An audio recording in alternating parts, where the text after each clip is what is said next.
What's going on, everybody? Welcome back to episode 73 of the Silver and Gold podcast. I'm Josh.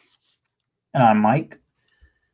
We've got a lot of really Raider specific news to talk about today, but there is something Niner specific that I wanted to kind of go into first, just kind of let people trickle in and we can really get your guys' thoughts on, Geno Smith and Maxx Crosby's extension, and then also players that both teams should be targeting in free agency. But I did want to start with the 49ers changing their negotiation strategy. This is something that I definitely found, a little bit interesting because, there was that report from Grant, coming out of last season where, I guess before this past season started, where if the 49ers did not win a Super Bowl, heads would roll, and essentially that the front office was not happy with the way that the Brandon Ayuk and Trent Williams negotiations, took place, and how the 49ers were paying for players that, they, I guess, didn't deem necessary, or, really like in Brandon Ayuk's case, they already had a trade lined up with Pittsburgh until, Kyle Shanahan went and just kind of had the final say of actually we need to keep Brandon Ayuk, and then they extended him. So I'm going to pull up a couple tweets here.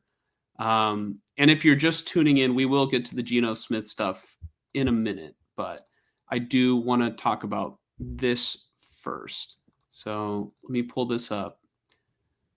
It's something that I find really interesting because it kind of screams to me like it's probably a good thing to separate Shanahan from the actual coaching aspect of the NFL versus like the contract negotiation aspect. But I would hope that they work together on finding out who, like which players are actually essential to the team, rather than being an analytics based kind of, an analytics based, computer generated way of assembling a team. So this is from Steph 49, at Steph 49K, Steph Sanchez on Twitter. Give her a follow. She also does YouTube and does shows just like how we're doing right now. But right here, this is from Mike Silver. It says, in years past, as he decided whether to dole out a massive contract signing bonus to Purdy, York might have been swayed by his coaches and GM's conviction. This time, I expect the owner and his chief negotiator, executive vice president of football operations, Parag Marathe, to be as ruthless as they deem appropriate. So essentially, the 49ers are going to shift away from listening to Shanahan and Lynch on whether or not they should keep a player, or, how they should negotiate with the player.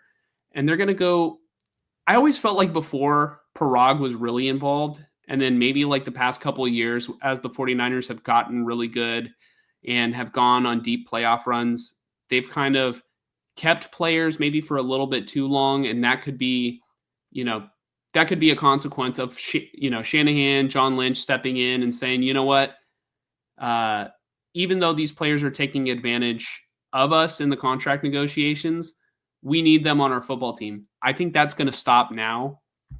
And I think it really has to do with the fact that they still feel upset with the Brandon Ayuk, contract negotiation last season, because it was pretty vocal that they were unhappy about it. And it was like, reports came out, and there were so many people talking about it, like literally throughout the season, that it's almost public knowledge. But they're kind of taking away the freedom that Shanahan and Lynch kind of have when it comes to, extending players. So it's really going to come down to Parag, and, he's probably going to be a little bit more ruthless and on the side of saving Jed York money. And I'm just going to share this tweet too. It says, Mike Silver alludes to the organizational shift within the 49ers while mentioning Kyle Shanahan is not in danger of losing his job. So even though they're taking away the freedom from Shanahan, they're not putting him on the hot seat necessarily. He's still, very much, going to be involved with the coaching. It's Silver says, and while Shanahan may not have done his best coaching job in 2024, his seat is not even lukewarm, and he likely regrets his mad sprint up the stairs as much as anybody. Probably that's in reference to him going upstairs to stop Brandon Ayuk from being traded and then getting the deal done. That said, it makes sense that York would prefer Shanahan focus on what he does best, scheming it up and coaching the players on the roster, than worrying about making sure so many of his highest profile players make bank. So, really, they want to separate Shanahan's X's and O's from whoever does get paid, which I could see as a good thing, but I can also see as like a, the 49ers are going to be stronger on the front office. And really, they're not going to have their arm twisted in contract negotiations like they did before, but they're not going to, I think, retain as many great players if it's like, let's just say in a couple years, Ricky Pearsall becomes a fan favorite, and it comes time for him to extend his contract. I don't think the 49ers will be as lenient with Pearsall as they were with Deebo Samuel a couple years ago, as they were with Brandon Ayuk, and especially like at certain positions like running back, wide receiver, you can replace those guys in the NFL. Every couple years, there's always a loaded draft where you can get brand new receivers, skilled position players, running backs, etc. Right? So I think that they're going to kind of go with a smarter approach, and maybe one that kind of resembles more of like a Philadelphia Eagles, Howie Roseman approach, which I'm kind of for. And, because I feel like under the Shanahan system, they've kept players maybe for a little bit too long. Like, I feel like Deebo could have been gone last year, because this year he wasn't, I would say this year wasn't his best year. And really, when they drafted Ricky Pearsall, they made that decision, but yet they were half in, half out. And I think that had to do with the personal relationship that he had, that Deebo and Kyle Shanahan had. So this is also another tweet from the SF Niners. It says, the hashtag 49ers are reportedly going to treat Brock Purdy's current contract negotiation with a ruthless mentality, according to Mike Silver. In the past years, as Kyle decided whether to dole out a massive signing bonus to Purdy, York might have been swayed by his coaches and GM's conviction. This time, I expect the owner and his chief negotiator I guess this is just a rehash of the first tweet. This time, I expect the owner and his chief negotiator, executive vice president of football operations, Parag Marathe, to be as ruthless as they deem appropriate. So, yeah, sorry, I kind of just showed you guys two different tweets that said the same thing, but yeah, they're going with more of taking a hard stance with players. Mike, what do you think about this for the Niners? It sounds like it's a necessary, change for them because, I mean, you look at a contract like Javon Hargrave, they just decided to cut him today because he's a bust. And they were paying him $20 million per year. And I think now, of all times, now is the time to make this decision because, if this is reactionary to something like the Brandon Ayuk thing last year and Shanahan running up the stairs and we can't trade this guy, we have to re-sign him, and then fine, all right, we re-sign him. And then how many weeks later, he tears his knee up and the chances of him being the same player that you paid him to be are exceptionally low. That's bad luck, right? But if I feel like the trend has always been, the Niners just wait until the very last minute, and then right when it's time, right when it's almost week one, they bend over and they give him the contract. Debo, Nick Bosa, Ayuk, right? If that's the running theme because of whether it's Shanahan or for some reason I'm forgetting the GM's name right now, but John Lynch. John Lynch. If it's John Lynch, if that's the running or the ongoing theme, and also you just kind of gave McCaffrey a singing deal out of nowhere. I mean, I think he was secretly, kind of holding out for it, and he did deserve it after the way that he had played, before he got that contract. But then what happens to him? Oh, now he's got bad Achilles tendonitis or whatnot. I guess point being is now would be the time to do this because one, these contracts have kind of bitten you in the ass besides Nick Bosa and Fred Warner, right? Really, every other contract is one way or another bit you in the ass, and you're about to hand out the biggest one yet. And if you're going to do the same thing over and over again of, all right, let's just wait it out. Let's hope that Brock Purdy will, just kind of lay over for us and accept the deal at some point that we want him to sign. Well, the trend is that's not going to happen. So now you have this, these new people or this new person in charge of doing contracts. And if you're going to be ruthless, maybe that's what it needs to be, because what it sounds like to me is they act like they've been acting like they're ruthless, but really all they're doing is allowing the player to not show up at camp. And then they're going to give them the contract anyways.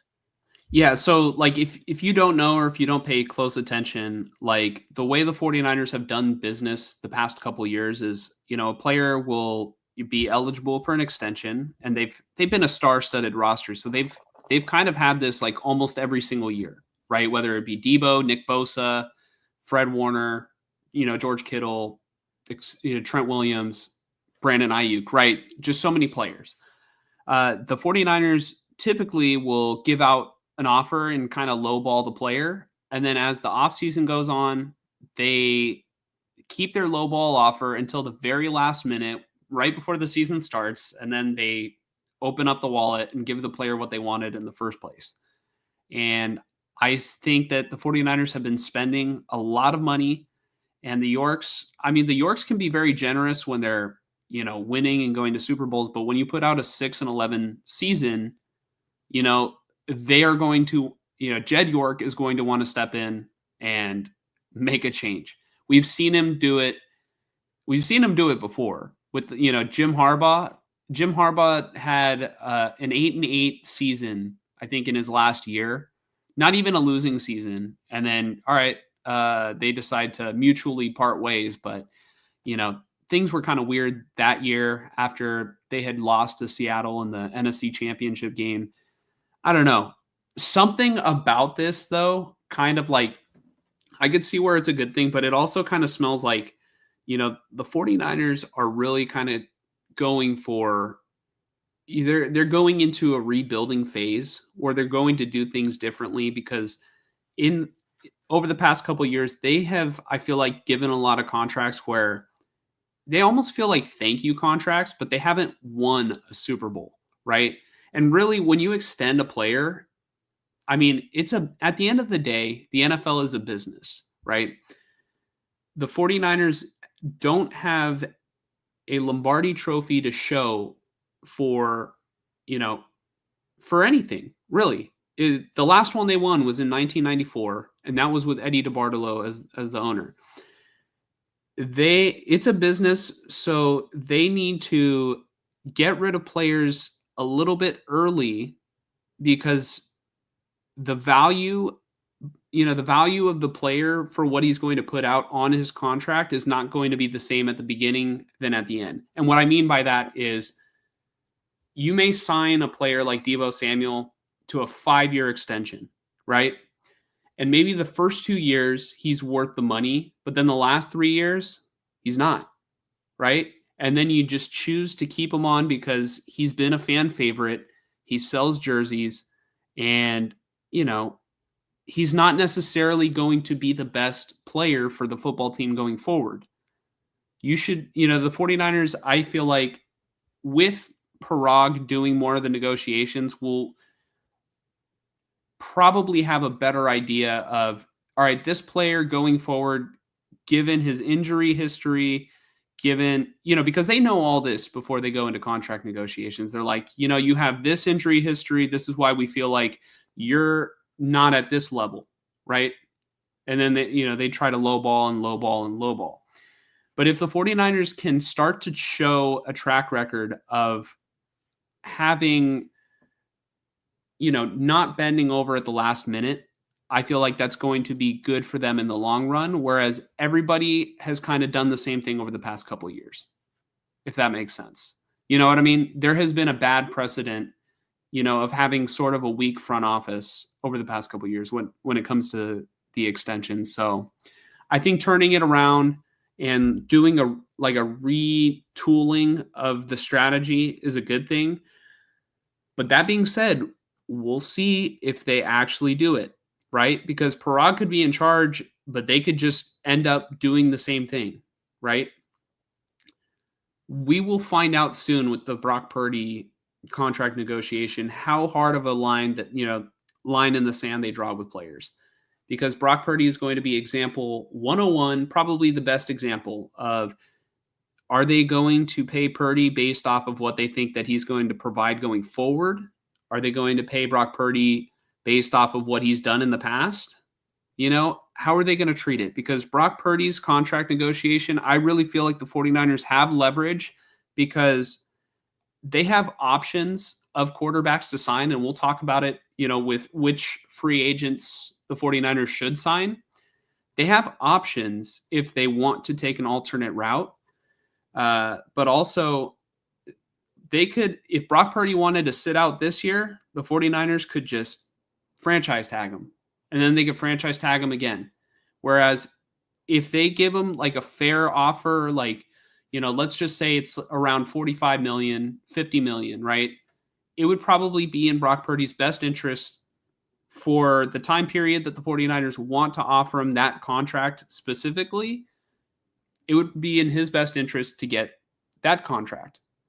But I know the agent is going to want to get as much as possible. So, we'll see. This is going to be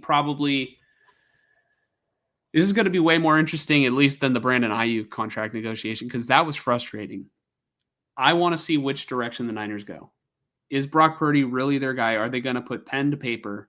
Are they going to do it? Especially since it's going to be, Parag is going to be as ruthless as they deem necessary, right? When just coming out of the Super Bowl, they were talking about how they've already budgeted to, make Purdy, the one of the highest paid quarterbacks or highest paid players, right? So, yeah, that's really all I wanted to talk about when it came to changing the negotiation strategy. Mike, are you ready to talk about Geno Smith? I am ready to talk about Geno Smith. Okay. I know Jesus in the comments is ready to talk about Geno Smith. So let's go ahead and switch over. We can talk about the Raiders now. Mike, the Raiders have traded a third-round pick for Geno Smith. How are you feeling? I feel good. Okay. No, I feel good. I feel good about it. Super Bowl bound, right? No, not that good. Okay.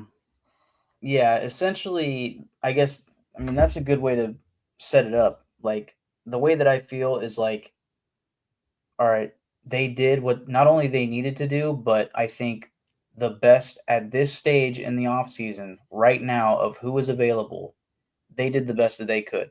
I truly believe that. And in saying that, and obviously this is pre-free agency, way pre-draft. Like, they could still draft a quarterback. But They as of should today, still draft a quarterback. They should. yeah, I would agree. I would just say that with Geno Smith, there is less of a need, or there's less of a Urgency. Desperation. There's less urgency and desperation to force a quarterback at 6. I've seen multiple mock drafts where Jackson Dart is a top 5 pick. Like, if the Raiders struck out at every quarterback in free agency and the Seahawks decided, no, we're not trading Geno, we're going to re-sign him. Had the Raiders, reached hardcore for Jackson Dart at 6th overall, it'd be like, yeah, we have a young quarterback, but we just probably made a huge franchise-altering mistake. That's going to set us back 5 years. Whereas getting Geno Smith, I think the best way that I can put this is, at least maybe I should say, I hope that this is what it is. I think Geno Smith is the Alex Smith to the Chiefs. That's what I think Geno Smith can be to this team. Will he? I don't know. What was Alex Smith to the Chiefs? He got them to the playoffs. I think they won playoff games with Alex Smith, but they never got to the Super Bowl with him, right? Yeah, they did win playoff games. But what I will say is Alex Smith, before going to the Chiefs, did win playoff games with San Francisco, or at least won one. And that was the one against the Saints, and should have won the one against the Giants. But really, that was I mean, you can't win a football game when Kyle Williams is, muffing punts and fumbling, and yeah. Right. I guess I'd have to look at Geno Smith's career, how long he was with the Seahawks, because obviously it was quite a few years, even including years where he was Russell Wilson's backup. So I don't know if he took the Seahawks to the playoffs, if he won a playoff game. He has not. Geno hasn't won a playoff game. The one playoff game that he did play was against the 49ers, and Brock Purdy played very well in that game. Remember, you came over and we watched it here. That was the one where Purdy was high stepping. Okay, there you go. Yeah. Okay. Yeah. Yeah, that was probably one of the Niners' better teams, where they just kind of smashed the Seahawks, if I remember correctly. Yeah, there's a lot to be said here about Geno, and I feel like we could take a long time on this, which is fine. But to the Super Bowl point, like the way that I came out of this was just, this is a good move. I have really no complaint.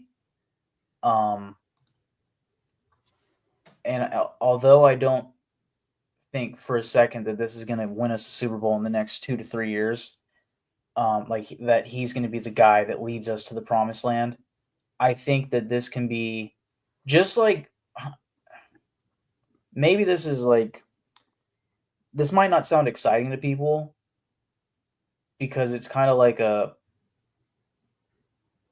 slow baby steps sort of vibe, but like getting Pete Carroll and now bringing in Geno Smith,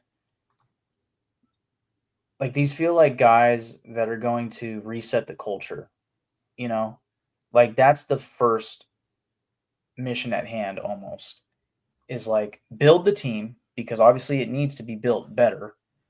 Build the team, and Spytek and Carroll have been on record saying, we need to build around the quarterback.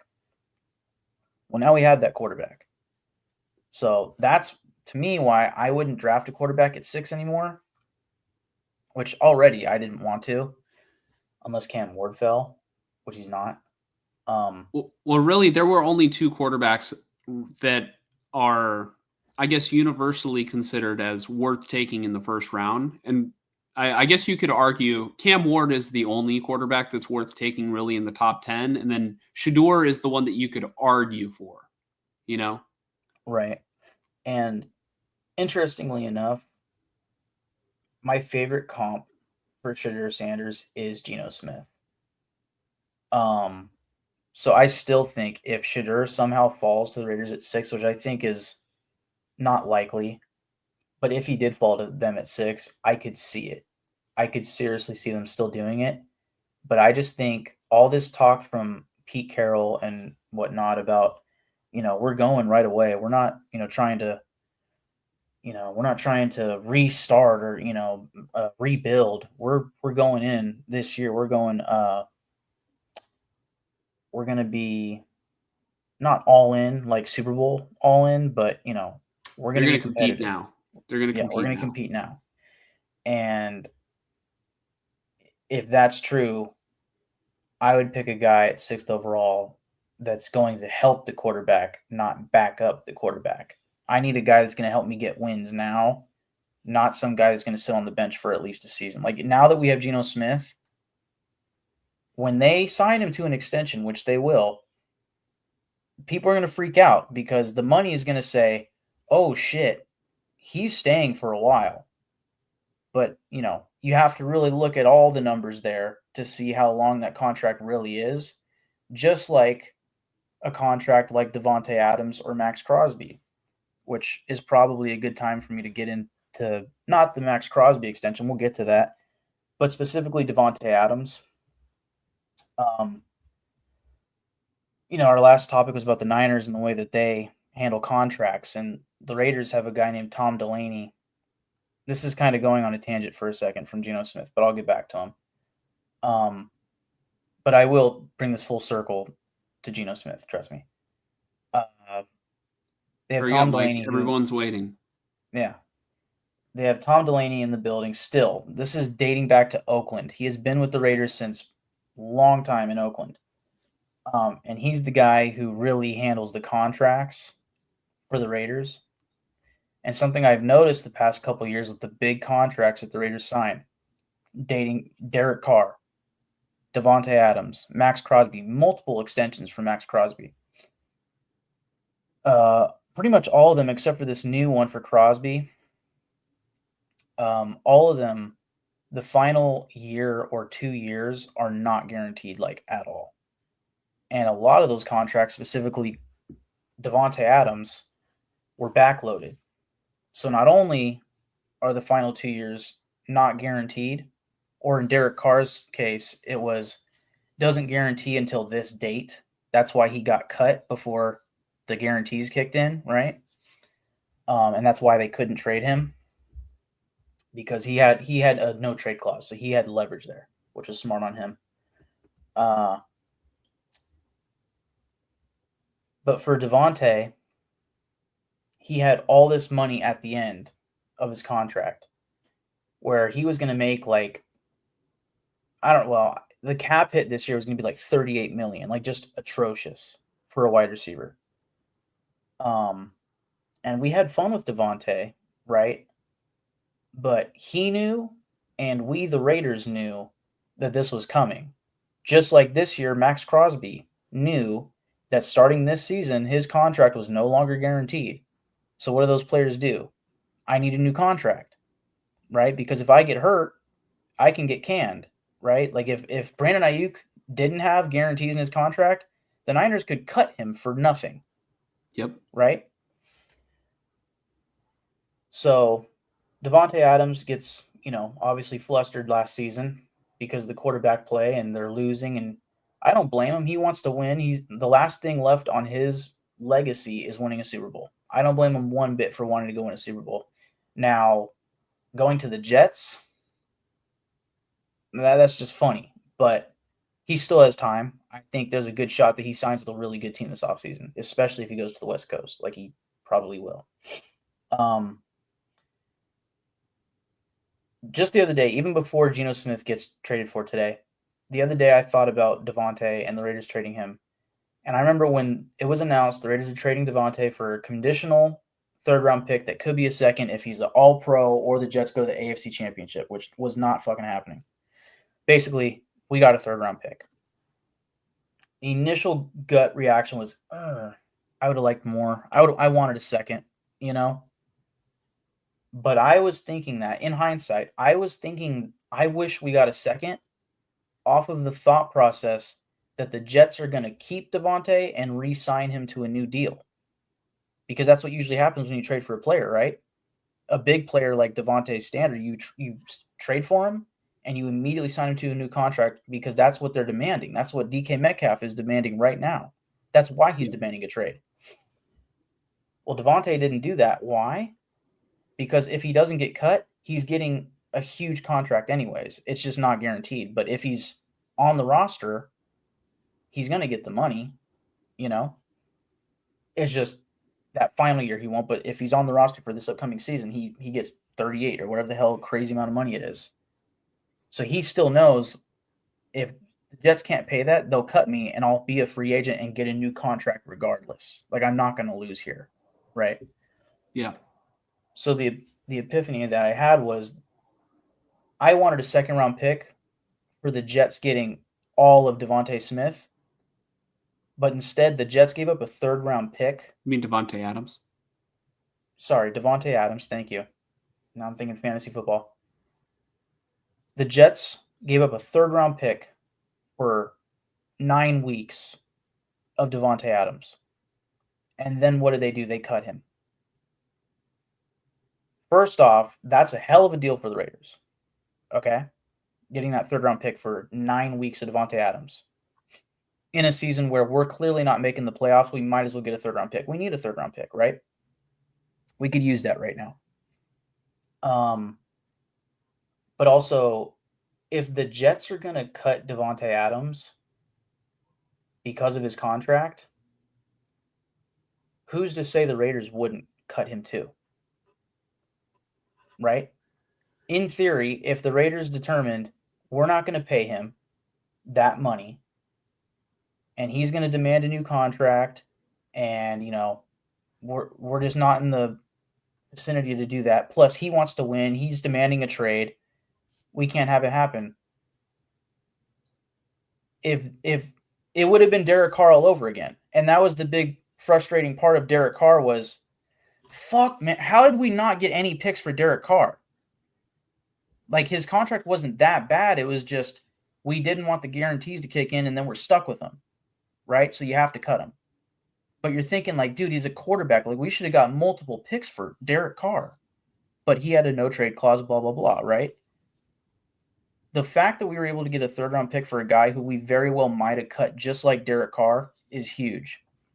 To bring it full circle, that third-round pick is what we sent to the Seahawks for Geno Smith. So in the context of we could have kept Devontae this year and got nothing and would have been just like the Jets and cut him. If we're trading for Geno Smith right now, we have no third-round picks, but we still have a third-round pick. We used to have 2. Now we have 1.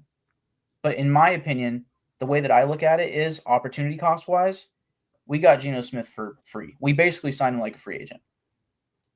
I'm not complaining about giving him a third-round pick.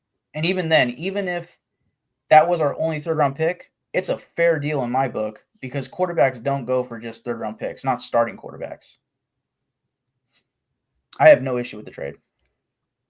I mean, here's where I'm going to play devil's advocate a little bit because while I do think that Geno Smith is an upgrade over Aiden O'Connell, he is an upgrade over Gardner Minshew.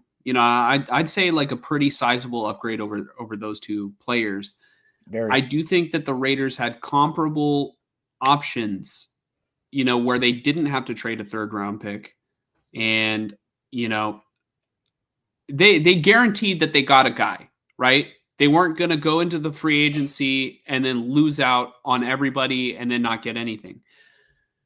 What I think is I keep hearing about how deep this draft class is at every other position besides quarterback.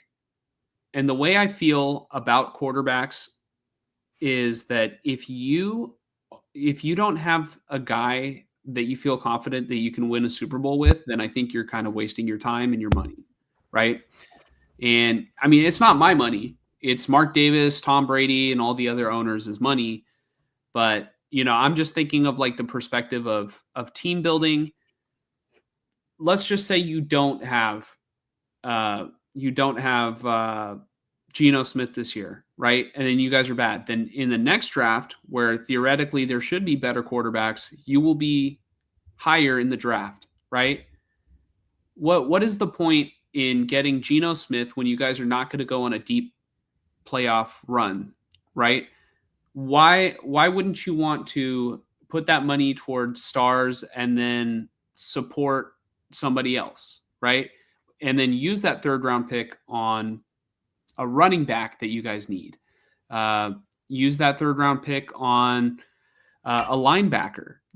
the 49ers got Fred Warner in the third round. And I know that's more of like an anomaly, but for a deep draft class, I feel like you can get a guy that can contribute to the, to like building towards something, right? This is like kind of a, I want to keep like I know it sounds ridiculous, right? But Maxx Crosby has been very vocal that he's like, I don't want to rebuild, right? I, he wants to compete now.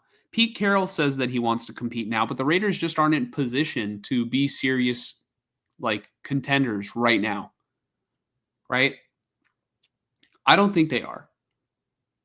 I guess we'll see this upcoming season, but I think Geno Smith he's a decent quarterback and he's an upgrade, but I just wonder if long term, and really it's going to depend on the extension that they give him.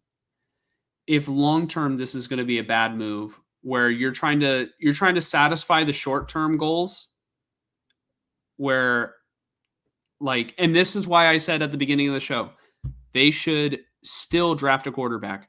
Right now, they're in position where they don't have to reach for a quarterback, but they should get a guy like Will Howard, who played for Chip Kelly, the new offensive coordinator, or they should get a guy like Jackson Dart to be right beside Geno Smith and learn and then eventually take over. Geno, they're talking about him as the quarterback of the future. He should be the bridge quarterback. That's my opinion. Yeah, I think when you trade for a 34-year-old quarterback, I don't know. I think his name's Jordan Schultz. It's the guy that got in a fight with Ian Rappaport at a Starbucks or Wendy's or whatever it was, or a brothel or whatever it was. Yeah. I don't know why he's labeling him as the future quarterback of the future. Maybe somebody from within the Raiders or even Geno Smith's agent was trying to get this all optimistic, but when you trade for a 34-year-old quarterback, yeah, that's not your quarterback of the future. Like 2 weeks ago, I was very excited and ecstatic of the idea of trading for Matthew Stafford. But I knew that 37-year-old quarterback is at best a 2-year rental. Like that's the definition of, yeah, I guess that's a bridge quarterback, right? Yeah, but Matthew Stafford is a top 10 quarterback. Geno Smith, right. I don't think is as good as Matthew Stafford. No, I know he's not as good as Matthew Stafford. That's why I was more excited about Stafford, and I think the Raiders were too, because that's the guy that they tried for first. Yep. Right? So at least I know the Raiders are doing this in the right order. And in my opinion, they went from plan A to plan B, and plan B is not bad to me. Like, because I don't even know if Sam Darnold was their plan C, because now I'm seeing tweets like, yeah, the Raiders weren't all that interested in him. And my thought, like looking at the free agency class this year, Sam Darnold was, in theory, the closest to Geno Smith as far as like, what you're going to get out of him. In theory, but again, I said it last week, anything can happen. The problem for me with Sam Darnold is he could be a one-year wonder under a really good coach and a really good offense, and a really good team. Like that Vikings team was good. It was well built around the quarterback, right?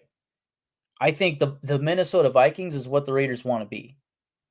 So like, I know I already said like, yeah, I don't expect Geno Smith to be the Super Bowl winning quarterback for the Raiders. And, everything that you were just saying, you feel the same way in the sense of if this isn't your Super Bowl winning quarterback, you're just wasting your time. I disagree in part because I don't think the Chiefs were wasting their time when they had Alex Smith. I think they were developing a system, they were developing a culture, and they were developing players, right?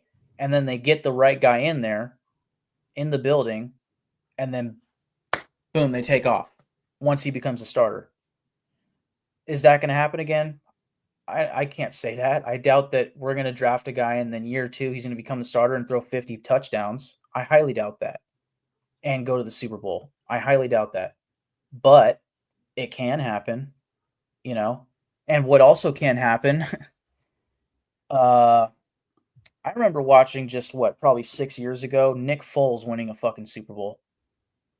Like the backup quarterback on a good team surrounding the quarterback position. The backup going in and winning a Super Bowl. You know, like last week, anything can happen. Although I do not believe for a second that Geno Smith is going to win us a Super Bowl, I can also say, but anything can happen if our team is good, if our team is well built, right? So the way that I feel about the quarterback position, Geno Smith should not stop us from drafting a quarterback.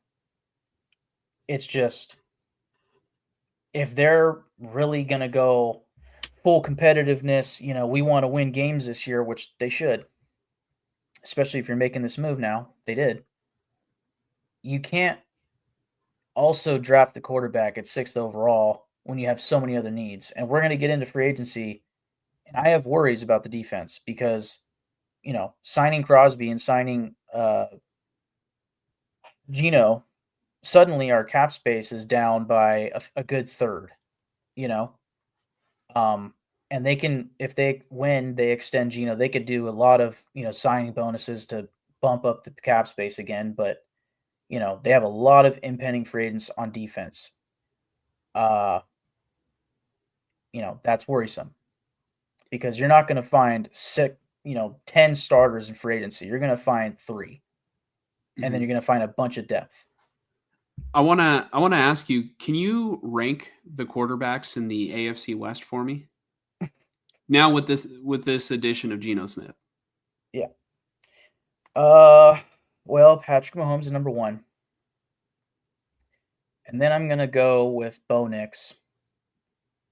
And then I'm going to go with Geno Smith. And then I'm going to go with Aiden O'Connell.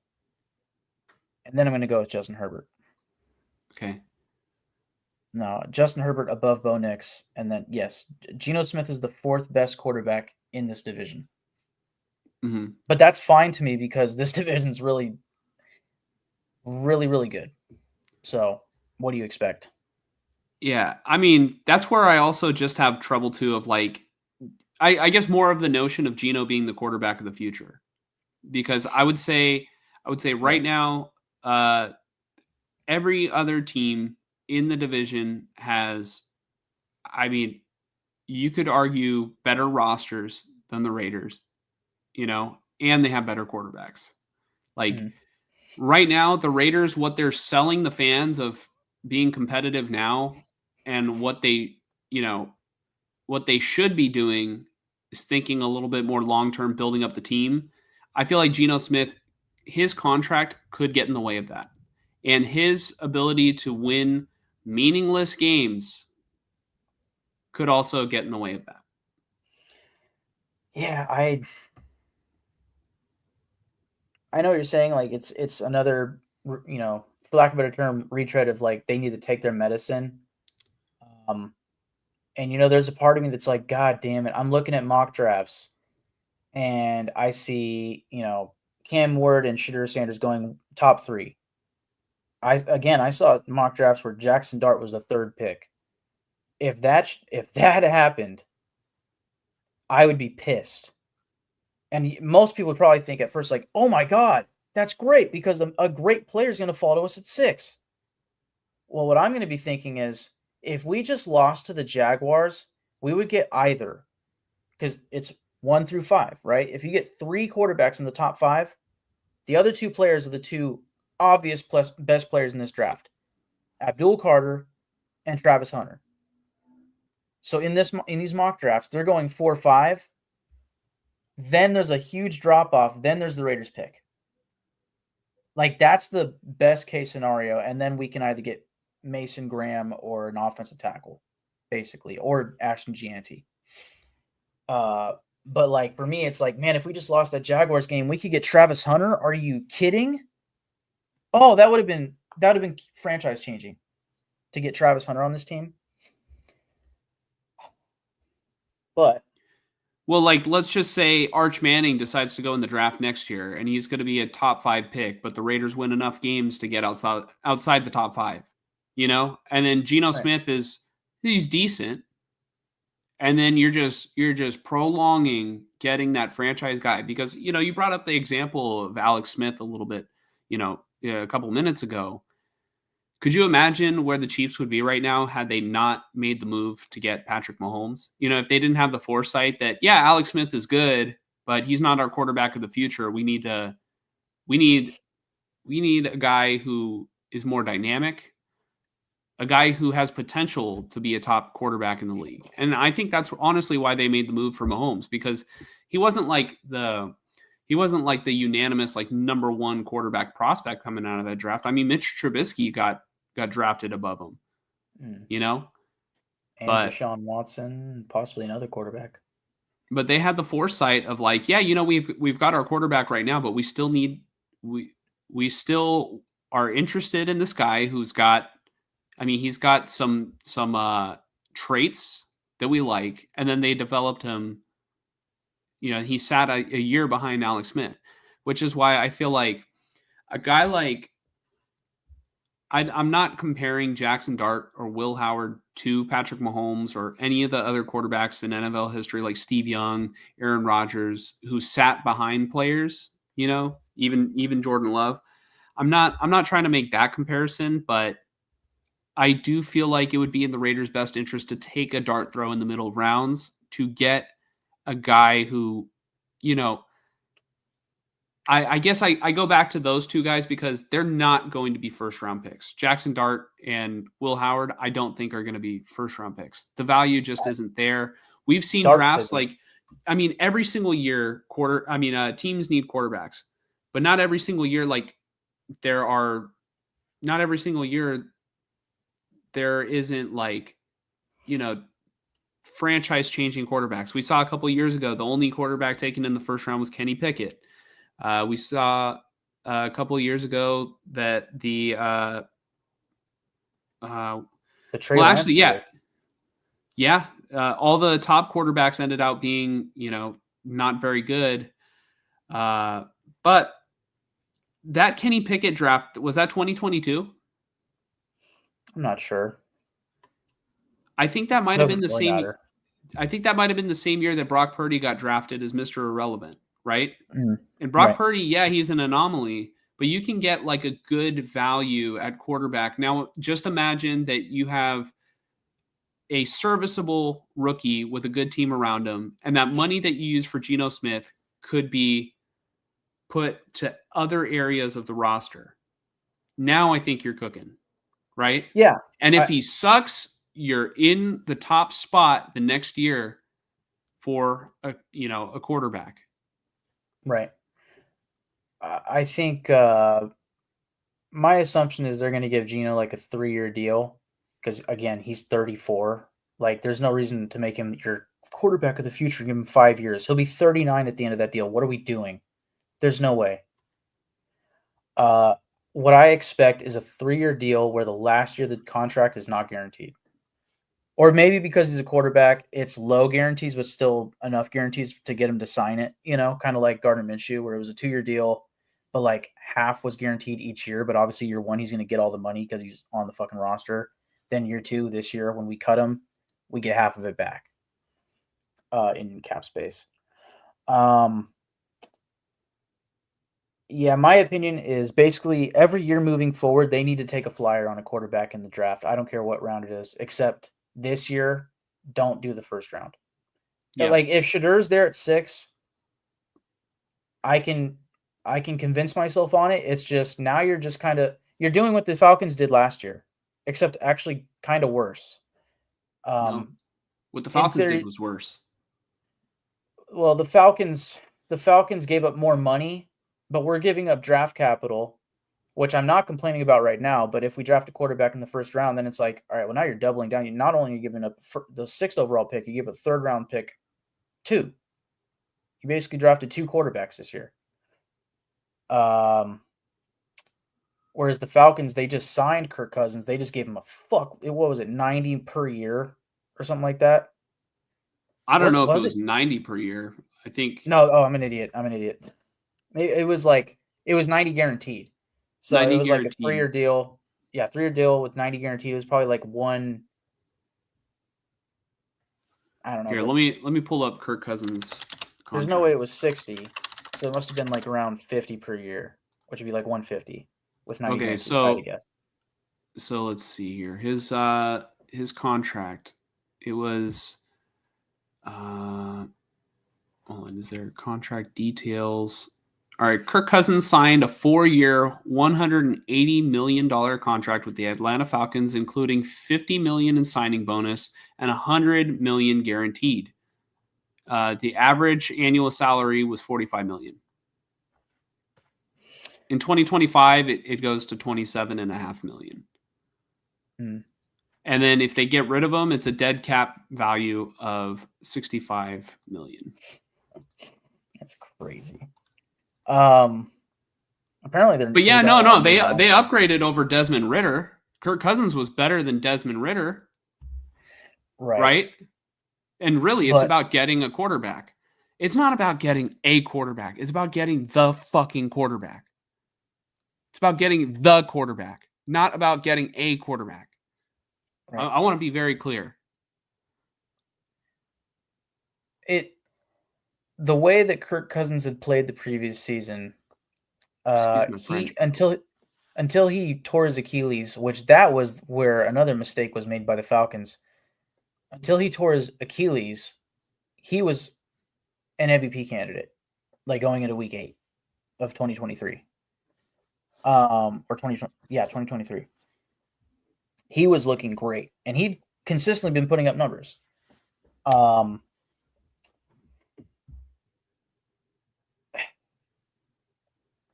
Yeah, anyways, just you don't want to be like the Falcons. I don't want to be like the Falcons this year.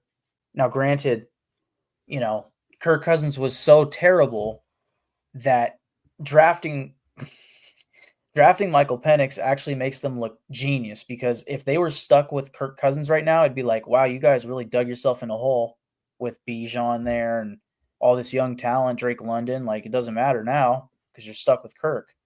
Well, they drafted a guy, so they're in theory they're fine. It's just they don't have much money to spend for a little bit because of Kirk Cousins. But for me with Geno, I don't know. I think they can win games with him. It's really that simple. And as much as I believe in the whole, they need to take their medicine, I also believe that the Chiefs had like the 28th pick in the draft or 26th pick in the draft when they traded up to get Pat Mahomes at 10th overall. Anything can happen. And if the Raiders ever really fall in love with a guy, I don't care if he's the first overall pick. If they really fall in love with the guy, they could trade up and get him. I'd much rather be fighting for playoff spots or actually winning playoff games than consistently being the 7th overall pick and, wondering why players don't want to sign with the Raiders and, having low, not low energy, but low morale on the team and, a bunch of turnover where guys don't want to re-sign with us and shit.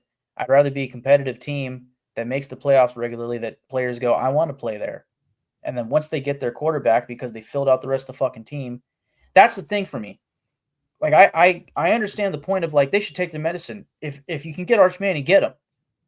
Tank for him, essentially. I get it, but, like, I lost my point. God damn. Okay, let me jump in.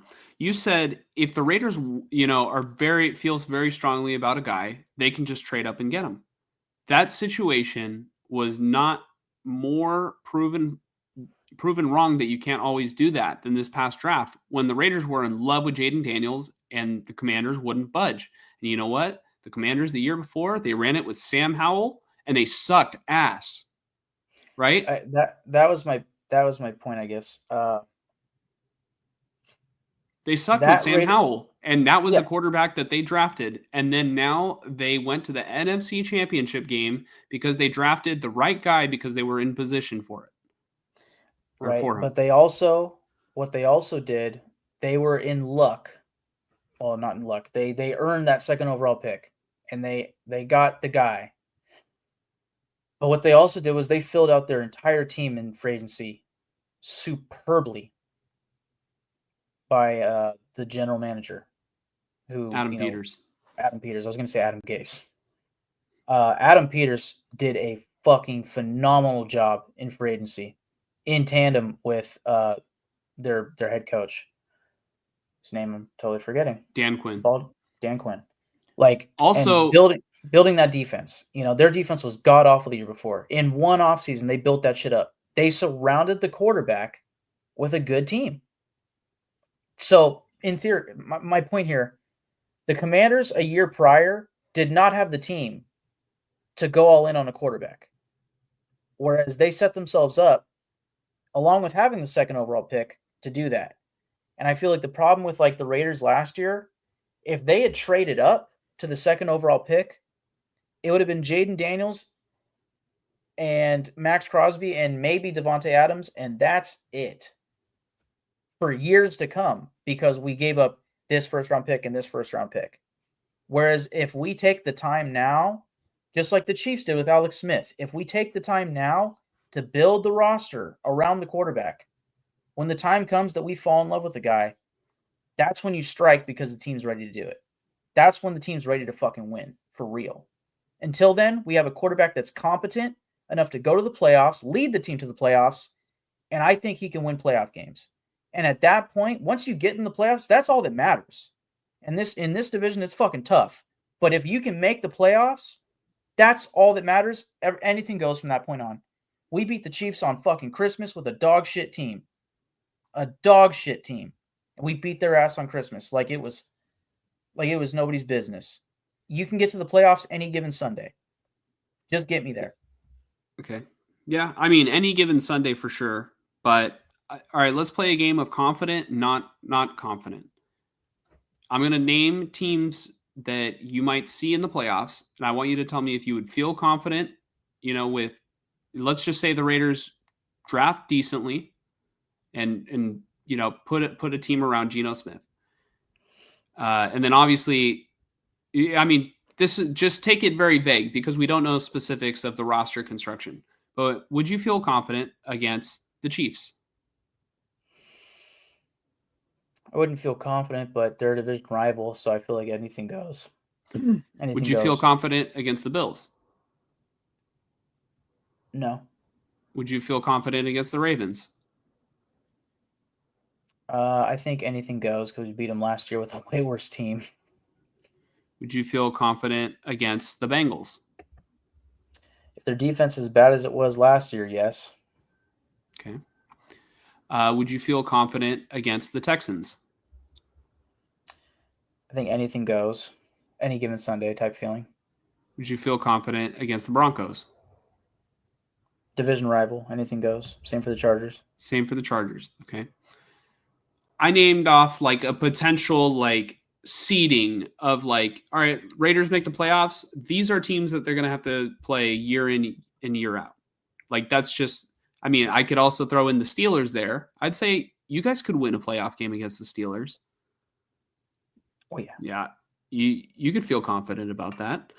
Right now, yeah. But you never know. Yeah. But it's just a matter of like, all right, making the playoffs is fine, but I literally see, my 49ers make the playoffs year in and year out, get so close to winning a Super Bowl. At the end of the day, I just want them to win the damn Super Bowl. Yeah, I mean, it's fun until it like sucks ass really hard. And then you're like, the 49ers just, I mean, they've been such a good organization of keeping together their talent and everything. But really, they haven't gotten over the hump from them botching. Like right now, they're in the position they're in partly because they botched trading up all that draft capital for Trey Lance and then also missing on, financials like signing a Javon Hargrave, right? So they weren't replenishing talent, right? They didn't have the money to do so because they were paying all these veterans. And luckily, they haven't been paying a quarterback. Now they're going to have to do it, right? The Raiders are going to have to pay Geno Smith. We'll see what that number is, right? But it's not going to help in team building, in my opinion. I think for the Raiders to have a competent quarterback, they're going to have to pay money for a quarterback, period, unless they draft him, right? And that's where it can get quote unquote tricky. Is say next year in the first round they draft a quarterback, where they're going to still have Geno Smith on the books, and they'll have this quarterback who's obviously on a rookie deal, so it's cheap, and that's theoretically the time to strike. That being said, they're going to sign Geno Smith to a deal that averages him around 40 to 45 million, let's just say $43 million per year. That'll put him at around the 12th to 15th, in quarterback salary per year. Mm-hmm. So right smack in the middle of the league. And how many of those teams that are paying the quarterbacks highly, how many of those quarterbacks have won Super Bowls? I have no idea. Chances, I know the list of like the top 10 paid quarterbacks, like 8 of them haven't won a Super Bowl. I know that, if that's what you're saying.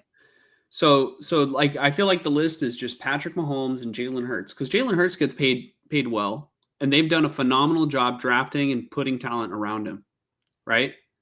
I'd say if there is any comparison to be made of surrounding a player with talent and that it could be done, Jalen Hurts is the perfect comparison to Geno Smith right now, where, yeah, I mean, it could be done, but the Raiders have some work to do. You know what I mean? I'd say Geno Smith is comparable to Jalen Hurts, I would say. I'd rather have Jalen Hurts, but,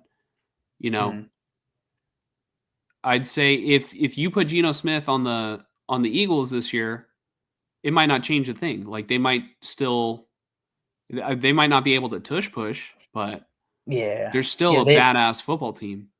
Yeah, they're still a good football team, but I'd say I'll give it to Jalen Hurts. They would not be quite as good with Geno Smith. Yeah, but I'd say comparable. Right. Yeah, I like that. The thing about Geno Smith is I think he's incredibly slept on. And it's funny how last week we had a topic about like what should the Raiders do at quarterback, and we got our answer. Failed. Yeah, we failed to mention Geno Smith, and I even knew deep down, like, man, I mean, Geno Smith's a realistic trade candidate because of Pete Carroll, but there weren't heavy rumors about it, so it's like, well, why bring it up? But I remember I rewatched it before we hopped on the pod. I was like, what did I say? What did I say in that topic? And I said the question I had was, what should the Raiders do at quarterback in 2025? And I said the real answer is they need to bring in a quarterback that can succeed with Chip Kelly, that can win games with Chip Kelly at offensive coordinator. And then I even specified further of like, to go on top of that, what makes sense to me is a guy that can run RPO or that can be mobile, right? Or I said, or in theory with like a Sam Darnold, you have to get a game manager, a guy who, because of what Pete Carroll's been saying about, we're going to run the ball. We're going to heavily focus on running the ball with this team. That screamed to me either RPO quarterback because running, or game manager quarterback because actually passing isn't really the focal point. It's successfully running the ball and then, being efficient in the passing game and just game managing and just being efficient, right? Geno Smith is all of the above. Like when I watched the video before we hopped on this, I listened to myself say, I need a guy that can win with Chip Kelly. Geno Smith can win games. He won 10 games last year with the Seahawks with, by the way, if not worse, the second worst pass blocking offensive line in the league. And we're going to get into tweets here. We're not done. Uh, Yeah, if you're watching at home, lock in. We're only yeah, halfway done with the show. yeah, Nice. with Geno Smith. Um, but also he's a game manager. Like he is by definition as a quarterback a game manager. I feel Um, like he's got a little bit of gunslinger in him too. You know, like he's got it. He's really got little shades of it all because yeah, there's plays where he gets out of the pocket, he evades pressure. He is phenomenal in the pocket. That is going to be a treat to watch next year. Hopefully the offensive line is good. Last year, well, last year's offensive line wasn't the best, but compared to the Seahawks line, it's an upgrade for him.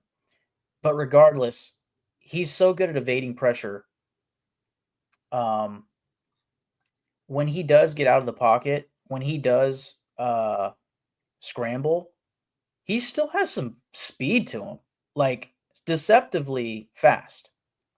He's not going to be a Lamar Jackson, Justin Fields type of RPO all the time type of guy. Hell no, he shouldn't be. But if things go to shit in the pocket, he can get out of it. And that's what I've been asking for. And Aiden O'Connell was the opposite of that shit. oh my god, he had cinder blocks on his feet. Yeah. And then Gardner Minshew just didn't know what the fuck he was doing.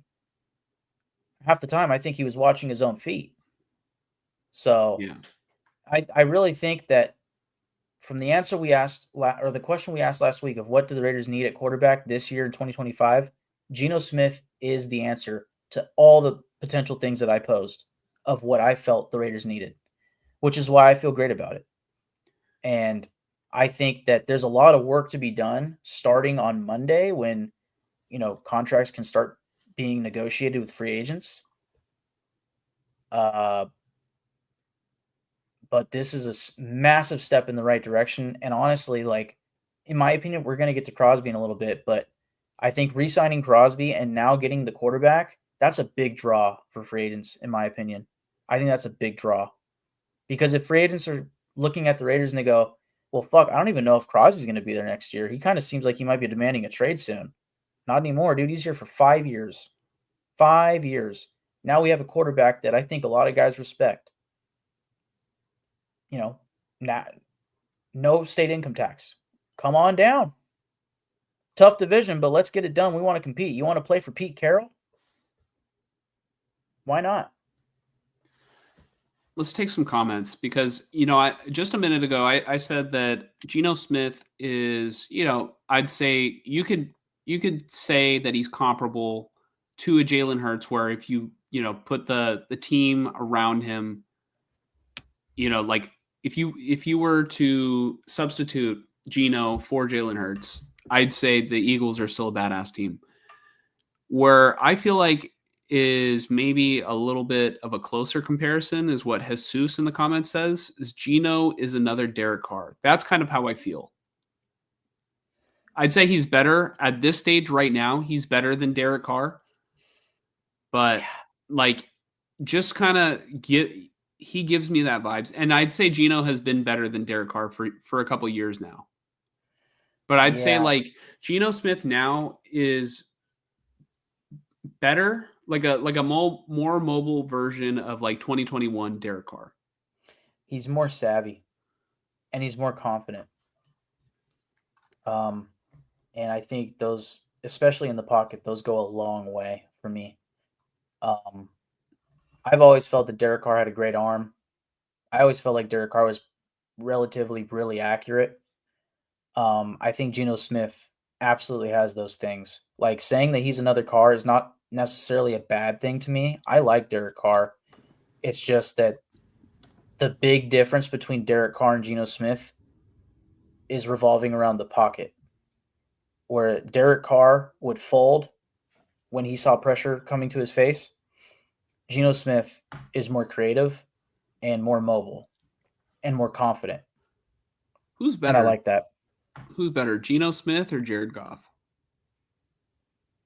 I think as a quarterback, Jared Goff is better, but I will say I think Geno Smith has been slept on, and even like seeing the Raiders trading for Geno Smith, the response to that on Twitter opened my eyes to where I realized I think I have been sleeping on Geno Smith.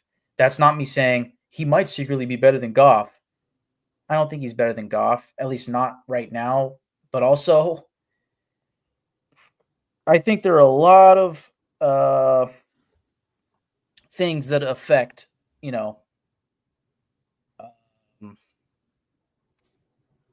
there are a lot of things that affect production, including the surrounding team, including the offensive lines. Like you want to talk about a difference in offensive lines, we're talking about Jared Goff versus Geno Smith, one of the best offensive lines in football versus one of the worst. That's a huge difference. So, I would say they might be closer than people think. I'd say they're like in the same tier.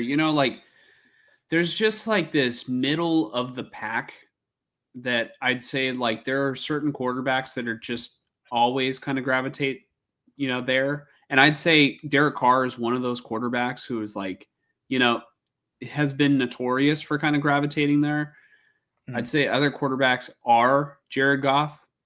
I'd say Geno Smith kind of feels like he's in there. Can I throw you a question? Yeah. Okay, I guess it's two questions. One, who is better? And then two, who has the better like vibe? Like who has the better Aura. representation in the media? No, not aura, but like okay, this isn't a Carr and Geno question. I'll get to the quarterback that I'm comparing in a second. But like Derek Carr, former second round pick, 9-year starter with one team. Like he was the franchise guy for the Raiders. Then he goes to the Saints, whatever, right? But like he still felt as like a low tier starting quarterback, middling to low tier. Geno Smith, failed draft pick for the New York Jets out of West Virginia, became a Yeah. perennial backup for the Chargers and the Seahawks, eventually took over when Russell Wilson was traded. That sounds like a Sam Darnold, right? Which Yeah. you know how like the vibe of that previous, you know, Geno I think was a second round pick, but the previous highly drafted quarterback that was intended to be a starter failed at being a starter, became a backup, then got his chance at starting and is now just kind of a Baker middling Mayfield. starter, sort of. But Baker I think kind of got his aura back in a way with the Bucks. But like Geno and Sam Darnold, for right Okay. now, we'll just compare those two. Like they don't excite you because it's like at any moment they could be a backup again, right? Because you got so used to them being a backup that you still kind of you look at them like a backup, right? If you don't pay too much attention to them, you know what I mean? Do you kind of understand what Yeah. I'm saying? No, I know exactly what you're saying, where it's like, their career was like on the fringe of not even being there. And you always have that like kind of negative stigma. Like I'd say like Right. not exactly the same thing, but a similar thing can be said about like no matter how successful Brock Purdy is in the NFL, we're always going to think, man, he was Mr. Irrelevant. Right. You know what I mean? And Well, then just kind of like, you know, yeah. we're very hesitant to appoint like his elite traits or, not saying Brock Purdy is an elite quarterback, right? But there is hesitancy because it's like, man, everybody passed up on this guy, Mm, just kind of knowing that. yeah.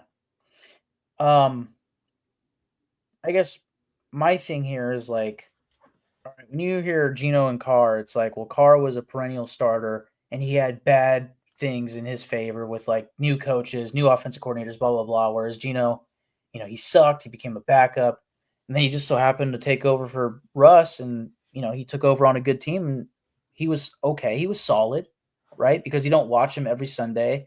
The He was Seahawks lose good that Russell first Wilson. year too. He was He good was that good. first year. Yeah. But because the Seahawks lose Russell Wilson, they have less primetime games. You don't see Geno Smith as much. And then you look at his fantasy numbers, it's just like, meh, compared to uh, Josh Allen, meh, right? Here's my question. Who is better and who has better vibes? Geno Smith or Trevor Lawrence? I'd say right now, Geno Smith is a more complete quarterback, making all the throws. Trevor Lawrence can make the outside throws, but struggles throwing over the middle, in my opinion. Like, he just kind of neglects that part of the field from what I see, and like you said, it's like, I don't study Trevor Lawrence, but when I do watch him, I see him make all these outside throws and then just either neglects the middle, or when he does, he throws it at a defender. Geno Smith, I feel like I guess they have similar starting experience now, but Geno Smith has been around the NFL a lot longer. I would still rather have Trevor Lawrence because I think that there are traits that just give Trevor Lawrence hope that if he were ever to go to, have a competent head coach, like maybe this Liam Cohen guy, maybe might be the offensive minded coach that he needs, right? Yeah. Because he was able to work with Baker Mayfield. Yeah. I'd say they're in the same category. And Trevor Lawrence went from being an elite prospect to he's now in the perennial, like, middle of the pack quarterback conversation every year. Right. I guess my whole point to that question was just because he's an first overall pick, most people's gut reaction at first is like, oh, Trevor Lawrence. Yeah. But actually, that's probably not the right answer. The right answer is Geno Smith is playing better right now. And to your point of Geno having played longer in the NFL, I think that's a good thing. I think Tom Brady has been on record saying, like, nowadays quarterbacks don't get enough time to develop. They're just thrown into the fire, and if you don't work, like Sam Darnold, right? It's just like, well, you're trash, got to get rid of him, and then he goes to the Panthers. 1 year, shitty team, looks like trash again. Well, go be a backup for the Niners. What do you expect? Finally, he gets a shot with the Vikings, and hey, actually, now that I've learned a bunch from different systems, but I also stayed in that Shanahan system a bit, I can play. And I think something similar clicked for Geno Smith, where, he was around the NFL for a long time, learning, stayed with the Seahawks for multiple years, finally took over, clicked, and he's good. Just it was a mental thing. And I was listening to a podcast where they're like, Jaden Daniels, the prospect that he is, it makes sense that he was the second overall pick, and clearly he was worth it. I think he was in college for quite a few years. If he had declared for the draft the year prior, this guy, I forget who it was, unfortunately. This guy was saying if Jaden Daniels went into the draft the year prior, he would have been a 5th round pick because he was not as developed, he was not as ready. And that reminds me of Cam Ward. I thought Cam Ward was declaring last year. He was rumored to be a 3rd round pick last year. And then he declared for the draft and then out of nowhere said, actually, I'm transferring to Miami. And I was sitting there like, fuck, I wanted Cam Ward. I wanted Cam Ward for the Raiders in like the 2nd, 3rd round. Or I didn't want him, but just he would have been a cool option, right? Like, imagine that. Holy shit. But then he goes back, and now look at him. We don't have to look too far either, too. If you want to look at the other side of it, of quarterbacks who should have stayed in college longer to develop because, like Brady said, there's not enough time to develop. Trey Lance. Yep. Yep. And yeah. Oh yeah. I guess where I'm mixed is I feel like quarterbacks, if your value is already high, you might be doing yourself a disservice to go back to school. There has to be that, like, luck that you land in the right situation. 1000%. Where you can play and hit the ground running and have a good team, right? Like, because how would it be in Lance's best interest if he goes back for another season at North Dakota State and then let's just say he struggles year 2, right? And then he goes from being a consensus, like, 1st round pick to a 5th round pick, right? Yep. And then the chances of his career taking off, are very, they're very slim. Plummet. He would be like another Kellen Mond, another, Kyle Trask, just kind of quarterbacks that fall in the draft and then they never get an opportunity. Obviously, in his situation, it didn't help him. But that I'm just trying to prove the point of, yes, there isn't enough time, to develop quarterbacks in the NFL itself. Yeah, at whatever stage they get to in the NFL, you could be the first overall pick. If you suck that badly to where you get benched, a la last year, this past season, Bryce Young. Like, had Andy Dalton not gotten in a car crash, we might be talking about him as the worst bust since Jamarcus Russell. But because Andy Dalton got in a car crash, Bryce Young had to go back in. All of a sudden, he starts playing good again. Maybe just a few weeks on the bench is all he needed to develop a little bit and just kind of get his head away from in-game and just witness it from a different angle. I don't know, but the whole point to that was just Geno Smith has had a lot of time to develop and learn, and I think players need that. Baker Mayfield, like you said, Sam Darnold. Last thing on just that whole topic, how much money does Trevor Lawrence make per year? Too much. And how much? I want to know how much. I want to hear it. Is it 55 million or is it 50 million? I want to say it might be 55. I don't remember, but you saying that makes me think it might be 55. Trevor Lawrence contract. Okay, so he signed a 5-year, $275 million deal, including a $37.5 million signing bonus, $200 million guaranteed, and an average annual salary of $55 million. There it is. The Raiders will not be passing $45 million per year for Geno Smith. It'll be a short-term deal. Tell me where they're losing. They're not losing. When they're not the Jags, I'll tell you that much. They're not stuck with a quarterback who might not get better at all. Well, I'll tell you. All right, so the Jacksonville Jaguars owner is at the Empire State Building, right? He just jumped off of the 55th floor, right? But the Raiders have an opportunity to jump off the 45th floor. How great does that sound? Or maybe even the 40th floor. Just because other people are jumping out the window doesn't mean that you're going to land and hit your target, right? So, let's just say there's a small little parachute, like a small little thing to catch you, like, hey, and let's just have that be the return on investment on the quarterback, or like them hitting on the quarterback. There's a little target. You jump from that window and you go. And obviously it's not an exact comparison. It's just, it's a metaphor, or not a very good one either, but if everybody else is jumping off the cliff, and that was my point earlier of how many of these quarterbacks who are getting paid so highly, how many have won a Super Bowl? Mm-hmm.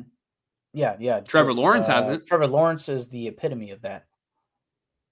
Tua hasn't won a Super Bowl. Tua makes hella money. Dak makes like $60 million. He's the highest paid. He hasn't ever been to the NFC Championship game.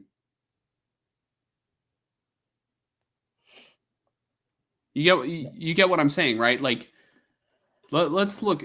Who are the top paid quarterbacks and how many have won a Super Bowl? So let's see. Who are the top paid?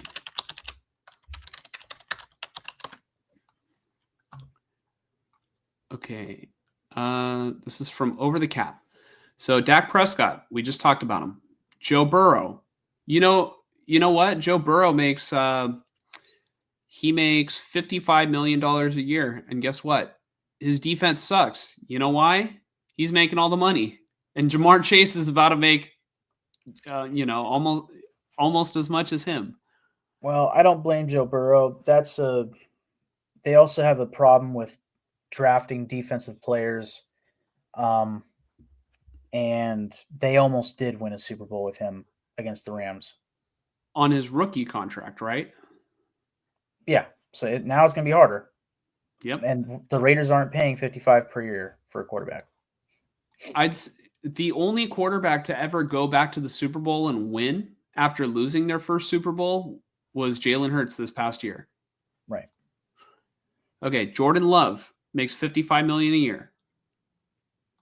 I'd say there's still a lot to be seen on whether or not he is going to be the franchise quarterback for the Packers. I think they dove into it a little bit quickly of how much money they gave him because, he looked good at the end of the season, at the end of the previous season, but then they just kind of jumped in. Trevor Lawrence, $55 million per year. They just jumped off the ledge. Tua, $53 million per year, jumped off the ledge. Jared Goff, $53 million per year, jumped off the ledge. Justin Herbert, 52. Nobody will be shocked if the Lions win the Super Bowl next year. Not a single soul. Because the Lions have a well-built team. Everybody thought they were going to win the Super Bowl this year. And then they got injured. They were very injured. So, okay, still. That's a well-built team. Those other teams you're naming, besides maybe the Packers, are not well-built. And those teams are fucking up because they drafted a quarterback too early. They drafted a quarterback because they fucking sucked. So the Bengals, the Jags, the Dolphins, they suck. When I asked you earlier, who's better, Jared Goff or Geno Smith? It was a tough question. You leaned towards Goff. But if it was close enough, why isn't Geno Smith also in that $55 million per year category? Why would he take less? It's a great question. How old is Jared Goff? Jared Goff is 31 and Geno Smith is 35. So I guess that's the answer. There's a 4-year difference and also statistical production. Goff is regularly getting 4,500 yards, 30 touchdowns. Geno Smith is probably more like the high 3,000s, 25 touchdowns, not quite as awesome stats, and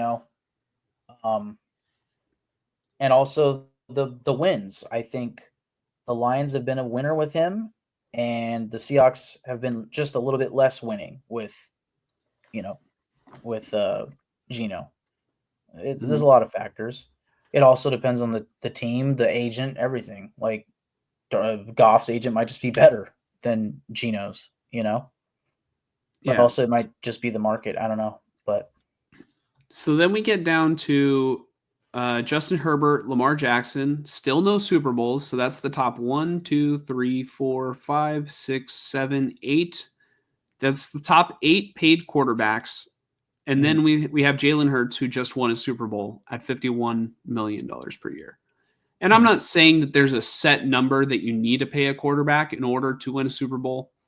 But I'm just saying, just because everybody else is doing something stupid doesn't mean that everybody should be doing, that doesn't make it a good thing that you're doing it. All it does is just complicate things. And really, the market got inflated big time. It got inflated with that Deshaun Watson contract because if Deshaun Watson gets that money, he was practically out of the league. He didn't even play that 1 year, and then he got a fully guaranteed contract. And really, I thought that we would see more fully guaranteed contracts, but it probably all started with Mahomes getting that massive deal where it looked like, man, Mahomes is getting paid so much more. Yeah. Mahomes is getting paid so much more than every other quarterback. And then that just kind of became the going rate because then guys like Joe Burrow, Justin Herbert got their contracts. And, Josh Allen got his contract. Lamar got his contract. And now it's just the norm. And then other teams are paying mid quarterbacks top of the market money. Yeah, because they're desperate to keep a quarterback that can win them games, because if they just build the team around them, anything goes once you make the playoffs. Yeah. There's a couple points to make. One, with the whole jumping off the 55th story versus the 45th story, I've been a Raider fan all my life, but I've been watching, Die Hard since 2009, 2010. So now 15 years. It feels like I have jumped off a 15th story, watching this team lose year in and year out in just despicable ways, so that to the point where I just want to see them make the playoffs and have a chance. Like my reaction to 2021 was specifically the playoff game. I'll, at least for a long time, I will never forget the end of that Raiders and Bengals playoff game where Derek Carr got the ball in a 2-minute drill, and I said, this is what it is, dude. This is what it's about. We have a fucking shot in the playoffs. I had never had that moment in my life. And we fucking lost. And I wasn't even I wasn't throwing pillows sitting on the couch. I wasn't throwing a fucking fit. I was just like, damn, they got us. I didn't expect to be there, but it was like, that's what it's about, And I've only had that moment once. 2016 was really the year where, we got hope, and then it got ripped away from us by Derek Carr breaking his fucking fibula. That's all I've had. That is all I've had.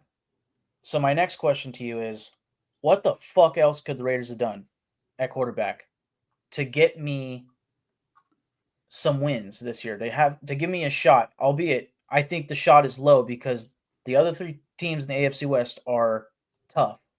The AFC overall is tough. But what other move at quarterback could the Raiders have made this year in 3 days that would have made me feel nearly as competitive as I think they can be this year instead of Geno Smith? Well, let's just say they pay Sam Darnold $40 million a year, right? Let's just say they pay Sam Darnold $40 million a year, and they have that third-round pick. Mm-hmm. Sam Darnold, I'd say, is comparable to Geno. Right.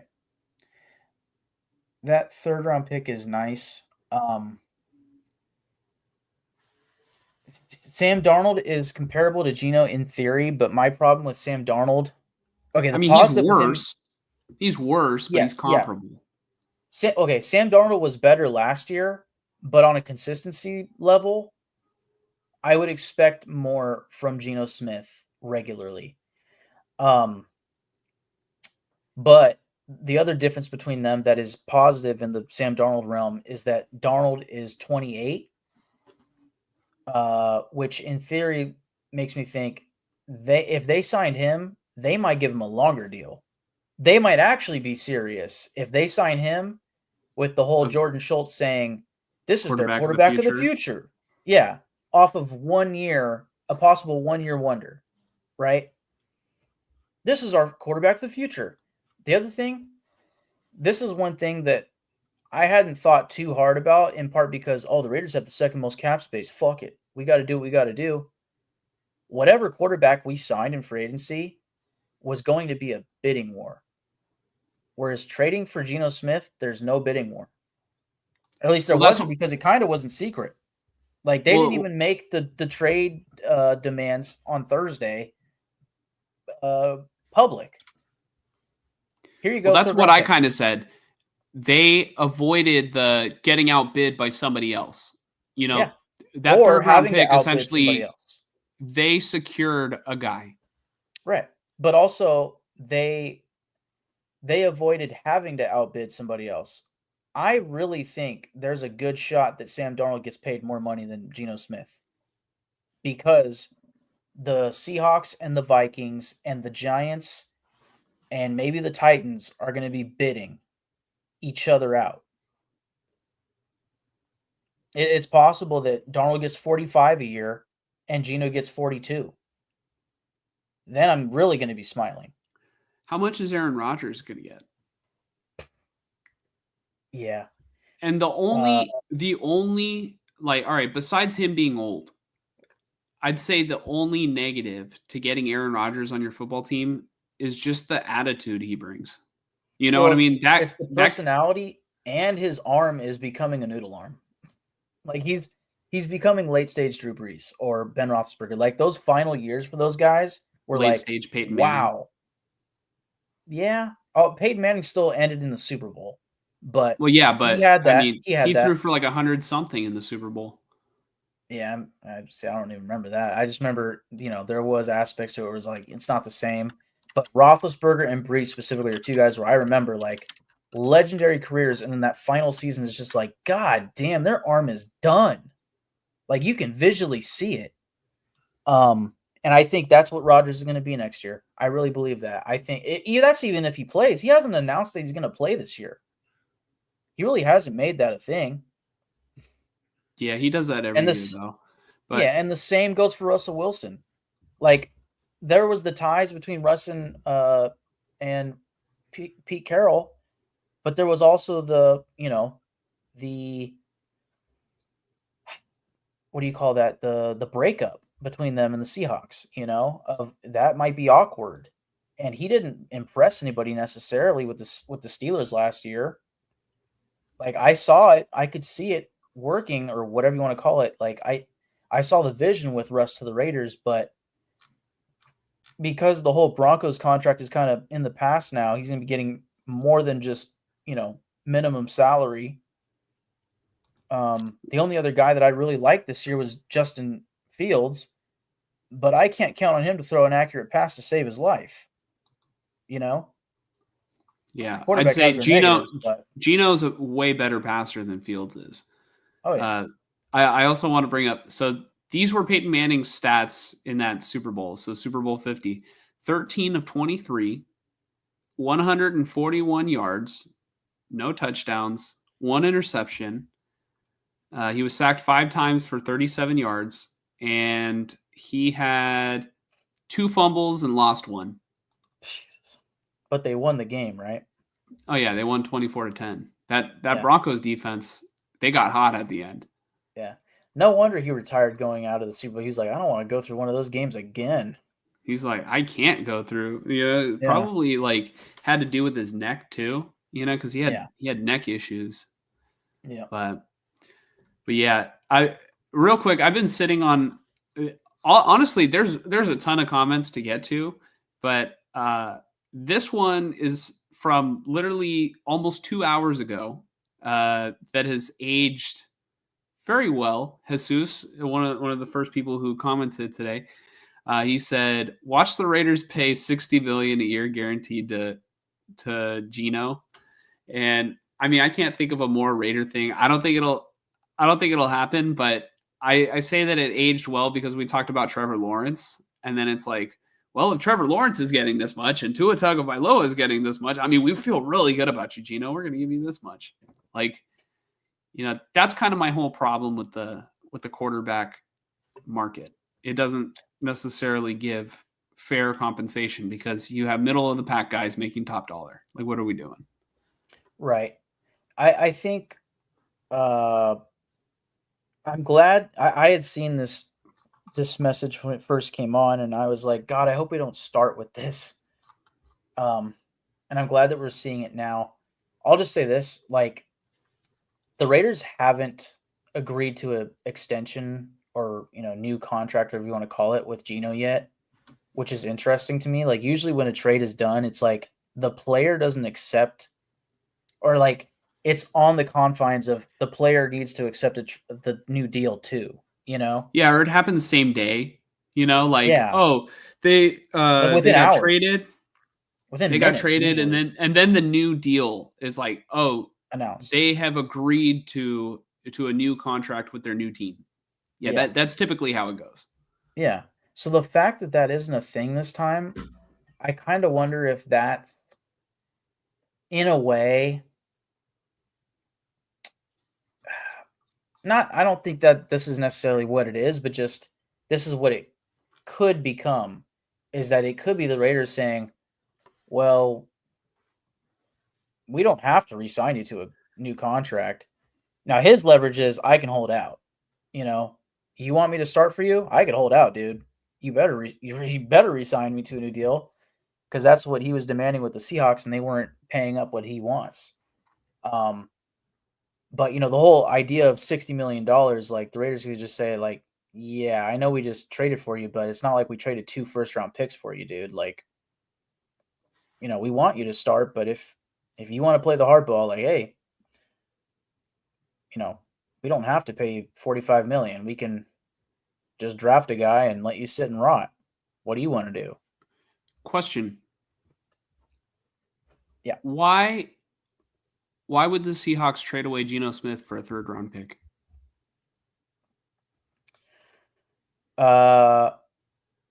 Because the Seahawks apparently were trying to pay him $35 million per year, or around 35, and he wants around 45. Why don't they give him 45 if it's a bargain? Because I think actions speak louder than words, right? Right. I think they could be wrong. Probably, they could be wrong for doing so. Right. Yeah. I mean, I've seen a couple of people saying like this doesn't necessarily make sense. Well, okay. They do have a new offensive coordinator, Clint Kubiak, who is in the Shanahan scheme. And the big rumor after this trade was done is that the Seahawks are going to go all in on Sam Darnold, who was just in a Shanahan offense with the Vikings and previously with the Niners with Clint Kubiak. It ties together pretty well. To where I think what the Seahawks were doing was, we know we can do it with Geno. It's just it's got to be on our terms, which is $35 million per year. Whereas I think the guy that Clint Kubiak really wants is Sam Darnold. He's willing to pay him a little bit more. And also, oh, by the way, Sam Darnold's younger, right?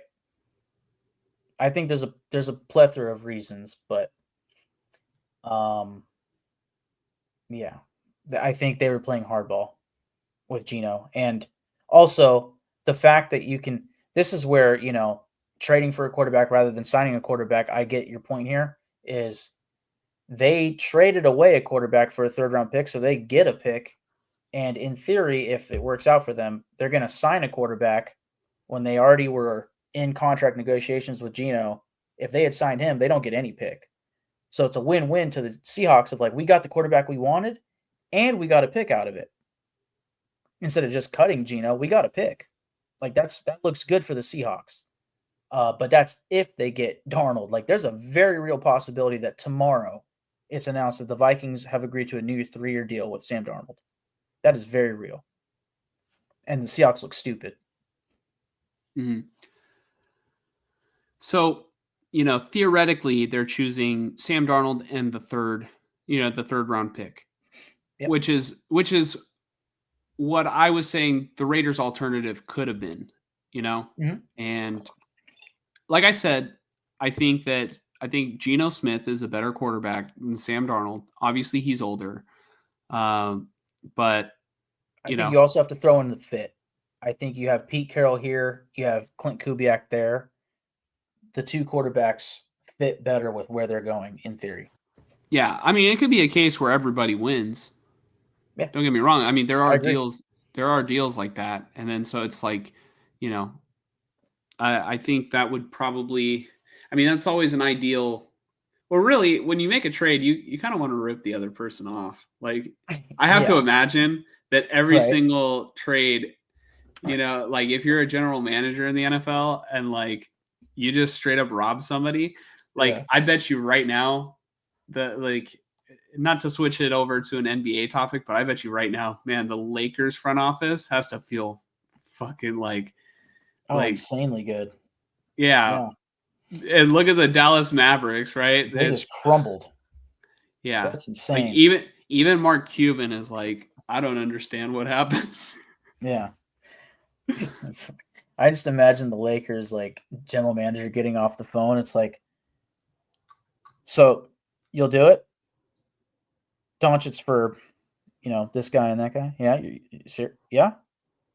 All right. Done deal. Yeah. Thanks. Talk to you later. What a fucking idiot, huh, guys? Yeah.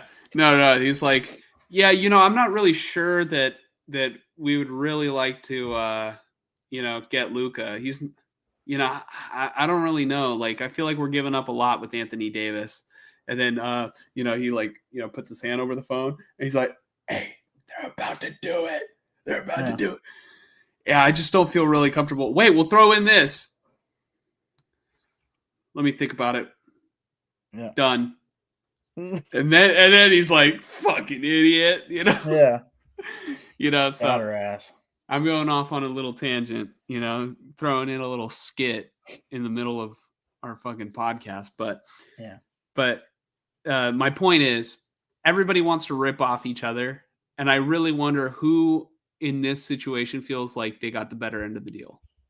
The Seahawks, who have gone nowhere with Geno, or the Raiders, who have not had a quarterback. You know what I mean? And maybe they both win. Fonzie says, what were you going to say? No. I was going to say we should go through comments, and then I still have a lot of stuff on Twitter that I want to show relative to Geno. Yeah. Fonzie says, Geno is good with weapons around him. Reminds me of Darnold. Yeah. Like I said, they're in that same stratosphere. 49er Media tuning back in says, yep, it was Starbucks. That was about just over an hour ago. Yeah. Mike, do you remember, I think you mentioned a brothel, but like, do you remember the scene in Idiocracy where, the main character is looking at Starbucks and like just like confused on like what it has become, and then Frito's like, yeah, I'd love something about something I probably can't even say on this show. So what, forget it. But it was. I need to rewatch Idiocracy because it seems like we're slowly stemming more and more towards that reality. Yeah, no, great movie. That movie's hella funny, I think. 49er Media asking if we got to Niner stuff. Anybody else who's watching who's looking for the Niner side of this, we did start off with our first topic talking about, the way that the 49ers are changing their negotiation tactics. So if you want to watch, it's at the beginning of the show. And then we're also, after we're done talking about Geno Smith, Maxx Crosby, and who the Raiders should sign, we will finish off the show with, free agents that the 49ers could look into. So, yeah. 49er Media said the draft order doesn't change, or I guess the order doesn't change his opinion with the move for the Raiders. Oh. That was probably the quarterback rankings in the division, maybe. Yeah. Something like that. Probably. Or, yeah. And then 49er Media said that Dart might be a first-round pick. More and more, it feels like a late first-round pick to me, but it could be earlier. Yeah. I don't know, because it really feels like there are just two consensus first-round picks, but, we've seen crazier things in the draft. Again, at least for me, that fifth-year option might be big to a team. Yeah. Papa J says, what's up, Josh and Mike? Papa J, what's up? What is up? Welcome back. Let's see. That's what I said. Mike. Geno reminds me of Darnold. Everyone passed on Brady too. Probably, when I was talking about Brock Purdy.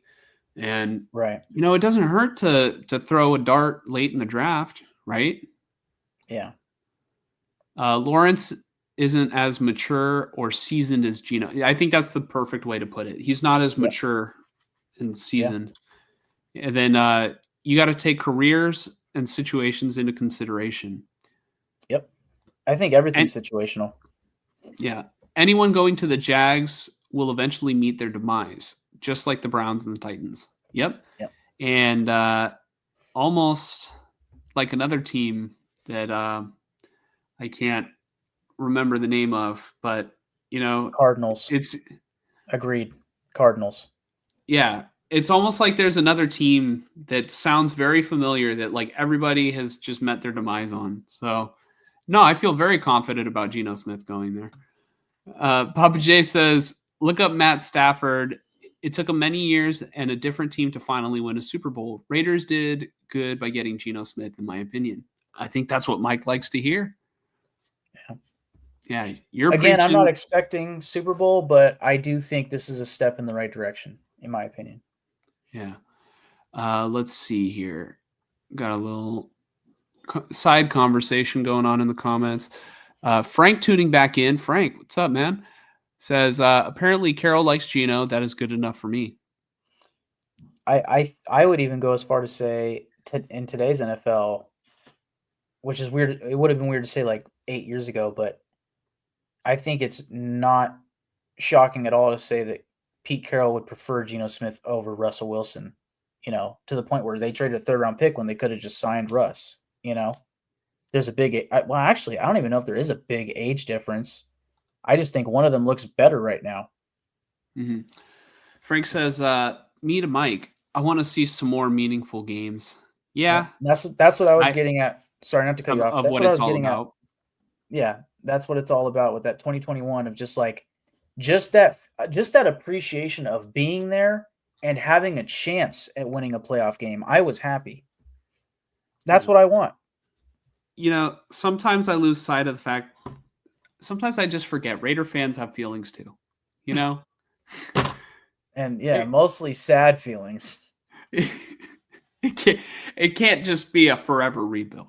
Okay. Although I would argue that the rebuild lasts longer, when you don't take your damn medicine. Yeah, but there's I think positives and negatives to both sides. The positive to taking your medicine, you get higher draft picks. But if you try to compete all the time, I think you will attract more players and coaches, and it just systematically will be better for a franchise and a program. So I want the program and the franchise to build. I want the morale to build, and I want them to start becoming a regular winner. Success breeds success. Frank says, Geno is more motivated than Howdy Doody. Who is that? Minshew? Or is it Sam Darnold? Possibly. Maybe. You know what though? This does actually bring up a good point. I don't know I don't have the quote on me, but I know SpyTech mentioned like whatever quarterback they bring in this year is going to be a guy that, like, man, it was from the press conference, the opening press conference, and they asked him like, "What are you looking for in a quarterback?" And it was like, "I want somebody who cares about football and is motivated and puts everything into winning," just stuff like that." And like, it makes sense to me that they went for Geno because one, he's persevered in his career, but two, Pete Carroll knows him. And there's even a rumor that, Tom Brady has a big effect on who they choose a quarterback. And there's a rumor that he doesn't like Darnold. And even to the point where in the Vikings playoff game, I think Brady might have been commentating, and he was saying some pretty negative things about Darnold in that game of like, yeah, he made a mistake here, made a mistake here. Just, I guess, point being, the rumor is there was already a report that, the Raiders aren't all that interested in Darnold. Like, that only makes more sense to me of like, yeah, maybe they just didn't think Darnold is that kind of guy, whereas Pete Carroll knows that Geno Smith is that kind of guy that they're looking for. You're not that guy, pal. You're not that guy. Fonzie says, of course he will get paid more. He's accomplished more. Well, I don't think that's what Mike wants to hear if you're comparing Geno to Trevor Lawrence. So, right.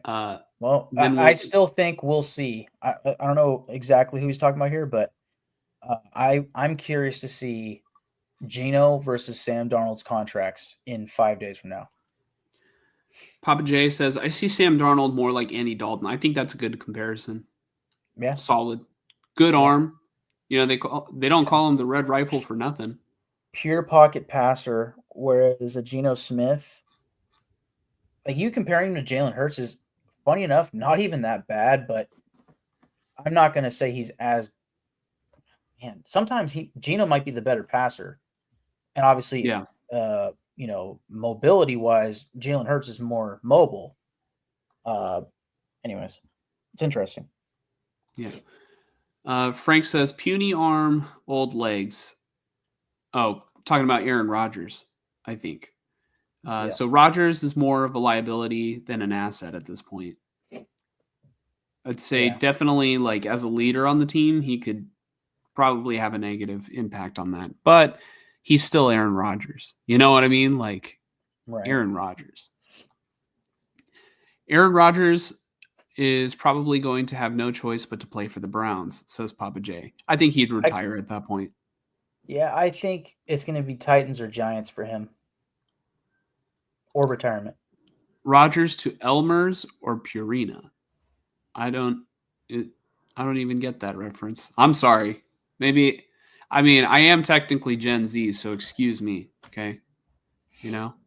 Oh, goodness. Rodgers should go to the UFL. Let's see.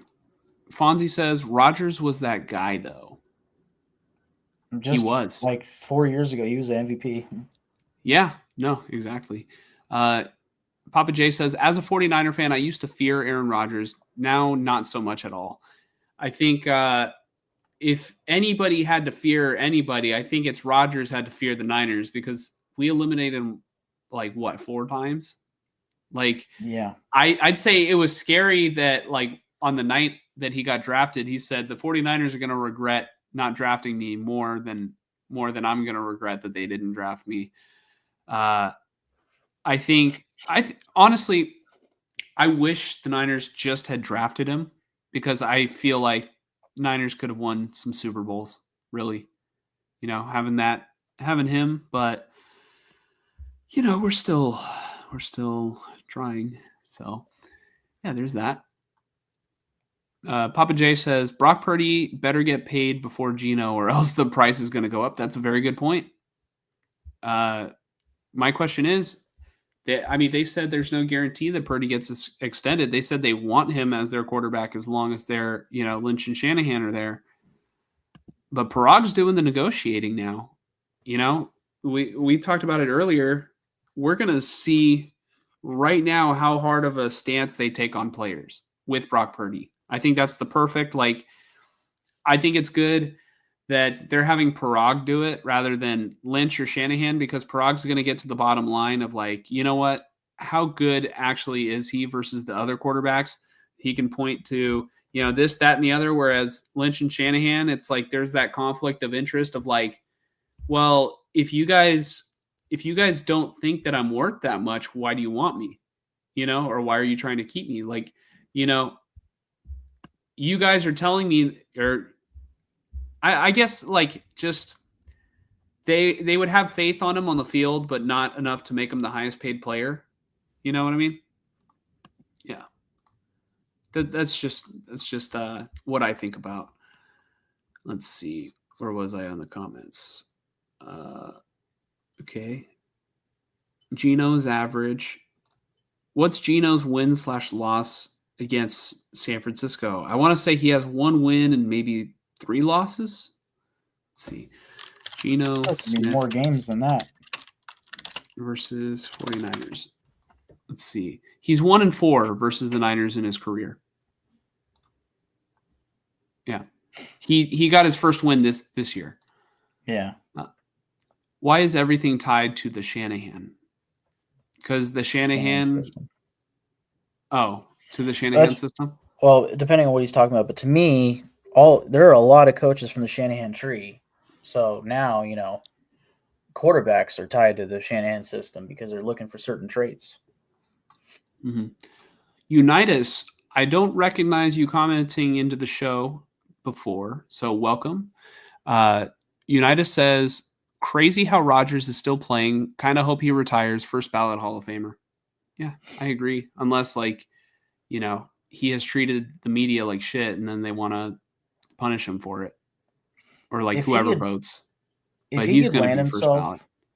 Yeah. If he could land himself a starting job one last time, there might be some records he might be trying to attain, but I'm not sure what they would be. Mm-hmm.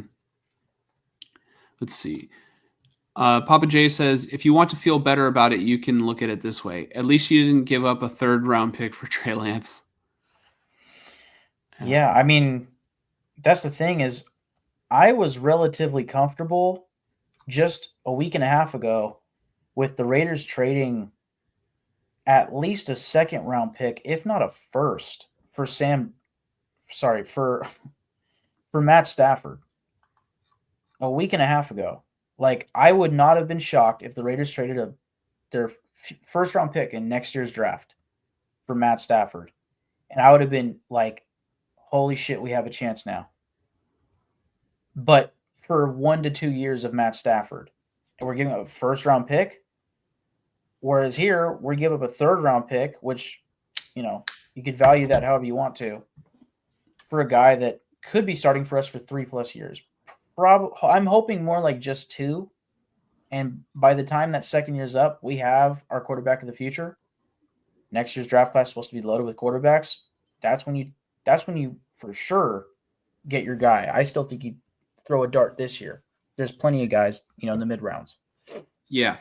The Raiders spent a third round pick for a guy that they don't have to feel uncomfortable about starting. Yep. So there's that. I like so I see Papa J's perspective on that. Yep. Fonzie says Shanahan has kept us relevant. It's crazy how he gets so much flack. I'm one of the people who complains about Shanahan a lot.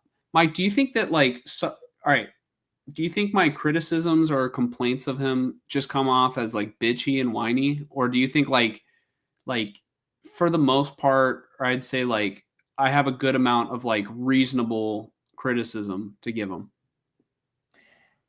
If I were to give my full answer to this, we would have to leave the Geno Smith topic as a whole.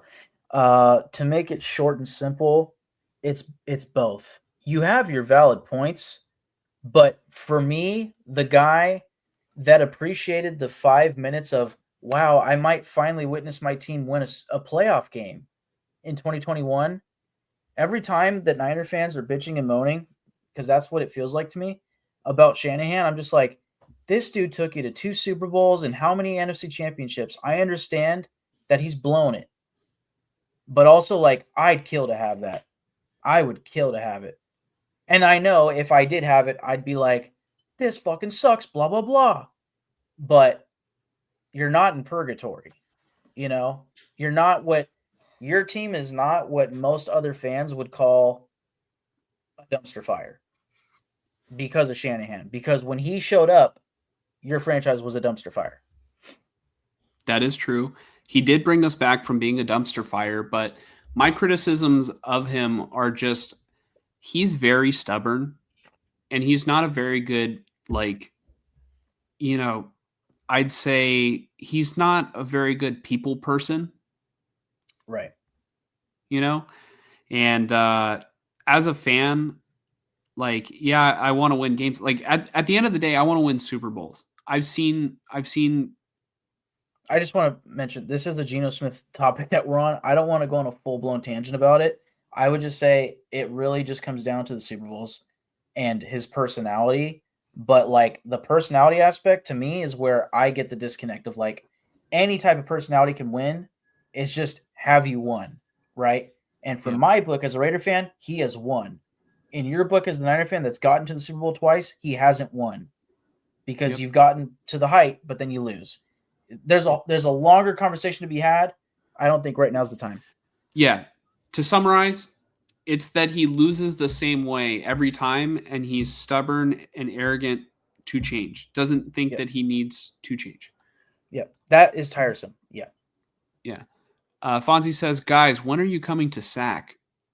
That is a great question. I mentioned it last week. I don't know if you were able to tune in last week, but I am going to create a Discord so that way it's probably easier to message Mike and I when we're not on the stream.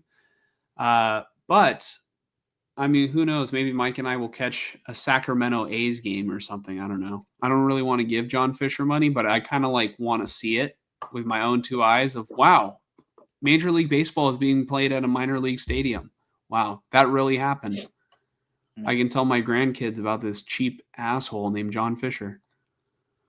Papa J says, I would actually take Trey Lance back as quarterback 4. I just feel bad for the kid. Honestly, I think I definitely feel bad for Trey in his career, but I don't see him coming back to the Niners. I think he was just kind of getting humiliated here. But I love Lance. I would be happy if he came back. I have 2 of his jerseys. Let's see. Wi-Fi tuning back in says, "Hey guy, which one? Me or him?" No.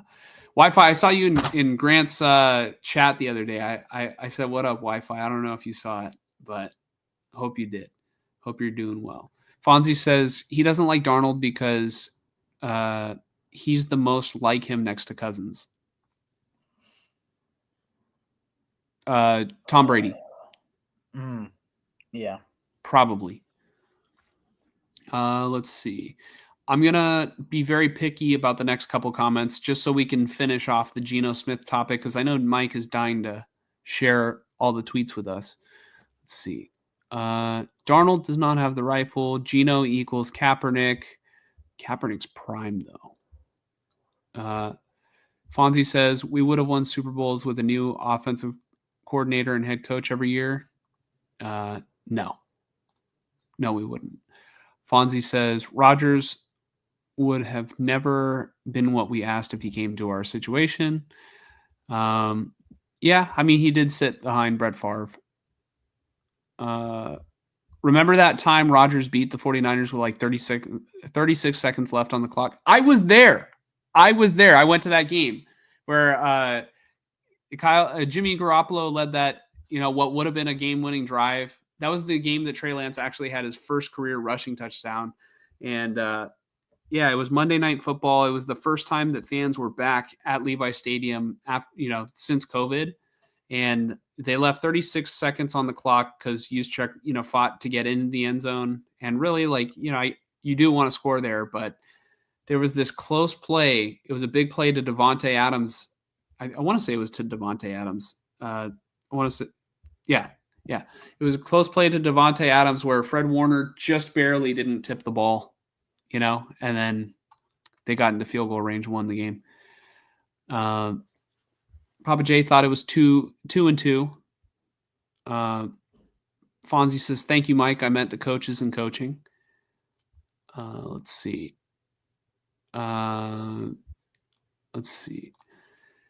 Josh, what other coach would you take besides Reed? Well, that's my thing I don't want Shanahan fired unless there's a replacement for him, but I like Dan Campbell. I don't think I would take him over Shanahan. I would take Jim Harbaugh. Over Kyle Shanahan. Fonzie says he's still top 5. If we let Shanahan go, there would be a riot by half the fan base. I think essentially Fonzie's right, but also you're not wrong to have your complaints and your, issues with Shanahan. Yeah. I'll say that. It's just I think I still lean much more in Fonzie's favor of the grass is certainly not greener on the other side unless you can truly find some really good grass, Yeah. Well, here's what I'll say. Here's what I'll say. Am I lucky at the end of the day to have Shanahan as a head coach? Yes. Is he perfect? No. Does he have flaws? Yes. Do I point out those flaws and suggest that he should improve? Yes. Does he improve? No. Every single time he doesn't. And that's just him. That's the package. That's the Shanahan package. Half the fan base, maybe half the Twitter fan base, but just I don't know. There's got to be a Super Bowl to show for it eventually. He didn't do enough to even earn his. Oh, talking about Trey Lance. Wi-Fi says, I troll Grant, but I love him. Yeah, man. I really appreciate Grant, too. I'm going to be getting lunch with him soon, actually. Next week. I think Kaepernick was solid, and that's what I think about Geno Smith. And, Mike, you should be a Niner. Through this podcast, I feel like I'm a part of y'all. But I can't leave the Raiders. That being said, trust me, my mentality on the Niners has absolutely shifted since starting this podcast. I used to be, essentially a hater. But and like, you know, the Niners versus Chiefs Super Bowls, specifically the first one, like that shit killed me where I was like, this is the worst. This is the worst thing possible. But then the second one happened, and I think what really changed my mentality on the Niners was this podcast and the Chiefs. Because rooting for the Niners in that last Super Bowl that you guys were in, that changed me. That was when I was like, you know what? I'm fine with rooting for the Niners. I love their players already. Like, I know their team very well because they're local, right? I've gone to their games. I have no issues with any Niner fans. I have so many family members. Most of my family is Niner fans. Like, it just makes sense for me to root for them too. So, yeah. Yeah, I'm Mike. Oh, Kyle Shanahan. Mwah, mwah, mwah. Mwah, mwah, mwah. Wow. Fonzie says, you are one with us. There you go. Mike's one of us now. Yeah. All right, Mike. What are what are the Geno Smith?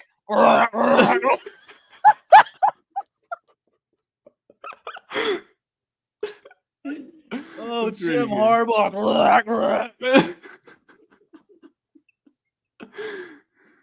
Oh no.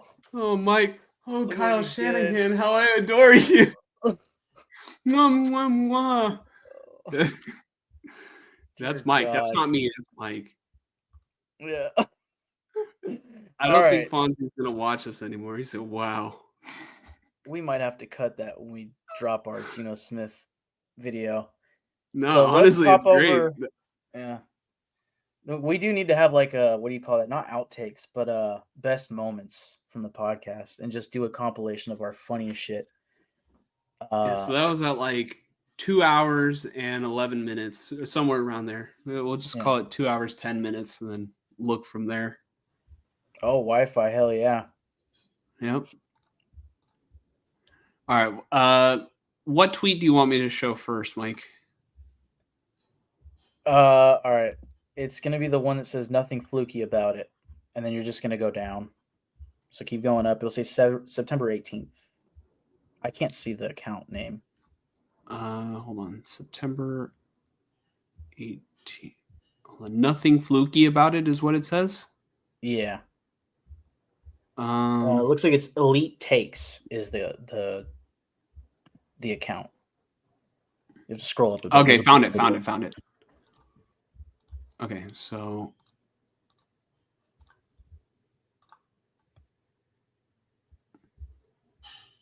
we'll have to listen to it too. Okay. There's no music, I don't think.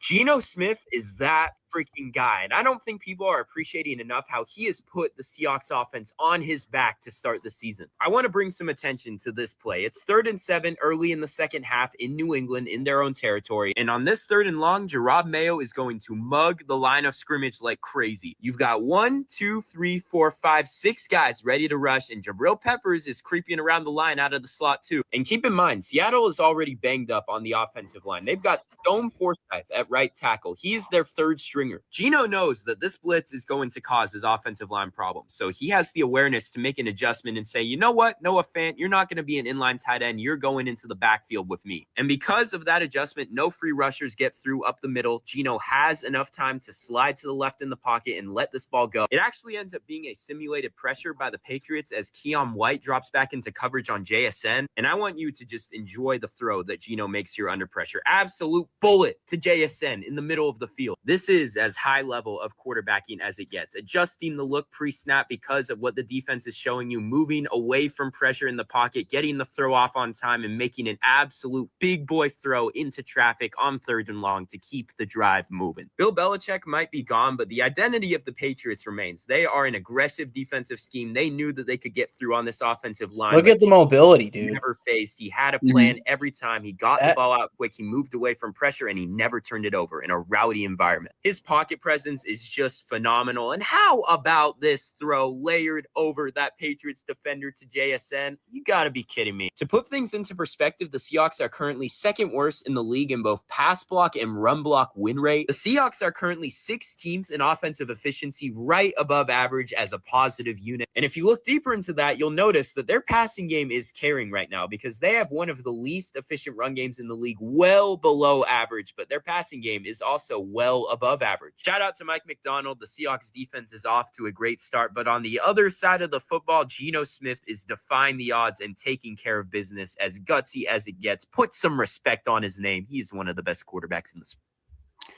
Okay. Really quickly, though, I do want to also add, I did hear that Geno Smith is third in the NFL in interceptions, or at least was this past season. Yeah, that's one of the things that he definitely needs to clean up. And I could see that's where you might be able to label him as more of the gunslinger type of like, he's going to throw interceptions and hopefully he's able to clean it up. Hopefully, maybe in this offense, they're somehow able to, again, clean that up. But also that might just be a side effect of having Geno Smith. And if that's the case, when he isn't throwing picks, you're going to have to score points. But it's better than what we've had. That's for sure. All right. Let's see. The next one is, all right. Do you want me to just go in order of yeah, just keep when going you've downwards. sent it to me? Yeah. Okay. I won't put this one full screen, hopefully in hopes that we don't get like a copyright strike for NFL All 22 or anything. Cool.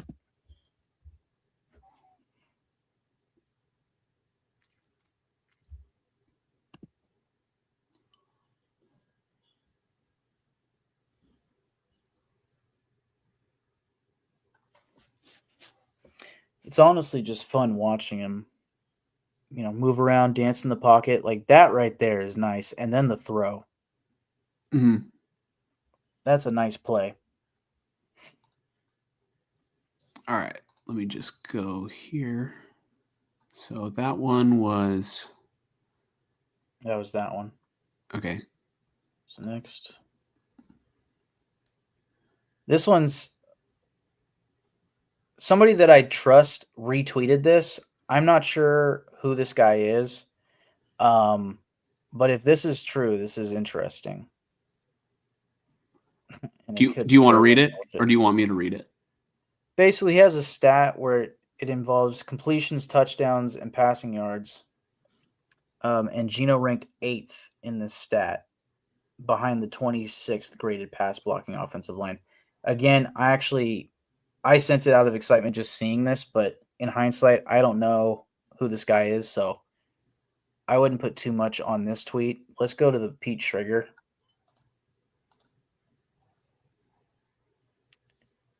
This was a story. You can play this. Basically, Dave Canales talking about Geno and Russ. Okay. Just an interesting What do you story. remember of the Geno Smith, time where he gets the torch and it's his time to take it? There were some little things that he cleaned up from a technical standpoint, but the guy was like 78% completion in his first camp with the Seahawks, Is as that a right? backup to Even oh with my Russ gosh. there. Russ is there killing it. Yes. And it's So still he clearly was a veteran. He knew where the ball was supposed to go. No one throws a prettier ball than Geno Smith. Just it spins tight. He's accurate. He's got the right amount of zip, but he's got touch. So all those things were there, and it was just, but we had Russ, right? So you don't even take your brain there immediately. But so then just the celebration of a couple of years of work, of conversations, of Geno saying, I know I still got it. Once I get a chance, this is how I'm gonna do it. He was forward thinking with his words. He was super he had a lot of belief still in his own ability and his talent. And so as I come along, really it was just about for me, I was there kind of through the whole process. And then once I get Geno, I'm just there to just maintain and reinforce. Next one's Ted Nguyen. I think there are plenty of quarterbacks that throw a better ball than Geno, but I get his point. Right. Well, I think I even think Russell Wilson throws a prettier ball than Geno. But Geno Yeah, does throw a pretty ball. yeah, I mean, I'm watching these clips and I'm like, I can see it. I see what he means. This is another example of pre-snap Geno, calling shit out. Even on a play that doesn't become a pass, it probably was a pass, and then he decides we're going to run a counter to the left or whatever that was by design. And touchdown. Geno doing that pre-snap stuff, I think is going to be good if, I think it's going to be a good pairing with Chip Kelly if they do run some no huddle sometimes, because there will be all that time to see what the defense is giving you. And if you're running no huddle, the defense can't substitute. So you should be knowing, you should have a good idea on how they're going to line up. Right. My thing with this is the fact that they're getting a true veteran, whereas let's say they take a quarterback at 6th overall, you can't count on that. You can't count on that shit happening. Mm-hmm. Let's see. Geno working the pocket and finding Lockett in the middle.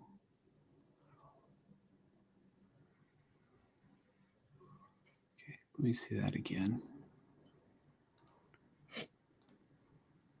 Okay. Pretty good. All right, Seattle used to play Josh McDaniels.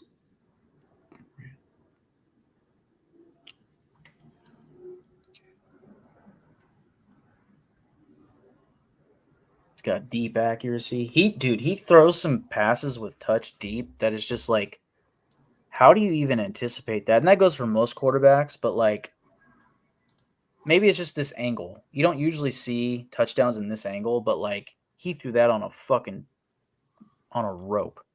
Mm-hmm. No, I mean, it was a great throw. Bread basket.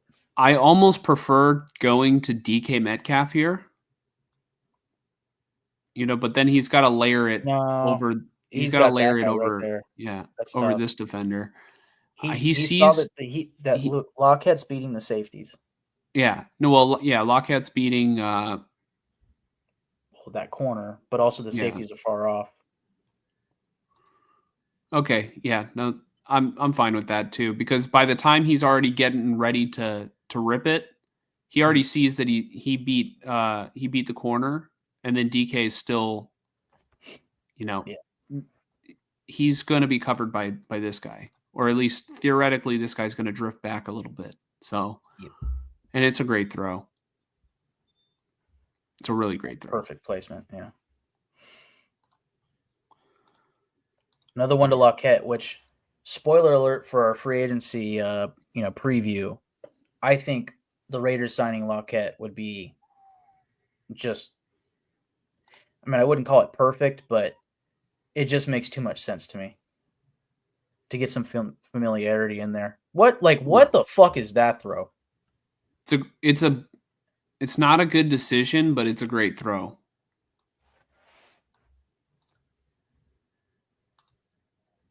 Also, look at what DK Metcalf does. Look at what DK Metcalf does. He kind of bumps this guy out of making a play. Maybe not. I don't know, man. I think what he sees is that safety to the left. Number 30. I think he sees number 30 backpedaling and realizes I fucking got this. He shifts the safety's waist. You see that? See how the safety turns his waist all the way around? Right. This there. Guy? Yep. See that? Horrible play by number 30. Right. I wonder if he saw that though. Like he had the wrong angle. He's like, I'm just going to throw it behind him. He won't be able to get there. Well, let's watch him. Yep. Okay.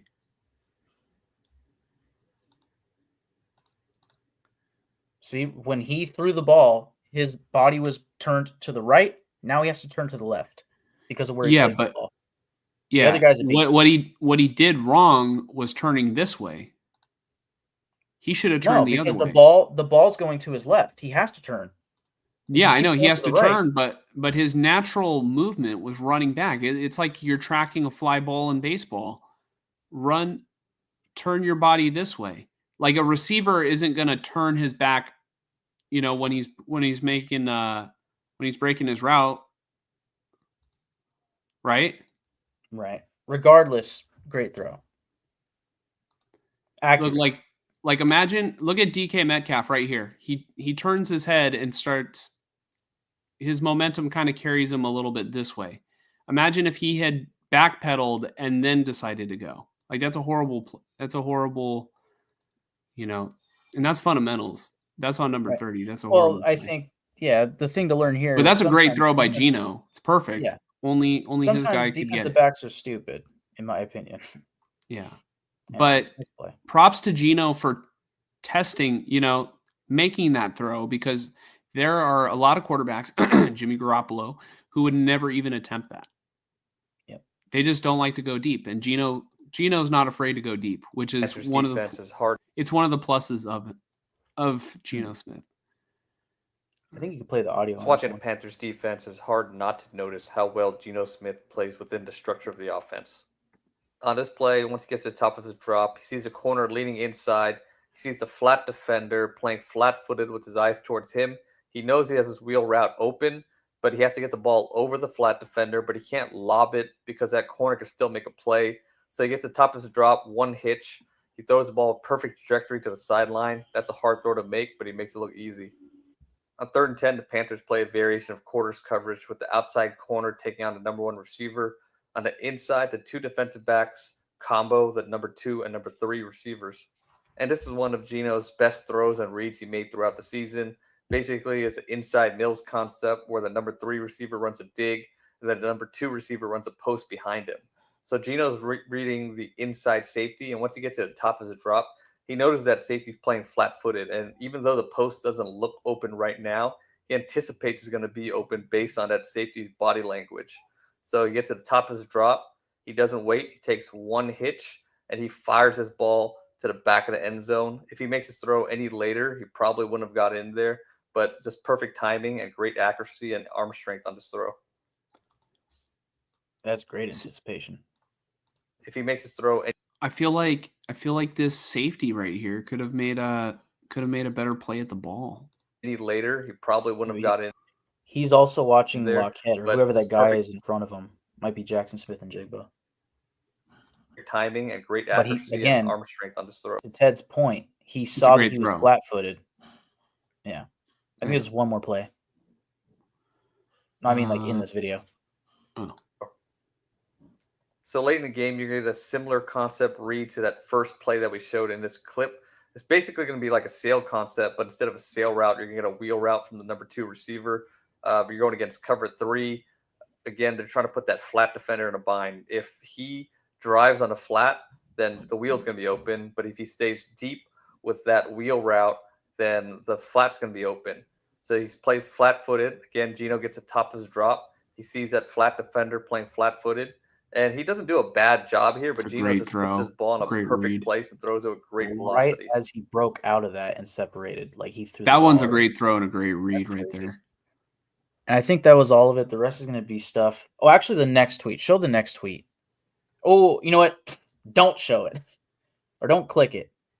Because I know that the tweet that he's quoting has a bad word that I don't want to show on this show. We'll get to Andre James after this. The next tweet down. Don't click Yeah. on it. But just what Click he on says it? there. No, don't click on it. You can see why later. There's a bad racist word that is used. But and I don't know why he's saying Rick Gannon. Rich Gannon was 34 when he came to the Raiders. Basically, the tweet that he was quoting was saying, like, don't tell me this is some smart quarterback bullshit. Like, why are we giving up a 3rd-round pick for a 34-year-old? And this guy clapped back with, Rich Gannon was 34 when the Raiders signed him. So that's not me saying he's going to be the next Rich Gannon, is going to be an MVP and go to the Super Bowl. But again, as I said last week and I said today, anything can happen. So to all those videos points earlier, I think the Raiders are getting a veteran, more cerebral quarterback than they've had in a long time, who can make all the throws and has anticipation. and has mobility that I haven't seen in a long time. So I'm very excited about this, and I don't think there's much else to say. I just think that this is a good fit for Geno, and now, the task at hand is to surround him with talent and with competition so that they can go out there and win games.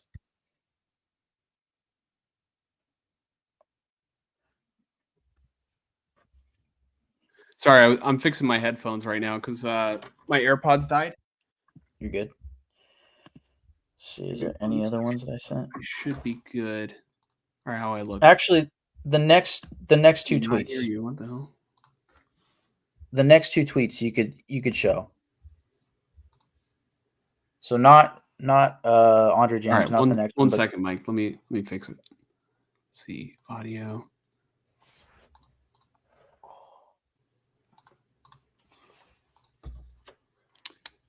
Do you want me to pull up the next tweet? Yeah. All right. Well, not the next tweet you said, but the one after that. And then I'll let tweet. you discuss it while I fix this. Oh. People are going to freak out over the headline numbers of Geno Smith's contract with the Raiders. Though, as the case with any big contract, pay attention to how it's structured, short-term outs in the deal, and the guaranteed money. Really, the way that I would look at this is, chances are, if I had to guess, Geno Smith is going to get a similar contract to what Derek Carr got, 4-5 years ago with the Raiders. The contract that the Raiders were able to walk away from with like no dead money, or at least, no guarantees, right? As long as they cut him by this day of the season. I would expect something like that, whether it's a 3 or 4 year deal. They're going to come out, just like the Crosby deal. We're about to get on Crosby. They come out with this announcement of Maxx Crosby is now the highest paid, non-quarterback in the league. Yeah, his extension is, but when you throw on the other 2 years that he's still under contract for, it actually averages out to something way less. And then the question becomes, well, what's actually guaranteed?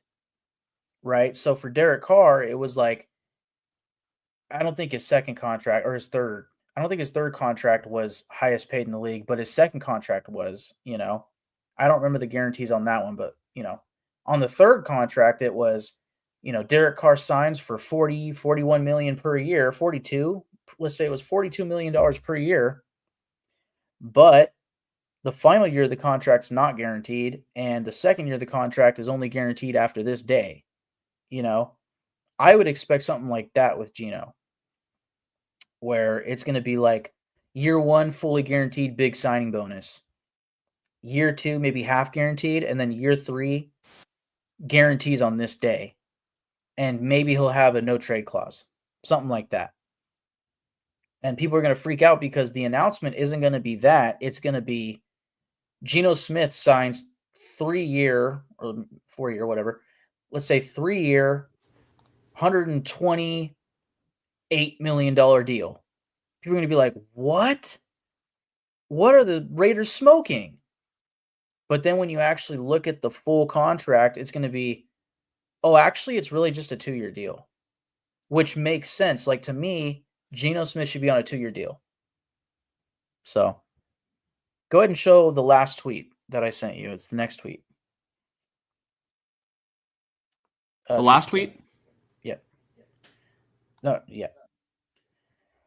Raiders likely get a new deal done with Geno Smith with a heavy signing bonus to reduce his 2025 and future cap hits. Point being here, why is the fucking first comment fuck John Spytek? Like, why is that his at? Jeez, dude. Point is, they have the ability to, give Geno a big signing bonus to keep their cap space up. Right now, they're sitting at around $50 million in cap space projected, but they could sign him to a new deal, and all of a sudden they might be back at like 65. So anything goes right now. Mm-hmm. Yeah, man, we've gone at full length about this Geno Smith thing. Is there I mean, do you want to like wrap up, your closing thoughts, or you think we've kind of touched all bases? I guess I'll summarize with I think the Raiders got the best possible quarterback that they could have got at this stage right before free agency. They didn't have to get in a bidding war, Like if they were in a bidding war for a trade, they might have gave up a second round pick, but instead it's a third. Like I feel like that's one thing with trades is like you hear it and it's final and it's just like, oh, third round pick. Yeah, but what you don't think is, well, what if they demanded a second? What if they really wanted a first? I don't know. Like third round pick's not that bad. The money that they're going to pay him is middle of the pack for starting quarterbacks. That's not bad. I just think this is, oh yeah, I think this is a good move for the Raiders to win games. And I think, last week we asked the question, what should the Raiders do at quarterback? And I said, they should get a guy for 2025 that can win games under Chip Kelly, that has the mobility and can be a game manager. And Geno Smith is all of those things and a little bit more. If he were a free agent, he would have been the best quarterback available, guaranteed. Yeah. Let me know if there's any echo, by the way, because I couldn't get my AirPod to reconnect. I was charging the left one while I was using the right one. And so, I think they might just both be dead. So I'm going to let it charge a little bit. But Fonzie asks, Mike, how confident are you in your new quarterback? I'm confident that he's the best quarterback that the Raiders have had since Derek Carr. And I'm confident that at this stage in their careers, Geno Smith is better. I wouldn't say that he's like going to ever play better than like 2016 Derek Carr. Even 2021 Derek Carr is pretty hard to beat as far as like, middle of the pack starting quarterbacks go. I am as confident in Geno Smith as I am confident in the roster surrounding him. I think that is what comes next, is filling out the rest of the roster. Because if the Raiders go into week 1 and I feel like they are just deficient at corner and safety, we're going to have a problem. If I feel the Raiders are deficient on the offensive line and or defensive line, I'm not confident at all in Geno Smith, because he's going to be depending on the rest of the team, just like they're going to be depending on him. So they still have work to do. And I can't say that I'm ultra confident in Geno Smith taking us to the playoffs until I feel confident that this team can go to the playoffs. Take that for what you will. All right. Let me get to the other comments. So Fonzie says, Smith and Jigba, Lockett, and Metcalf. He won't have that. Geno had better weapons than Las Vegas. I disagree. I disagree a little bit. I feel like DK Metcalf is a little overhyped. I don't think he's an elite route runner. Yeah, as a route runner. Okay, we're about to get in free agency after Maxx Crosby, which I hope we're going to make very quick. What the Raiders need is a boundary receiver that can, run the deep routes. They have the possession outside receiver in Jacoby Myers. They have a slot receiver in Trey Tucker, although I'm never really that confident in him. I wish that they would use him in more intricate ways than just having him run routes. Like, give him some end arounds and shit, because he's fast. 1000% the Seahawks group is more consistent, but also I think Bowers is the best of all of them. And I think Jacoby Myers is the most underrated receiver in football. And I think essentially the way that I feel, Bowers versus DK Metcalf, I don't care. I'm taking Bowers. Jacoby Myers versus Jackson Smith and Jigba, that's a good question. That's a good battle. And then really it's just Tyler Lockett versus who do the Raiders get in free agency or the draft. Because somebody's going to be added. It's not Trey Tucker. Trey Tucker is going to be the fourth receiver on this team behind Bowers Jacoby Myers, somebody, and then Trey Tucker. That's what I think. Let's see. Fonzie says, provide Geno with weapons and y'all will be all right, Mike. I think Mike agree. agrees. And it really comes down to the offensive line and the run game too. Everything. Wi-Fi thinks that the Raiders will still take a quarterback in the first round. I don't think so. Unless Shador is there. Yeah, I think if Shador is there, I can absolutely see it. Otherwise, hell no.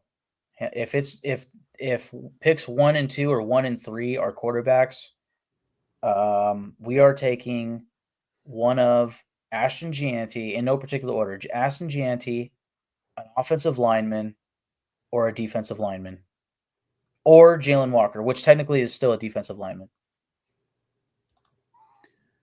Fonzie says, it's crazy to think it will carry over to the next team. I don't quite understand the context. Maybe if you like could clarify. The play from the receivers, or maybe. Is Desmond Ridder still the backup quarterback? We will get to the Raiders roster shortly, but I will say that Desmond Ridder is not on the team. Fonzie says, Geno and Darnold are on the same boat, Mike. Like, as far as ranking them as quarterbacks, yeah, I can see that. I know I'd prefer to have Geno, and that's not just because the Raiders got him today. I just think he's the better quarterback, at least in a consistent manner. But if next year Darnold is better, which sounds contradicting to what I just said, but anything can happen, as I've said multiple times. If Darnold is the better quarterback statistically, whatever you want to call it, next year, then, hey, he's younger, and that's the new consistent thing because last year he was better.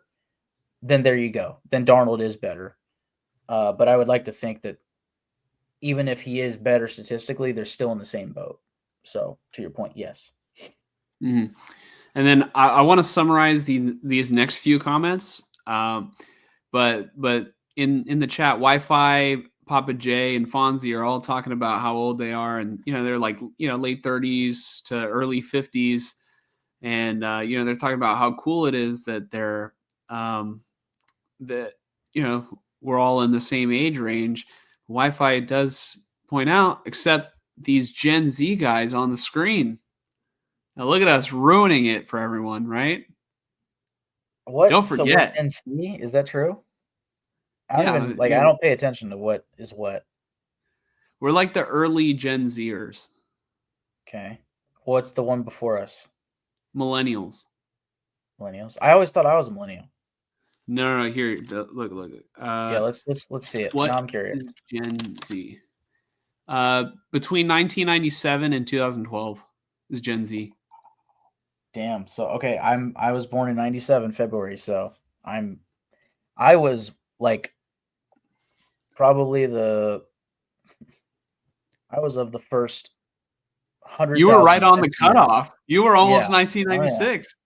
That's why I thought I was a millennial. I thought it was up till 99. Shit. You're one of us, okay? You're one of our TikTokers, and you're a Tide Pod eater, okay? Yeah, I remember back in my day, I used to play with toys. I know. I know the rest of that. Fonzie says Geno needs to prove it with the next team. Yeah. And Fonzie defends us too from Wi-Fi. He says those Gen Z guys are your hosts. Yeah, put some respect on our name, Wi-Fi. Shut your mouth, young man. You shut your mouth right now, or I'll get somebody to do it for you and whoop your ass. Poor guy's never witnessed a super. Fonzie says a super what? Like a super chat?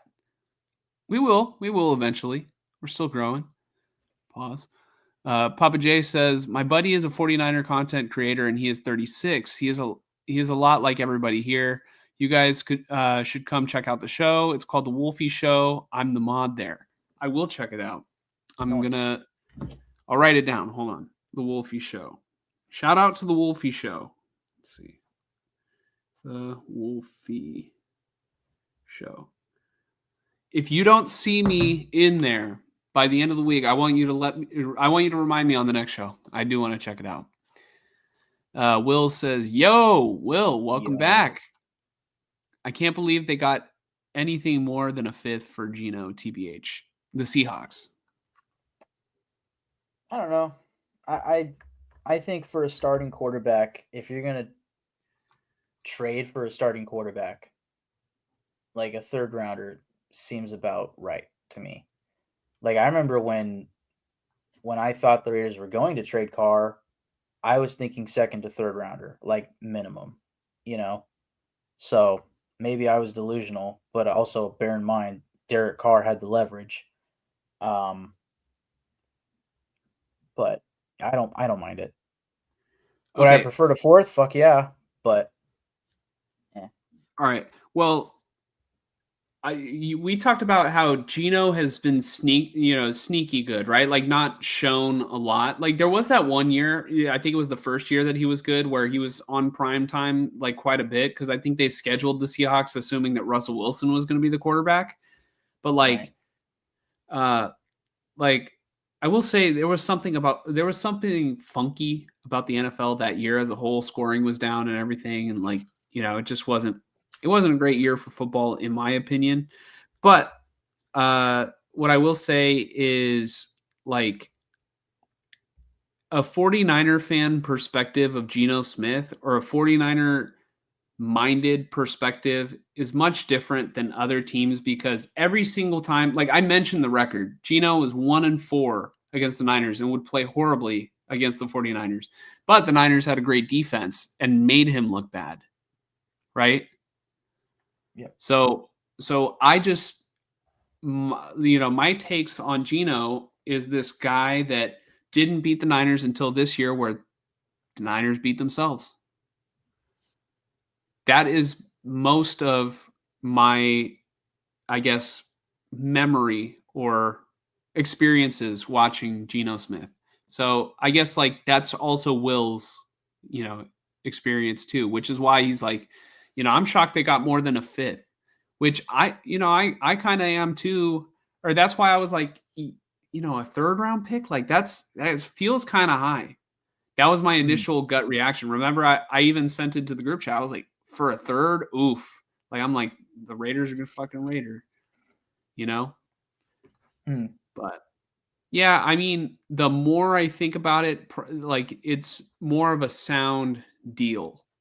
You know what I mean? I still hold firm that, do you really want to be wasting time and money on a guy that you could have had a comparable player to, like Sam Darnold, right? And Geno is better than Sam Darnold. I doubt Sam Darnold has as impressive tape as what we even just saw today from Geno Smith on the tweets that we showed. Sorry, I wasn't trying to tell you to shush. Just I do have one point that I did mean to say earlier, and you just reminded me of it. The tough thing with free agency is, it's easy to say like, well, they could have just signed a guy that's comparable to Geno without having to give up the 3rd round pick.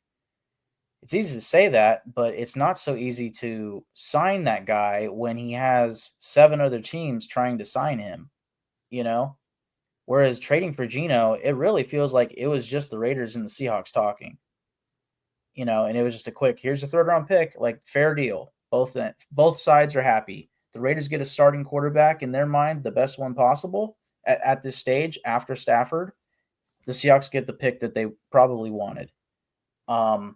Whereas if they wanted a guy that was comparable to Geno, it's either Sam Darnold when they have apparently the Seahawks, the Vikings, maybe the Titans, maybe the Giants also clamoring for him, or Justin Fields, who has never been known for being accurate and yada, yada, yada as a quarterback, right? Or consistent at all as a quarterback. Or Russ, who has iffy history in the sense of personally with Pete Carroll, and also is getting towards the end stage of his career, or really is in the end stage of his career.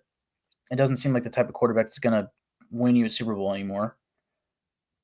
And then there's just the guys with Achilles tendonitis in Rodgers and if Kirk Cousins makes it to free agency. And then there's guys like Zach Wilson and Trey Lance. Like, that's really all they had left. Or Jameis, I guess. Not Daniel Jones. Like, I might be missing one guy, but really, I liked the idea of Justin Fields because of the mobility, but I knew damn well if we signed Justin Fields, I don't feel that great about Brock Bowers repeating the season he had last year with him at quarterback. I don't feel great about the pass game. I feel good about the run game, But then again, defenses might sell out for the run. I don't know. I think Sam Darnold was the only guy comparable to Geno. And I think that because of that, there's going to be a frenzy for Sam Darnold. And actually, the main point of all this right here, and then I'm done, was that because this draft is so weak at quarterback, that frenzy for a guy like Sam Darnold is only going to be heightened more, in my opinion. So if the Seahawks are serious about going for Darnold, I'm telling you, man, I think he's going to get paid more than Geno because it's going to be a bidding war. And it's not easy to say. It's hard for me to say that it would be easy for the Raiders to get somebody comparable to Geno because it's going to be hard to do that for whoever gets him. You'd have to be extremely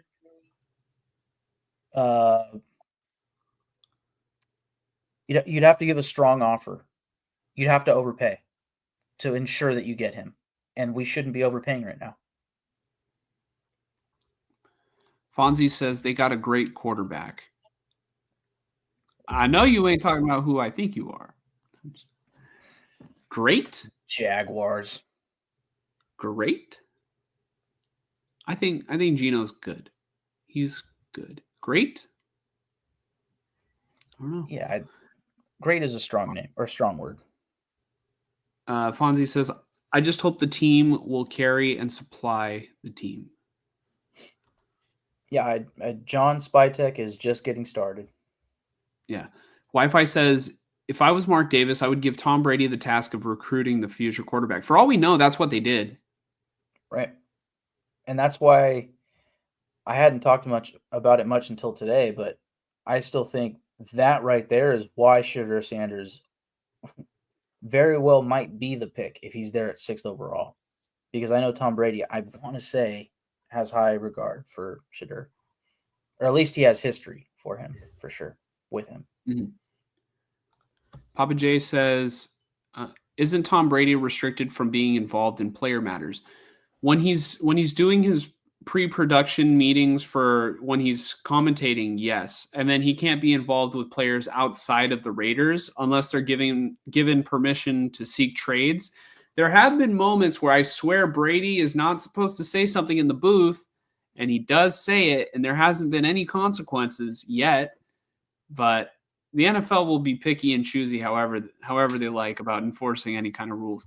But yes, Tom Brady's not restricted from being involved in player matters if it pertains to getting players on the Raiders, as long as he's not tampering. Did I explain that right, Mike? Or did I? That sounded right to me. Alphabet soup just come out of my mouth. All I know is he was allowed to talk to Matt Stafford in part because Matt Stafford was granted permission to seek a trade. And I would have to imagine, I don't know if he's allowed to talk to players once free agency opens, but he is certainly a part of decision making. I'll say that. Mm-hmm. I mean, look, Al Davis for the longest time was a part of decision making too. He was the owner. Oh yeah, he was owner and general manager. Yep. So yeah, I will say this right now. Yeah, I'll say this right now. We are definitely on pace to have a 5-hour pod tonight. 5-hour pod? No. We'll wrap up. Fonzie says, Josh, how are you feeling with our build up? Okay. Yeah, maybe 6-hour pod, Mike. No, I hope you're talking about football here, Fonzie. But In terms of the 49ers, I think like their actions and everything they're kind of giving us is sort of gearing up towards the 49ers are going to have maybe a down year and well, not a down year because they have an easy schedule and they'll be able to make the playoffs this year, I think. But they're just not as deep as they were in the past where they had like, multiple, like they had in the past like two great units on the defensive line, right? Now they don't even have a full functioning starting defensive line. They have to fully rebuild that. And, they're not going to have Dre Greenlaw unless they re-sign him. And right now they're trying to crack down on spending and get younger. So I don't see how they could do one, but also do the other, So they're in this position right now where it seems like they're kind of gearing up for like not a full-on rebuild, but they're trying to get Purdy extended, and then it seems like they're going to be in the same boat as the Raiders of they need to just build the team around the quarterback, right?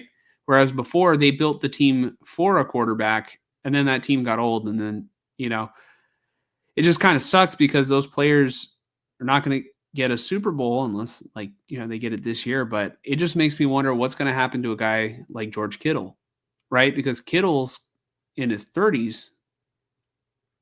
He is in his 30s, right? George Kittle. He's 31. Yeah, he's 31. Okay. I was about to be upset if he was 29. Well, I was about to be happy if he was 29. Yeah, but you feel great. Yeah. But I just wanted to make sure I had my facts correct before I said anything. But yeah, I mean, it feels like they're doing the right thing, but it's a little bit disappointing because the Super Bowl is going to be in Santa Clara this year.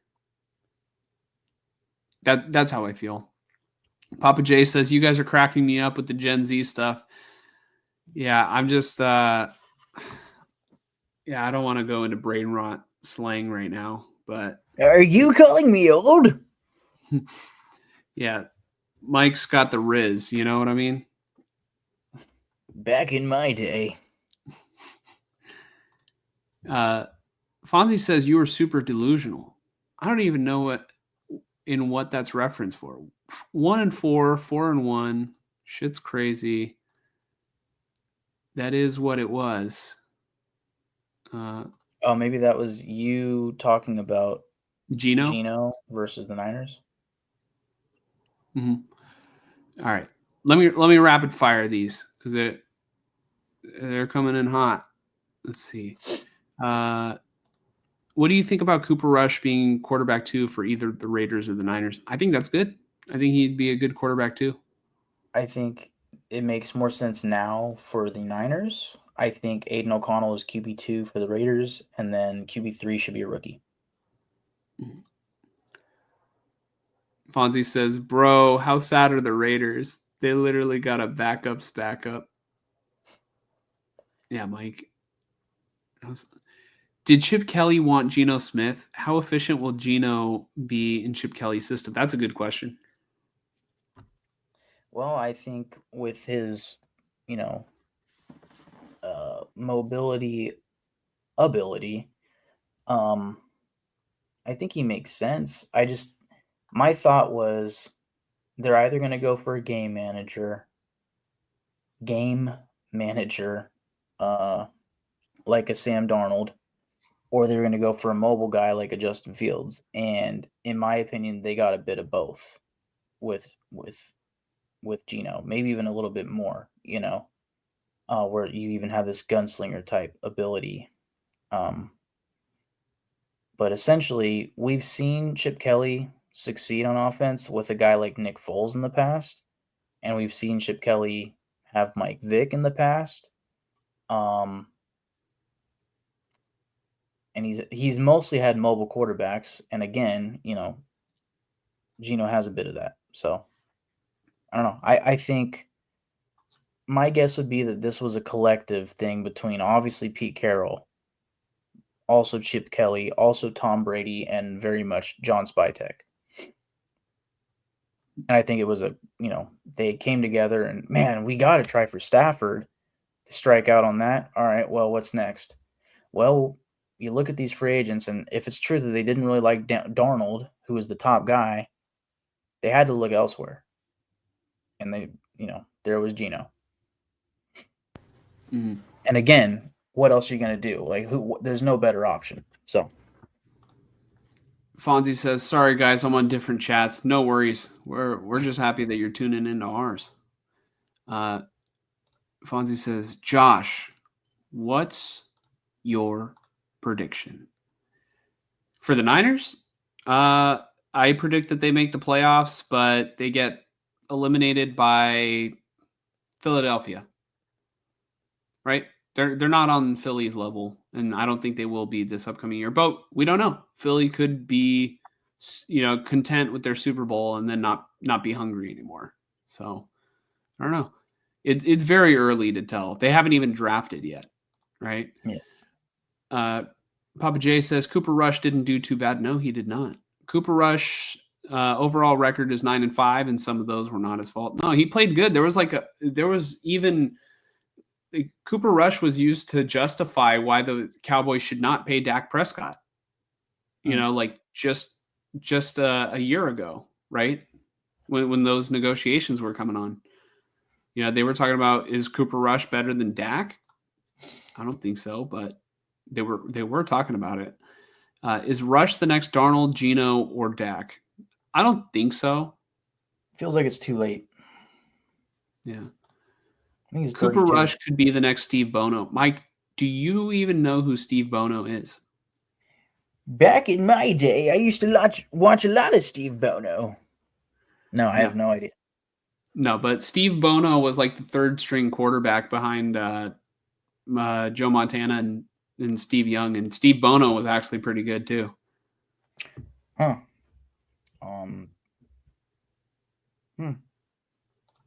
Where was his really good backup quarterback, says Papa J. You know how like certain people have like fan club names, like Benedict Cumberbatch. I think his fan club is like the Cumberbitches or something like that. Would Bono's fan base be like the Boners? Did you really just all right, I want to know what was going through your mind before that left your mouth. They say to think before you speak, Mike. Jesus. Oh, I thought it a minute ago. I just waited. Yeah, you were, earlier it was, Kyle Shanahan. No, it's Steve Boner. No, it's Steve's Boner. Oh, brother. Oh, man. Yeah. Oh, wow, it's midnight. Yeah. Next week, guest on the pod, Steve Bono. Yeah. I remember Papa back J in my day. Papa J says, I said could be, only time can tell. Yeah, no, exactly. Mike, what's your expectations with the Geno thing? That is a good question. What, because you could like the move, but what is your expectation? What is it going to bring? I think it's going to bring a more consistent passing attack, which we didn't have last year. But I think overall on the season, if you're asking me what's my expectations for the team, I can't really answer that yet until I see the team on paper going into training camp, and better yet, coming out of training camp. But my expectations for the offense with Geno Smith is a better passing attack. And I think, again, if they focus on the run game like Pete Carroll has said, I wouldn't even call it hinted, he has proclaimed that this is going to be I wouldn't call it run first offense, but they're going to focus on the run game. If they get that to work and they get the offensive line, I don't hear you right now. I don't go on. I'm gonna try and put these in. Do you guys hear Mike right now? Tell us in the chat. Yeah, I'll keep going though. I hear you again. Okay, cool. Yeah, I think you might have been lagging a little bit, but if they get the run game and specifically the offensive line, looking good, my expectation is that I'm not expecting top 10 offense or anything, but just I'm expecting an efficient offense with a more consistent passing attack compared to last year. And if at that point my question becomes the defense, right? And we'll get to free agency in a little bit, but they have a lot of free agents coming up. Mm-hmm. All right. Last couple questions, and then we will turn the page to Maxx Crosby. Josh, how would you feel if we signed Joe Flacco? By the way, 49er Media, thank you for, continuing to watch the show. I know it's been a couple hours since I said we will get to Niner free agents at the end, but if we sign Flacco, I honestly think he could probably play well in Kyle's system. He didn't play well in the playoffs a couple years ago for the Browns, but I think leading up to that, he showed that he can still play at a high level, if in the right situation with a good play caller like Stefanski. But I feel like Kyle's system can also be a little bit more quarterback friendly too, where they don't ask the quarterback, and this is one of my complaints, but it's also it's a plus. It's a double-edged sword, really, where it's the quarterback doesn't have to worry about much besides the play that's going on. But I would like to see, let's just say that Joe Flacco was out there and he does have the experience to know defenses and to read coverages. I would like to see quarterbacks be able to make more changes at the line of scrimmage and call their own protections. But the fact that he wouldn't have to do that, I guess, would be technically easier, if you're thinking about it logically. But yeah, let's see. You guys can hear us just fine, and they're laughing about my Steve Bono, or I guess our Steve Bono moment. So, Mike, I'm going to let you have the floor on Maxx Crosby. I'm going to fix my AirPods, hopefully, but you have full control right now. Tell us, the Raiders extended Maxx Crosby. How do you feel about it? Can you pull up a tweet for me before you go? Yeah. Because for reference, my phone took a Gen Z shit on me today. I got it a month ago, Apple 16, and randomly today at work, it just started saying, what did it say? It was like battery. It wasn't battery not recognized. So it went from I had 90% battery to it was saying I had 1%, and every 2 minutes, ever since 12 noon today, every 2 minutes my phone will turn off, turn back on, turn off, turn back on. Every 2 minutes.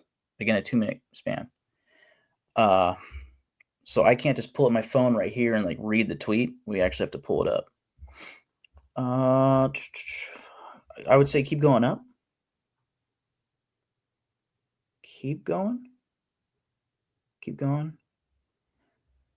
Keep going. Shit.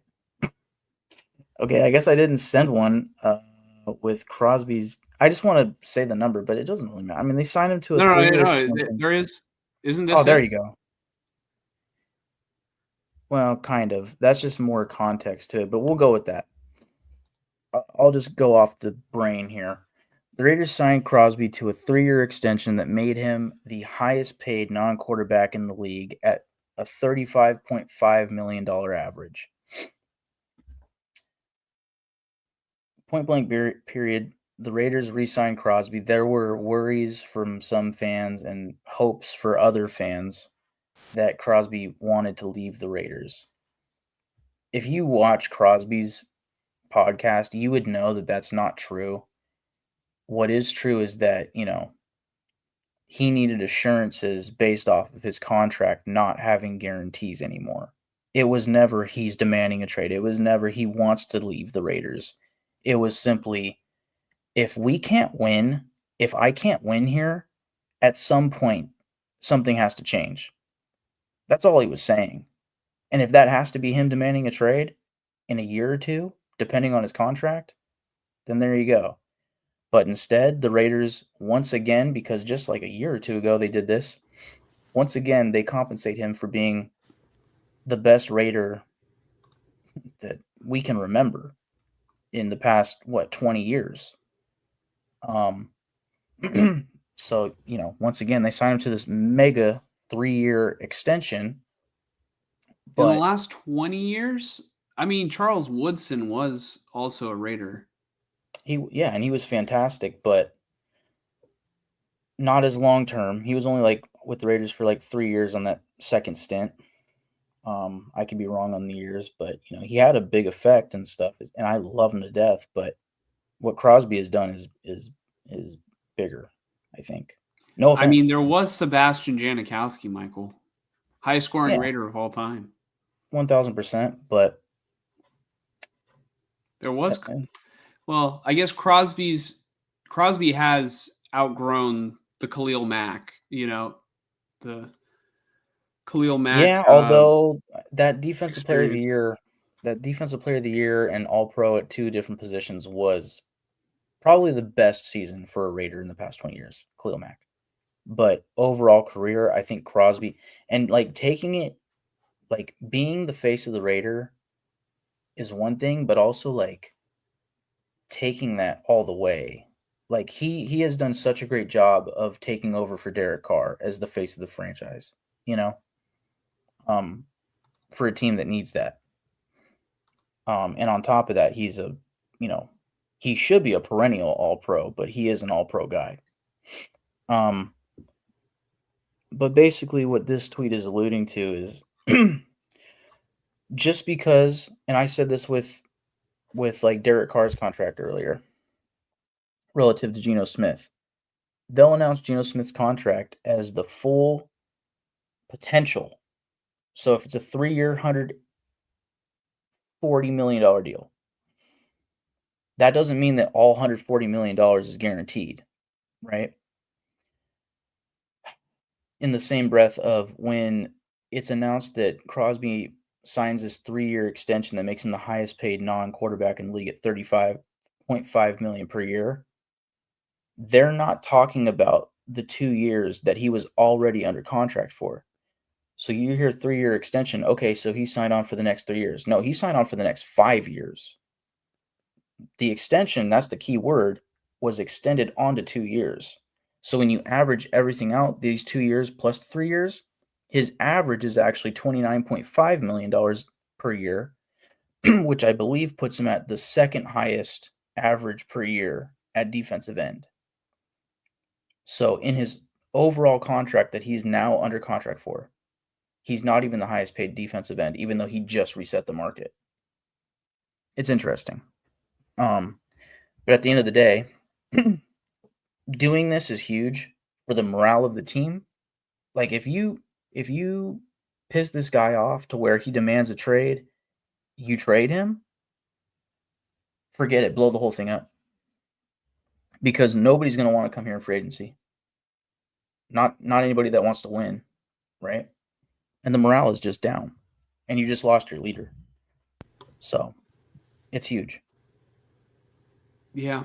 I mean, probably the best thing that Maxx Crosby has done has been very outspoken about wanting Antonio Pierce as head coach. I'm obviously kidding. But no, Maxx Crosby has been, one of the premier edge rushers in the NFL. He has been, he's been very dominant as long as he's been healthy. I know that, he had surgery. What was it? It wasn't an ACL, was it, Mike?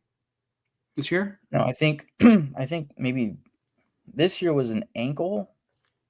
I forget what it was before, but it wasn't ACL. But yeah, he's definitely had surgeries in the past, usually in the off season. Yeah, he is the culture of this team. Wi-Fi, he hits the bullseye here. He says, Maxx Crosby is the culture. I do agree. Yep, he establishes what everybody needs on the roster needs to aspire to be. And then one other thing, not off topic, but just as far as the contract and the timing of it, the Raiders re-signing Crosby now is so huge because in a week, in 2 weeks, in a couple months, TJ Watt, Micah Parsons, Trey Hendrickson could get traded. Aiden Hutchinson. These are all guys that are going to be looking for new deals soon. And oh, by the way, Myles Garrett is demanding a trade, who is, according to most, the best defensive player in football.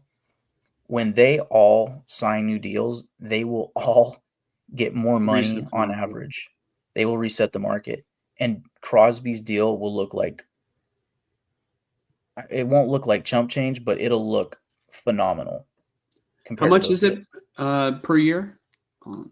The extension's 35.5. Overall, it's 29.5. Okay. And that's per year? 29.5 per year? 29.5 total per year, but like 1 year it might be 28, 1 year it might be 36, for all I know. That's I'd have just to really look at it. Yeah, that's the average. You know what? I can probably pull up Spot Rack, right? Yeah, might as well. Maxx Crosby contract. Okay, let's see here. He signed a 3-year, $106.5 million contract with the Vegas Raiders, including $91.5 million guaranteed and an average annual salary of $35.5 million. In 2025, Crosby will earn a base salary of $32.5 million, while carrying a cap hit of $38.153 million and a dead cap value of $72 million. So you better hope that he's all healed up and ready to go. Yeah. Papa J says, hey guys, just to let you know, 49er Media and Wolfie also do shows together. Like I said, if I don't check it out, remind me. I did write it down. Fonzie says they deserve poor Crosby. Maxx Crosby has been like the one like good thing about the Raiders consistently over the past couple years. Yeah. He's a fan favorite for sure. Papa J says like and subscribe. Yeah. Listen to Papa J. If you don't listen to Papa J, then bad things are going to happen to you. No, I'm just kidding. I don't know. But we would appreciate if you like and subscribe. And if you want to comment too, feel free to comment. Papa J agrees with you, Mike. Thank you. Fonzie does bring up the opportunity cost of like, you know, paying Maxx Crosby so much money only solves so many issues. What do you have to say in response to that, Mike?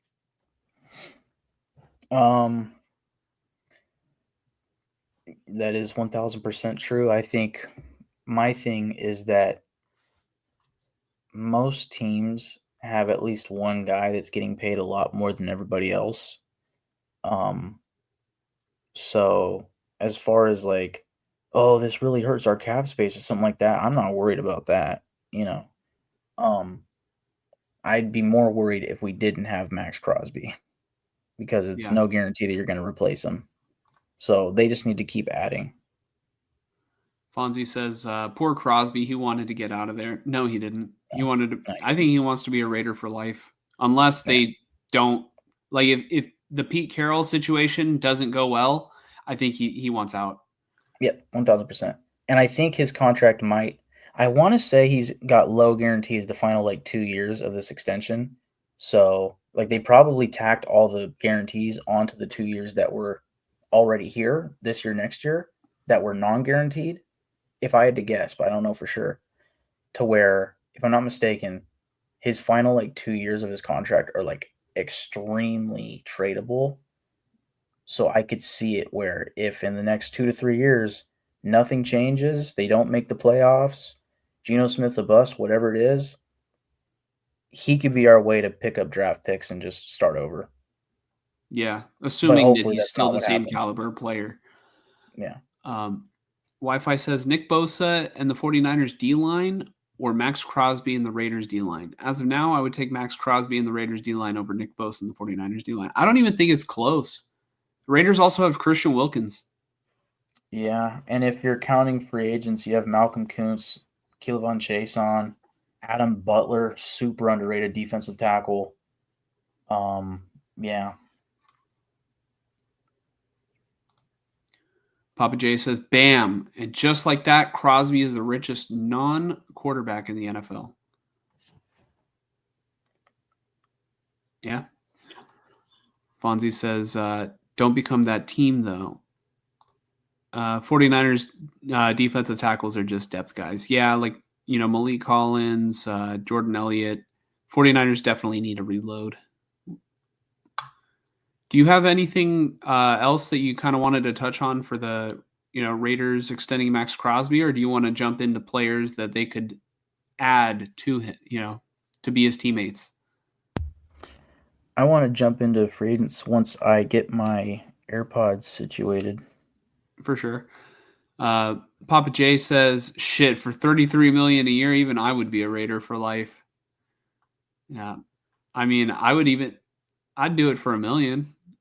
Hell, I'd do it for 330,000. How about that? I'll take it. Free money. 33 million. Wow. Mike, how would your life be different with 33 million? Oh, I would be living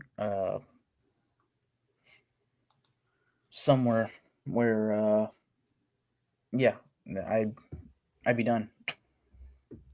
You'd retire? I don't think I would.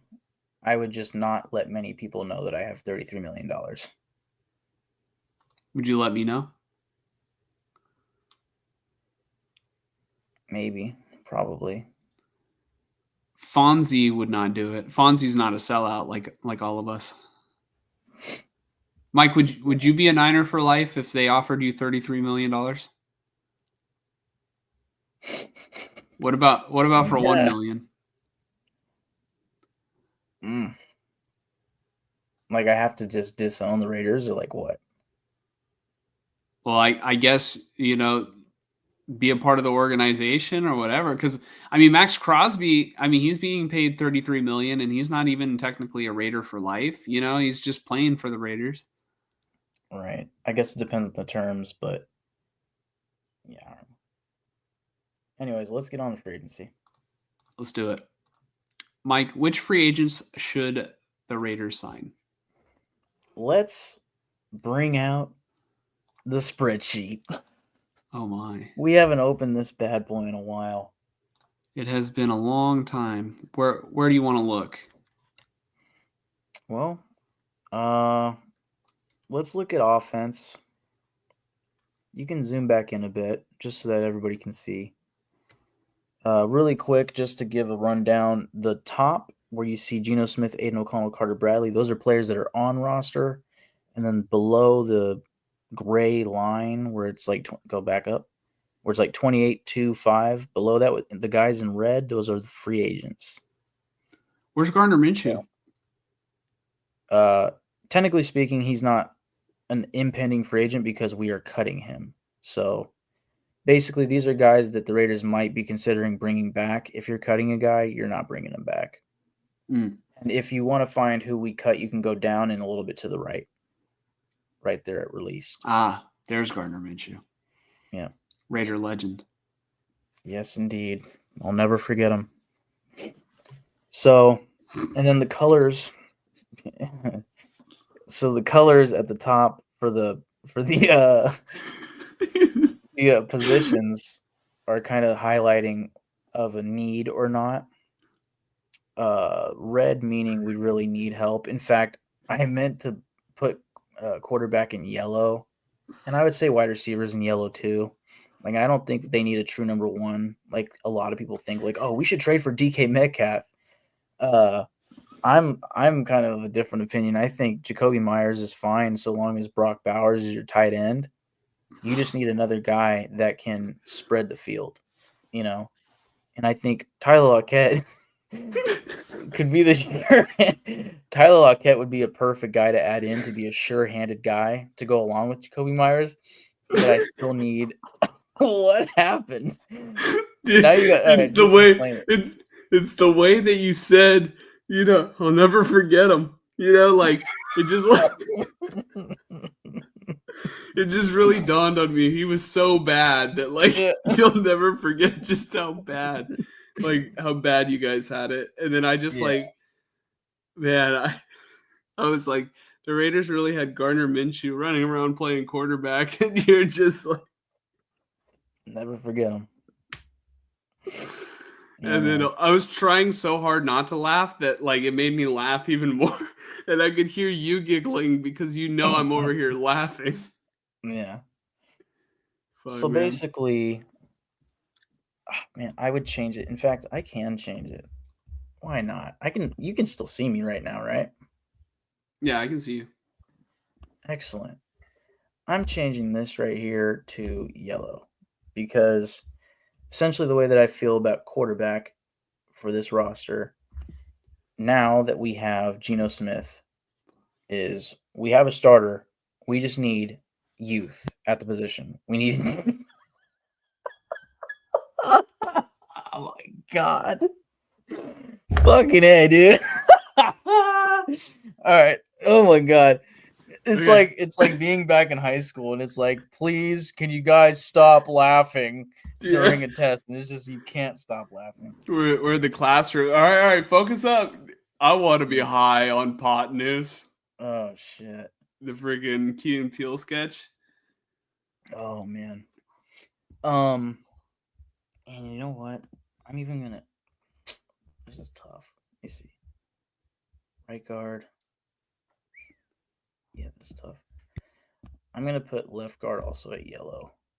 It really doesn't fucking matter like that. But basically, we need to add a running back bad. We need to add multiple running backs bad. I would think really the only guy that's on roster that I'm willing to keep, like legitimately, or that I would keep legitimately, is Sincere McCormick. Everybody else will be camp bodies, in my opinion. And some of them won't even make it to camp because I think they should draft multiple running backs. They should draft 2 running backs. They should sign another running back in free agency. And then you have your 4 guys: Sincere McCormick, 2 rookies, and a veteran that you sign. Zamir White, for all I care, can get cut. I would try to trade him for like a 7th round pick. So really quickly, we talked about quarterback, running back, wide receiver. Like I said, everything I said there, like Tyler Lockett and a deep threat makes sense to me. Tight end's interesting. I have not talked about Michael Mayer. Apparently, he is on the trade block. Like the Raiders are trying to trade Michael Mayer. Which He's is very been linked to the interesting. 49ers, or at least like in terms of the Niner community, like just kind of discussions of like, would you trade for Michael Mayer? And the answer is yes. The Niners need a backup tight end pretty bad. Yeah, and I think he still has a lot of potential. I don't know what the hell happened to him as far as him being out for personal reasons for like at least like he had a full, I think, IR stint out on personal reasons. I don't think anybody knows what that was about. Yeah. Real quick, in terms of running backs, a great free agent for the Raiders to get, since we're talking about free agents now, would be Jordan Mason. If the Niners don't bring him back, I think he would probably be day one starter if he's healthy, or at very least battling with Sincere McCormick. But it really depends on who they even bring to camp and who they draft. Yeah,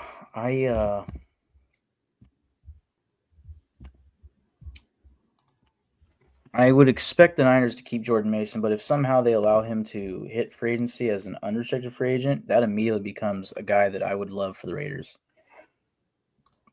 But because he's restricted, I don't really have him on my free agency list, which we'll get to in a second. Left tackle, you just need to sign a guy for depth. And then if you can just go to the right a bit. Go a little bit to the right? Yeah, just so that we can see right tackle and stuff.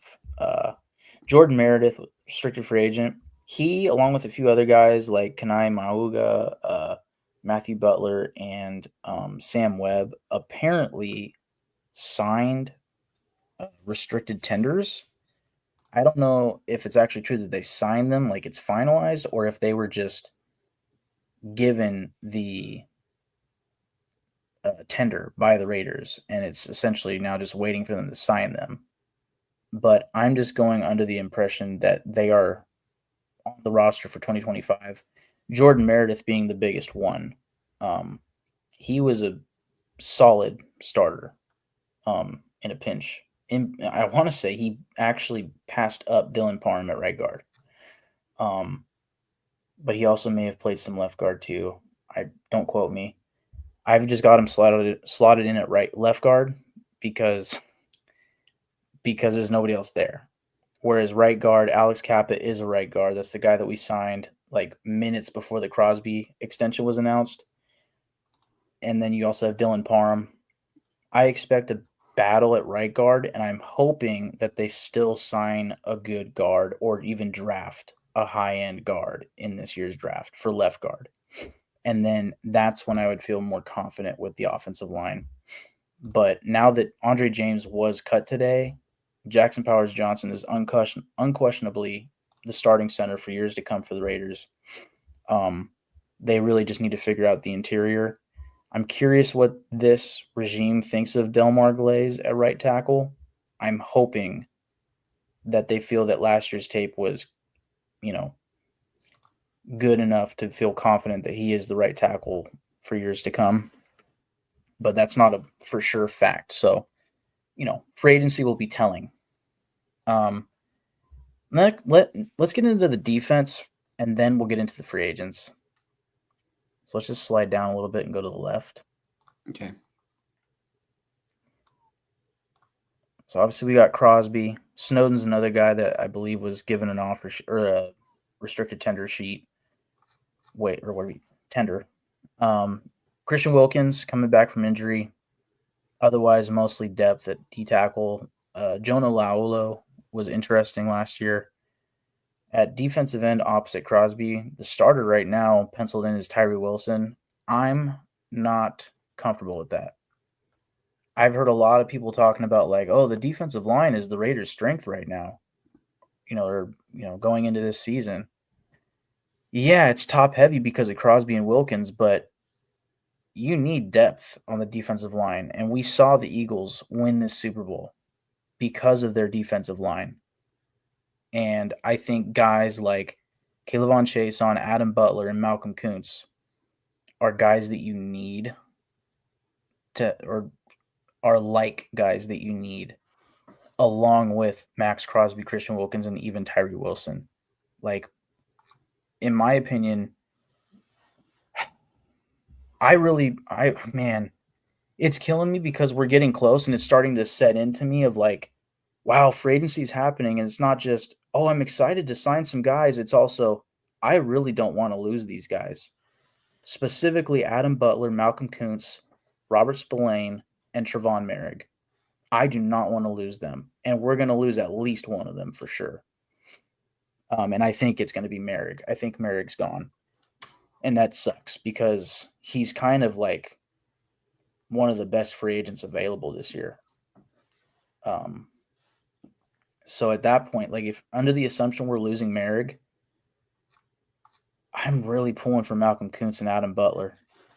Well, the thing about safeties, free agent safeties don't typically make a lot of money, right? Yeah, which actually kind of I should look up what the running amount was for the franchise tag for safety, but I want to say it's actually more than you would think, and that would explain why they didn't franchise tag him. And also needing to get a quarterback, re-signing Crosby, they had a lot of other big money moves to make. But now that they've made those moves, if they can re-sign Geno in the next couple days, and like Christian Kuhn said, put on a big signing bonus to lower the cap hit this year, if we can get a big bump again in cap space, you got to get Malcolm Kuntz. You got to get Adam Butler back in here. You got to get a Robert Spillane, and you got to throw a fucking good attempt at Trevon Merrick, man. Because the offense was, the shit show last year. If you lose all these guys and you can't fill those places, you can't fill those starting spots properly, the defense is going to be the joke this year. So, like I've said, they have work to do. And I'd like to see at least two of these guys re-signed before free agency, preferably. But the other alternative that I could see is that, because it's their right to accept a deal, perhaps Adam Butler, Chaisson, Malcolm Kuntz, Spillane, and Trevon Merrick, as well as Nate Hobbs, Divine Diablo, maybe they're just thinking, I do like the offer that the Raiders have out for me right now, but I got to see what my market is before I accept that deal. And that's fair and fine. It's just, I hope that those guys, I hope that staying on the Raiders and staying in the same unit, staying with Maxx Crosby, staying with, with Coach Patrick Graham means something to them, and I hope that the Raiders give them fair enough offers that they can accept when the time comes, because I really want to see a lot of these guys on defense come back as starters. So yeah, I mean, linebacker is just a bunch of young bodies. You can go to the right a little bit. Corner is interestingly, they have starters at corner. I just want to see an elevation. I want to see them either sign a guy, like a big name guy, or draft a guy early. Because Jack Jones only has 1 year left, and there's a part of me that would rather see Jack Jones as our third corner than our number one corner. A big part of me, actually. And then right now, without Trevon Merrick, free safety is a shit show. I feel great about Isaiah Polamau, but something has to happen at safety if it's really not going to be Trevon Merrick. So now is the time. As you can see, we have about around $50 million right now in cap space, give or take. Now is the time that we can look at the free agents in the league, which you can scroll to the right to find them. Yeah. Maybe even zoom out a bit. I did mess up at running back. Somehow I deleted some of the names. I'm trying to think. Who are the top? There's two guys. Oh, Najee. It's Najee Harris. I got it. All right. It is Najee Harris. And Aaron Jones. And Aaron Jones. Hey. All right. Great job, Michael. Thank you. So quarterback doesn't matter nearly as much anymore. But that would have been sort of the order that I would be looking at it as far as the free agents, right? Although once you get to Aaron Rodgers, I would actually probably rather have a younger guy like a Zach Wilson, Trey Lance, Mac Jones, and Marcus Mariota was an interesting guy, relating to not only Chip Kelly, but also Greg Olsen as far as having previous history with these coaches. But really on offense, running back is where things get interesting, and wide receiver. If you can scroll down a bit for me. I'd like to see the Raiders, like I said, get one, veteran running back in the building. Here's my thing. I mean, right now you can clearly see running back and defensive tackle. Those are the two strong suits in this year's draft.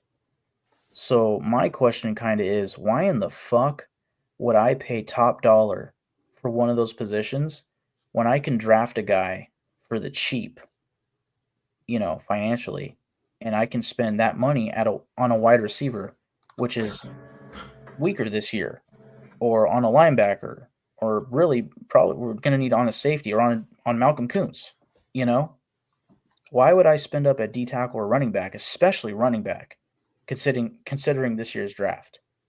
So, to me, Najee Harris, Aaron Jones, even J.K. Dobbins, they don't make any sense to me.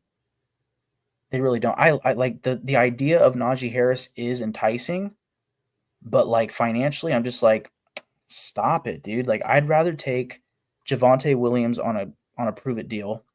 I'd kill to get Nick Chubb on a cheap deal, but he's got to go somewhere where he can win and he can succeed, coming off his injury. Which really leads me to somebody like Kenneth Gainwell, Khalil Herbert, Ty Johnson. And there's even a backup for the Packers who I forgot to put on here.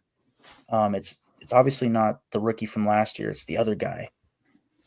I'm forgetting his name, but those would be the names that are interesting to me. Kenneth Gainwell, Ty Johnson, and the Packers backup running back. I forget his name. Packers backup running Emmanuel Wilson. I don't know if his last name is Wilson, but I think you're right. Let's go down to wide receiver. Talking about the other one. I think you're right, but I'm not sure. Or are you talking about A.J. Dillon? No, it's not A.J. Dillon. He is available too, but it's not A.J. Dillon. He's coming off a bad injury, I'm pretty sure. It's probably got to be Emmanuel Wilson. But there was also Chris Brooks, I think. Nah, yeah, it's Emmanuel Wilson. Yeah. Wide receiver, right off the bat, if they wanted to spend up at wide receiver, Chris Godwin could be a lot of fun. I just think it's going to be a rich contract. Spytech has history there, so I could see it. But I just think a guy like Darius Slayton or Nick Westbrook-Ikine makes more sense for the Raiders, of like a little under the radar. Maybe you can get him for a little bit cheaper than these other guys, and still get similar production. Not necessarily than Chris Godwin, but like I don't think there's much of a drop off from Marquise Brown and Darius Slayton, and Marquise Brown's going to get more money because of his name. That being said, Marquise Brown could be fun as a deep threat, right, on the outside. But I think Slayton and Westbrook-Ikine are kind of the sweet spot for me. And then going down a bit, Josh Palmer and Elijah Moore are interesting guys. And then, again, I keep saying his name, but Tyler Lockett, I'm almost penciling him in that we're going to sign him. It just makes too much sense between now Geno and Pete Carroll. I feel like Rondale Moore would also be a good fit, as like a sneaky little, slot receiver. Yeah, I put him in here in part because I think he's still only like 24. But the problem that I have with Rondale Moore is that he is coming off like an Achilles tear, I think, or not ACL tear. Oh, and I kind of view Rondale Moore similarly to Trey Tucker. There's probably plenty of other receivers out there. These are just some of the most notable names. But if I had to pick 3 guys other than Tyler Lockett that I would want the Raiders to really seriously look at for a perimeter deep threat receiver opposite Jacoby Myers, it'd be Darius Slayton, Nick Westbrook-Ikine, and Josh Palmer. Guys that you can sign, are worthy of starting, and you can get for cheap. And then let's move down to offensive line. Obviously, our biggest need is guard. A lot of these guys, I want to say, played right guard, like Mekhi Becton. I want to say Will Fries was a right guard. I don't know where Brandon Sheriff played. I know he's older. He's like 33, but he's a good, like storied good guard in this league. Tristan Colin Castillo is from the Cardinals. He's a more younger guy, but like statistically pretty good. I saw a tweet from Tristan Kuhn that noted him and perked my ears, or perked my eyes, whatever you want to call it, perked my interest. But Tevin Jenkins is the guy where I'm like, man, if he could just get healthy, he was my guy a couple years ago in the draft. And I want to say he's been playing right guard too, because I remember he was a right tackle prospect. And that was the year that we drafted Alex Leatherwood. And that year, Tevin Jenkins was my guy. And they went with Leatherwood instead. It turns out we should have just drafted Darisaw. But, Tevin Jenkins has had, some injury issues where he probably averages like 9 games a season. But, man, if he could get healthy and if he could play left guard, I would kill to have Tevin Jenkins. That being said, maybe Brandon Sheriff or Tristan Colon Castillo are the more better options for the Raiders. And then just some other names, positions that the Raiders probably aren't going to look at. Ronnie Stanley, left tackle. Jedrick Wills, I believe he's a right tackle, but he's played all over. And then this one's really for the Niners when we do the Niners topic. Drew Dahlman at center is a guy that I know I'm going to talk about for sure for you guys. Yep. No, I like Drew Dahlman. Yep. Scroll back up. Actually, we'll just do safety. Safety's interesting because the one bright side about the Raiders potentially losing Trevon Merrick is that there's quite a few starting safeties available.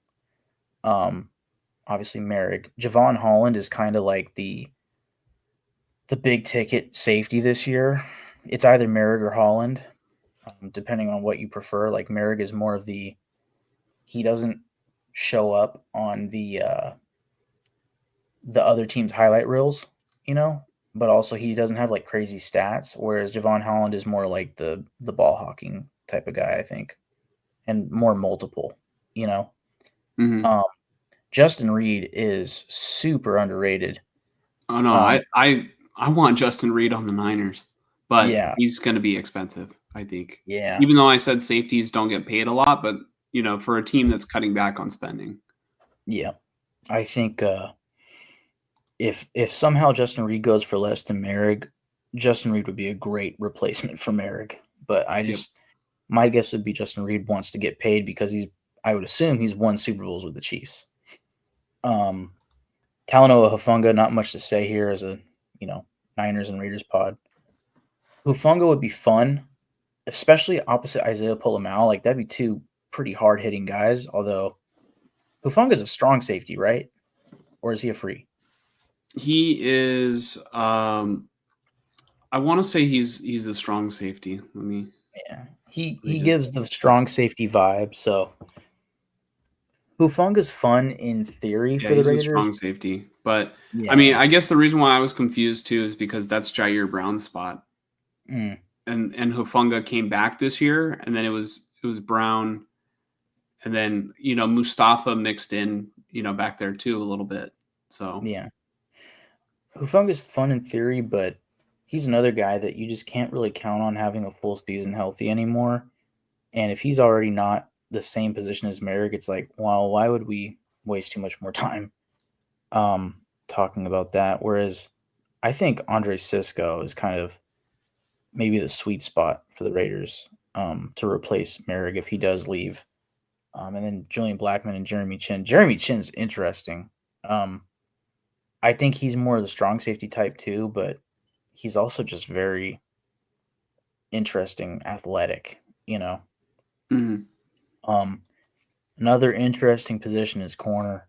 Like the Raiders don't have they have Nate Hobbs as a big free agent for them. Obviously that's in the nickel. I think if you don't keep Hobbs, Asante Samuel Jr. makes a lot of sense. Another option is DJ Reed, who I believe can play on the inside. But I could also see the Raiders making a splash at boundary corner and going for a guy like Byron Murphy or Charvarius Ward. Kind of pick your poison there. Would Charvarius Ward still be considered a splash? Because I know he was a splash when he signed with the Niners, but and he was a good player, for the Niners, and I don't see him coming back. But is he still revered as like a top corner? Because I kind of feel like his level of play, and I know he also had a family tragedy going on, so I'm not trying to belittle his play because I know he was giving everything that he was able to at the time, but it is. I don't know if it's just so much that Diamador Lenore elevated his level of play, or Charvarius Ward didn't I guess stick out as much to me as he did like the first, when he first got on the 49ers, as that really aggressive press man, corner. He still plays that way, but he wasn't as dominant, I would say, this past year. But then again, the Niners as a whole weren't as dominant. And I think also probably something you could also mix in the downgrade from Steve Wilkes to Nick Sorensen too as probably a factor in it as well. But did he get injured like early on this season or something? Ward? Yeah. I think I don't quite remember, honestly. Yeah. All I know is he had a down year, but obviously the outside of football aspect was a big part of that. I think Charvarius Ward is a guy that I would actually put lower on this list for me, in large part because I don't even know if he would fit with the Raiders defense. I think he could fit with the culture. I think he's a guy who has a big chip on his shoulder, but he's a great man-to-man corner, and I feel like the Raiders play a lot of zone with Patrick Graham, which leads me more again to Byron Murphy, Paulson Adebo, and Asante Samuel. Well, I would think that Pete Carroll taking over as head coach, there might be like a little bit of a shift in their defensive philosophy, but I don't know. Maybe. Yeah. And in that case, I mean, if they were to shift to more of the, longer man coverage corner, Carlton Davis can make a lot of sense for them from the Lions, formerly of the. Actually, Carlton Davis does make a lot of sense because he used to be on the Bucks, which of course is where Spy Tech comes from. So a lot of interesting corners. Paulson Adebo is a guy who, coming out of Stanford, I fucking loved. And then he went in like the 4th round to the Saints, and I was like, dude, that's a steal. And I think he's been a little on and off, but I could just see it, man. I could totally see it working. But I think as tempting as these boundary corners are, they are also pricey if they're going to be your number one corner, which leads me towards, let's just focus on the slot corner. Like if you can't get Hobbs back, get DJ Reed or get Asante Samuel Jr. or even a Mike Hilton. So now we can move up to linebacker, Robert Spillane. Robert Spillane and Drake Greenlaw. Like not much to say there for both of us. Nick Bolton, interesting, coming from the Chiefs. Jamian Sherwood, I believe from the Jets, is a guy I can see for the Niners specifically, relating to Saleh. Yeah. KJ Britt is coming from the Buccaneers. I can see that with the Raiders, with the, Spy Tech connection. Kaiser White, Ernest Jones from Seattle. And then Tyrell Dodson's an interesting guy the past couple of years where he's been. All I know is the Raiders have to sign somebody. I'd like to see Spillane come back, but I don't know. Maybe they want to go younger. Maybe they want to go with somebody like KJ. Sorry, what was his last name? Scroll down just a little bit. Sorry, KJ Britt. I almost said KJ Osborne. It's a wide receiver. Because of the Buccaneers connection. Defensive tackle Milton Williams is going to make money. He just had a hell of a Super Bowl. And also, if I were a guy that just won a Super Bowl, I would be saying now's the time to make money.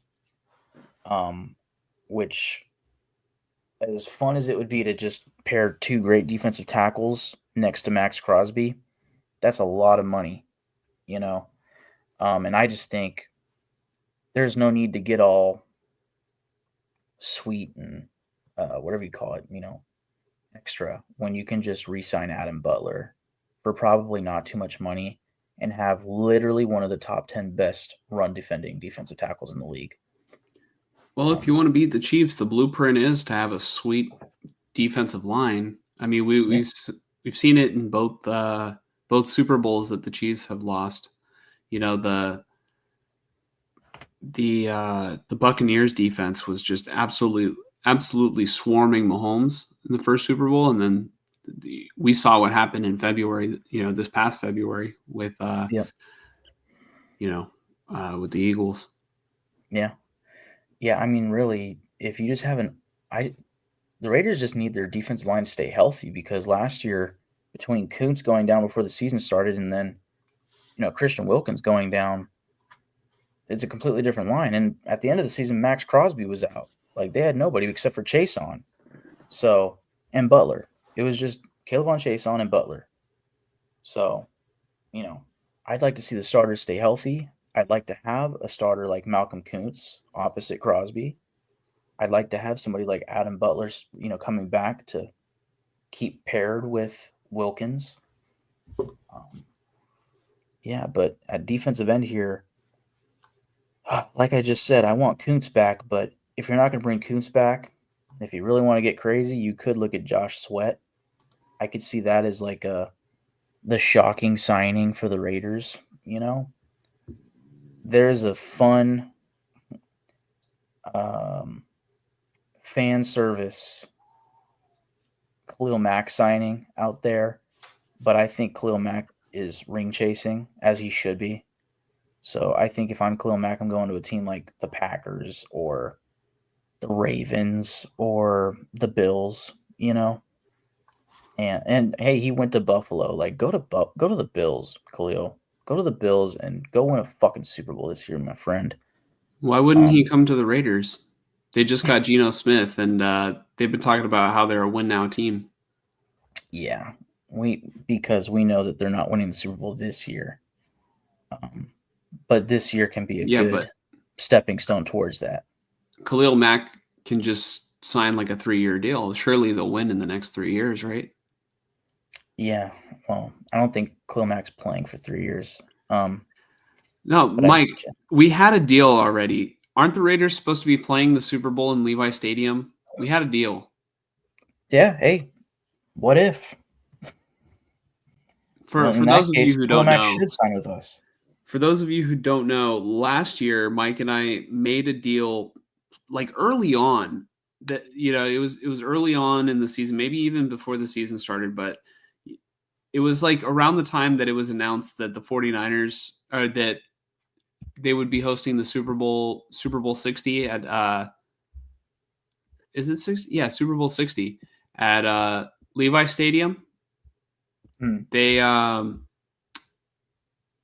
the deal was the Niners get to win a Super Bowl at the Raiders' house, and the Raiders get to win a Super Bowl at the Niners' house. I took the deal because I just wanted to see the damn team win, right? But Niners lost, so Raiders have to lose. Yeah. That's how it works. There you go, man. How about they lose to the Niners? That'd be great. That would probably be the peak of our podcast. I don't think Mike would ever return to the show. Yeah, it'd be tough. But I would say that is my list of the most interesting free agents. Obviously, not all of the free agents. But, man, if I had to make a wish list, like, I think the way that we should finish these topics, me with the Raiders, and even you can look at some guys for the Raiders, and then obviously us with the Niners as well. If I were to make a wish list of like 5 guys that I want the Raiders to sign, right? I could put them. I'll put them right. I'll put them right here. So let's see. Raiders wish list. My top free agent that I would want the Raiders to sign. All the guys out there. There's a lot of options. Are you considering cap space, or are you just like, best players available? I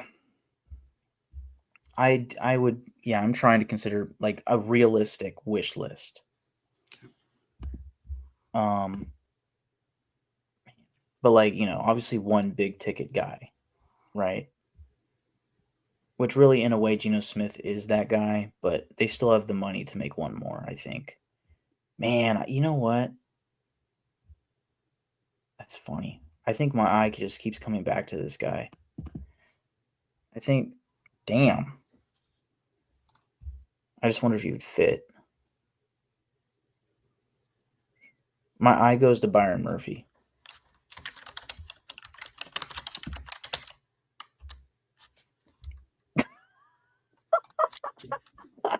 I was like, oh, thanks. You're typing for me. That's so nice of you. Oh, shit. Right. All right. Byron Murphy. But also, like, I really want Malcolm Kuntz back. I'd love to have Spillane back. I mean, really, I think my number one secretly is Trevon Merrick, but my hope is gone for that right now. Yeah, I would say Malcolm Kuntz, number 2, on a prove-it deal, Like, because of his injury, I'd like to see him come back on, like, a 1-year prove-it deal. And then 3, I'm going to say Adam Butler. I got to keep Adam Butler. Are you sure you want to pick 5, or you want to just keep it at 3?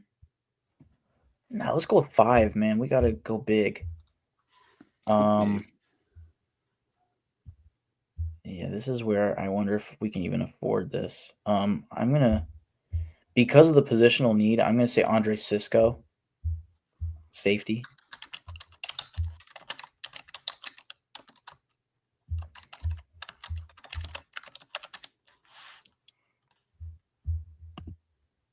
Steve Bono. Oh shit! Oh, I thought I just. The hell just happened?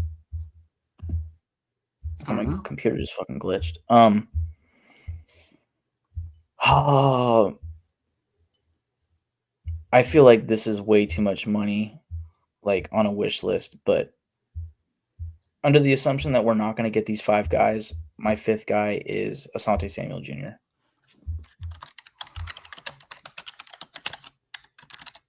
So 2 corners, bringing back 2 defensive linemen. Actually, 3, right? No, 2. Andre Cisco is safety. He's a safety. Yeah. So full defense. Like, I think the summary here is like, for me, because of all the impending free agents for the Raiders, I'm really nervous about our defense next year, under the assumption that we can't keep all those guys, which I know we can't, you know. So they need to keep the defense uplifted, because I think in the draft they can supply the offense really well. So yeah. I feel like they got to focus on defense moving forward. Solid list. Can we move on to the 49ers, who they should sign? Because I've been promising 49er media, for almost 4 hours now that we're going to get to it. So now we're finally here. I will get to I do have the comments bookmarked, so I will get to your guys' comments, I guess, as we talk about Niner free agents and probably after too, and we'll end the show with that.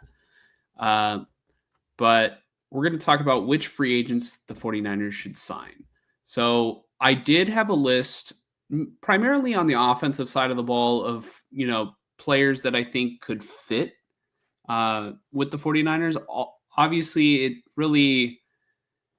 it depends on the price tag, because the 49ers have been vocal about, drawing a hard line, with contract negotiations going forward, and having Parag kind of spearhead that, and rather than deferring to Kyle and John. But, in terms of quarterbacks, I really feel confident that Brock Purdy is going to come back to the 49ers. But if he is not, I feel like maybe it's just me, but there is part of me as a fan that does just want to see. I want to see what it would look like if Aaron Rodgers played for the Niners 1 year, right? I understand he's not the player he used to be, but, I find it hard to believe that he is as bad as he was on the Jets. You know what I mean? I still think Rodgers can still be more competent than, quarterbacks that have been on the 49ers in the past. I wouldn't mind seeing that pairing, but only if Purdy isn't able to, get his contract extension. Essentially, my hope is that the 49ers will use Aaron Rodgers as leverage to get the Brock Purdy extension done, if that makes sense. Like, Brock, we could pay you this. All you have to do is accept the deal, and if you don't, we can just sign Aaron Rodgers, right? And then we'll keep you on the roster, and then we'll franchise tag you. Kind of use that as leverage. Like, Brock Purdy, well, I guess they could just release him after that too, and then we'll see who will give Brock Purdy a massive deal. But essentially, just kind of, I want them to be strong in negotiations with Purdy and not just bend over backwards. Like, if this player is making this much, then you're worth this much. You know what I mean? Like, I really do feel like they can make, they have options here. because there's also Sam Darnold available, but I don't want Sam Darnold as the starter. I'd rather pay Brock more than Sam Darnold. How much more is a question, but if it's 30 million to Sam Darnold versus 45 million to 50 million to Brock, I think I'd rather just have Brock. And 50 million is a mistake, I think. But that's it's tough. I just can't help but think that Sam Darnold's looking at around 45 and Purdy's looking at 50 minimum. Yeah, and maybe they do agree to 50, but it's pretty steep. But the Niners put themselves in a position where they don't really have a choice. In terms of players that could back up Purdy, I actually think that like a perfect backup for Brock Purdy would be Zach Wilson, because Zach Wilson just kind of physically reminds me a lot of Purdy. And then also too, Zach Wilson is another player just like Aaron Rodgers who I think could potentially be better than what they showed on the Jets. Like who has played quarterback for the Jets and has looked good? Also, the play calling was dog shit there. You know what I mean? This past, what they had, what's his face? The guy that didn't work out with the Broncos, Nathaniel Hackett. He's not a good play caller. He got fired mid-season, or he got demoted mid-season on an already dumpster fire season. Beyond that, I would look to see if Russell Wilson would be interested, because I feel like Brock Purdy, the way he's able to scramble and extend plays and look to throw down the field kind of reminds me a little bit of Russell Wilson when he was younger. Not necessarily the Russell Wilson now, but I still think that if Russell Wilson was good enough to start games last year, he could be a decent backup. Another quarterback that I think would be interesting is if the 49ers would go with this guy who they were linked to a couple years ago, and that's Mac Jones, who was just backing up Trevor Lawrence in Jacksonville. Keep in mind, I'm saying as a backup. I think Mac Jones has a decent enough arm to play, and I do think that Kyle Shanahan does at least have some interest in him. I could see him as a realistic and cheap option, for the Niners. And then I could see where Mac Jones would want to come to the Niners. If anything happened to Brock Purdy, next thing you know, Mac Jones could step in, and then all of a sudden the rest is history, right? Well, also, I think being a backup quarterback for the Niners should be enticing for guys looking for a shot, because there have been quite a few backups on the Niners who have ended up becoming starters. Purdy, now Sam Darnold. Jimmy Garoppolo wasn't a backup when they brought him in, but, technically when they did trade for him, he was a backup from the Patriots, but you've had guys who have been behind the starter that have come up and ended up becoming starters in the league. Like, if something were to happen, knock on wood, right, to Purdy, if you're the backup for the Niners, you have a good shot at being surrounded by great talent and putting on good tape. So I think somebody's going to want to be there. I do want to get to Papa Jay's comment. Okay, so he said that's not much of leverage, and I didn't explain it very well, but I will, kind of re-explain how they can use it as leverage. They bring in Aaron Rodgers if Purdy wants to hold out. Purdy decides he's going to hold out. Okay. And then if Rodgers decides that he's going to retire after 1 year, franchise tag Purdy. And then he's stuck on the Niners for a whole nother year. And then the 49ers can just reassess what their options are of using another quarterback as leverage at that point, or if Purdy is really going to be able to afford to sit out another year. He could just not sign his franchise tag, but then he wouldn't get the payday.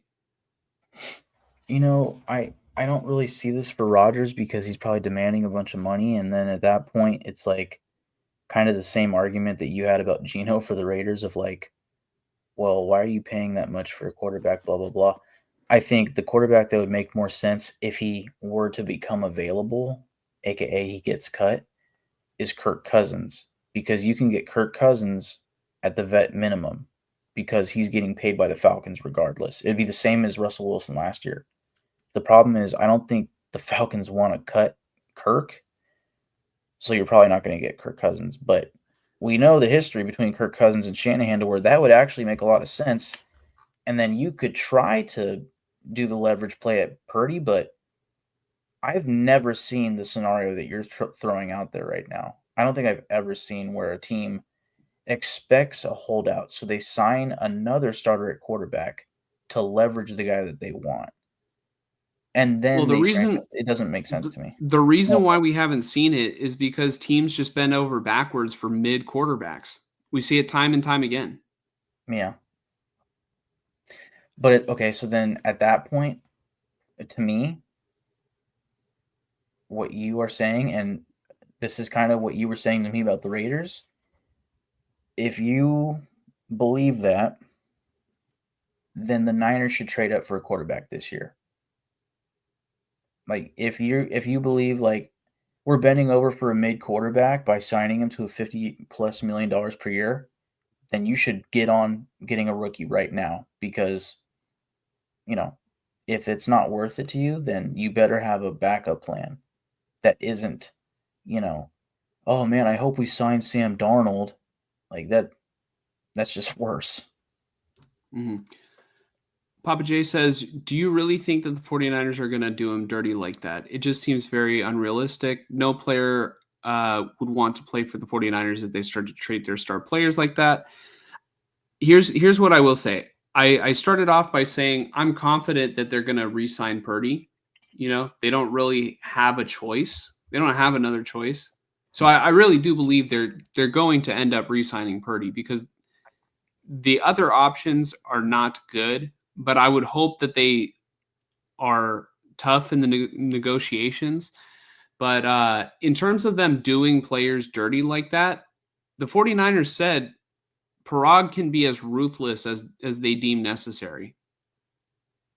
So I don't know exactly what that means in terms of a negotiating standpoint, but I could only imagine that everything, all bets are off the table. They're going to use whatever they need to as leverage. You know what I mean? And not just, okay, Brock's saying he won't play unless he gets $60 million. It's like, okay, all right, we'll just pay Aaron Rodgers instead. And then we can franchise tag you. And then you'll play when we say you'll play. I think that probably it sounds crazy because we don't really see that, but I'm sure behind the scenes stuff like that has happened before, but maybe I'm just misinterpreting the way that, business is conducted on player contract negotiations, But I would have to think they could point to quarterbacks that are available and say, why would we pay you this much if we can get similar quarterback play? These are your numbers. These are his numbers. If we can get similar results out of this player, they're not just going to say, Brock, we understand that you're better than Aaron Rodgers. We understand that you're so great and we want to pay you all this money, but we just can't. So take this. Like, I think, I don't know. What do you think, Mike? I'm just trying to envision how those meetings would go of like, all right, we're not going to pay you for this reason. Yeah, it's tough. I mean, that's when the franchise tag comes into play and obviously holdouts and stuff like that. But I guess my question to you, revolving around the question at hand, is which quarterback would you sign if you could sign a backup quarterback? Okay. If I could sign a backup quarterback, I would take a flyer on Zach Wilson or Mac Jones, personally. Yeah, Or I think I agree with you. yeah. And then the other options that I have here too listed are, there's always Marcus Mariota, who could be, Mhm. a decent backup. He backed up Jaden Daniels this past year. Yep. Not necessarily ideal, but just kind of a body. Daniel Jones, I feel like would be interesting, but I don't really want Daniel Jones. Like I don't know. He has some traits, but he doesn't have it upstairs, you know? Mm. I like the Uh Cooper Rush call. yeah, Whoever Cooper Rush I suggested think that. would be a great quarterback to bring in to be a backup. Like he's not the thing is he's not going to push Purdy for the job, but I see Cooper Rush definitely as like not necessarily as talented as when they brought in Sam Darnold, last year, well, I guess the Hmm. year before. But I mean, he can just go in there and win games. So I think Papa J said that Cooper Rush is 9-5. So that's definitely worth something. Jameis Winston is a name that I kind of wrote down as a free agent. I kind of feel like my thing about Jameis, I love Jameis, like the personality, but he's going to lose you football games by how many interceptions he's going to throw. So I'm kind of less interested in Jameis unless they want to just like, all right, we're going to lose games by throwing interceptions, but George Kittle and Ricky Pearsall and Juwan Jennings are going to have they're going to have monster numbers because Jameis is just going to sling it. Like, I don't know. I just don't see it as a great fit too, because he's more of a gunslinger and the Niners are more of a run first kind of team, Hmm. and Yeah. especially they're going to have to be especially more run first because they don't have Brandon Ayuk due to health. And then they got rid of Debo, so are you just going to rely on Pearsall and Jennings? Like good receivers, or at least Pearsall showed good Flash. traits, good flashes towards the end of last season, but I just don't think it's exactly enough. And we'll see who they draft. We'll actually talk about wide receivers they could add. But and the last quarterback I had was Kirk Cousins, but Mike already jumped the gun on that. Yeah, they could get Kirk Cousins on a vet minimum and essentially, I guess, disregard what I said about Aaron Rodgers and just substitute Kirk Cousins because they could get Cousins for cheap on the vet Yes, minimum. but only if he is cut. Because right now the report is that the Falcons actually don't intend to cut him. Mm-hmm.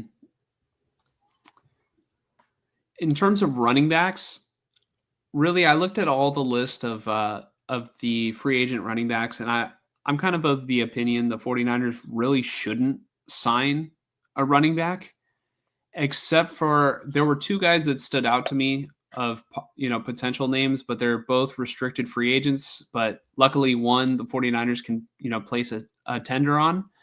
Jordan Mason is the guy that you should consider bringing back unless you can get good trade value for him, and then you just draft another running back.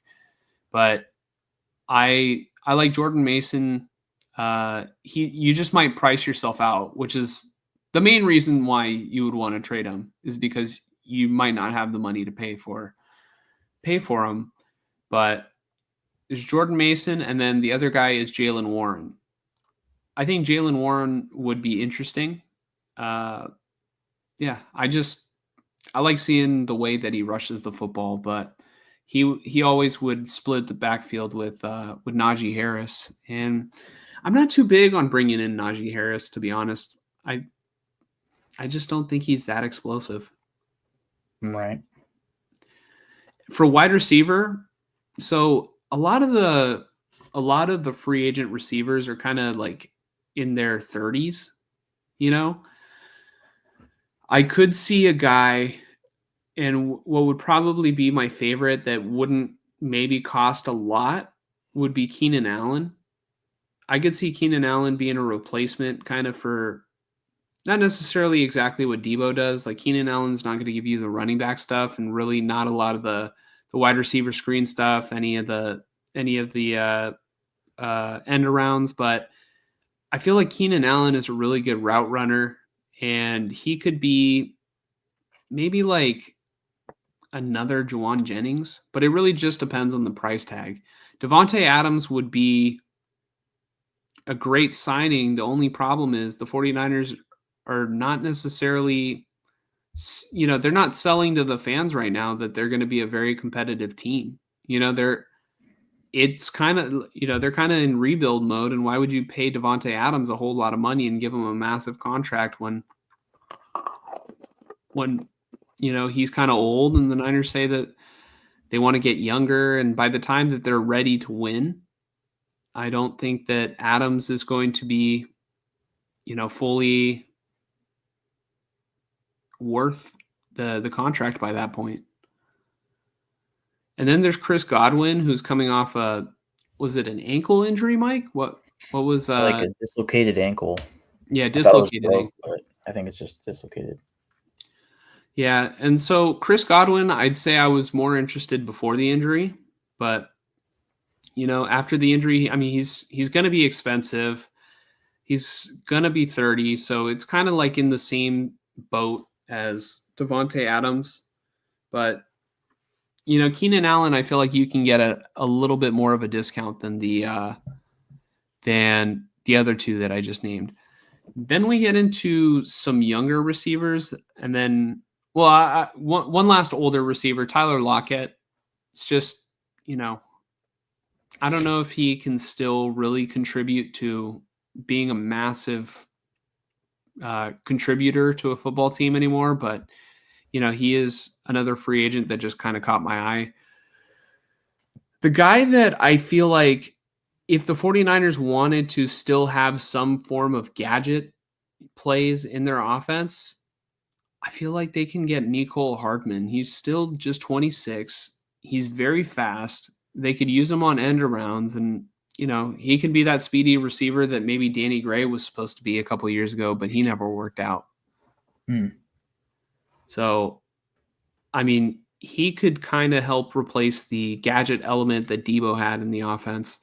Another one is Elijah Moore, because he's still very young too. He definitely caught my eye. There's Diami Brown. Josh Palmer would be. I'm a little less interested in Josh Palmer just because I don't think he's very explosive. And then, before you mentioned the injury, Rondale Moore jumped out, but we don't need to be. I guess he's young. He's 24, but I don't think that we need to be selling out for, injured players. If we're going to, then I'd rather just get Dre Greenlaw back. Honestly, I could see Diami Brown for you guys as like, don't hear this the wrong way, but like as a Debo replacement, not necessarily to say that he'll do everything Debo did, but just to fill that spot. I could see Diami Brown. But I could also see you guys looking for like, that deep threat like you were talking about, like a Mecole Hardman or something. Yeah. So in terms of tight ends, really, there's not a whole lot of options this year. There's like two that I might be interested in. They're both 30. But I could see Evan Engram being like, sort of a version of Jordan Reed that they had in the 2020 season, where he's just kind of not necessarily like a big blocking tight end, but more of like just a big target. So I would like Evan Engram just for the receiving aspect of his game. And then kind of the same thing with Gerald Everett a little bit. Although I think Engram is better, but Gerald Everett could be, a sneaky good ad. But I think these guys might, or at least Evan Engram might be a little bit more expensive than the 49ers might be willing to dish out.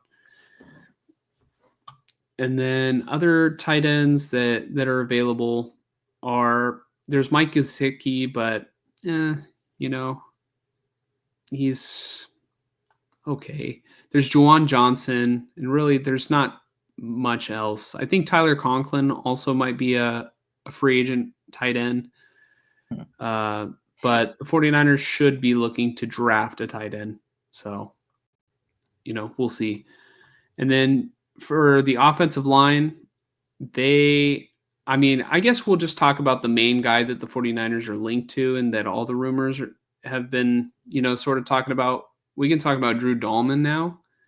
What I would like to see the 49ers do, if they are going to splurge on one player, they absolutely need to upgrade at center over Jake Brendel. Jake Brendel just looked bad this past year.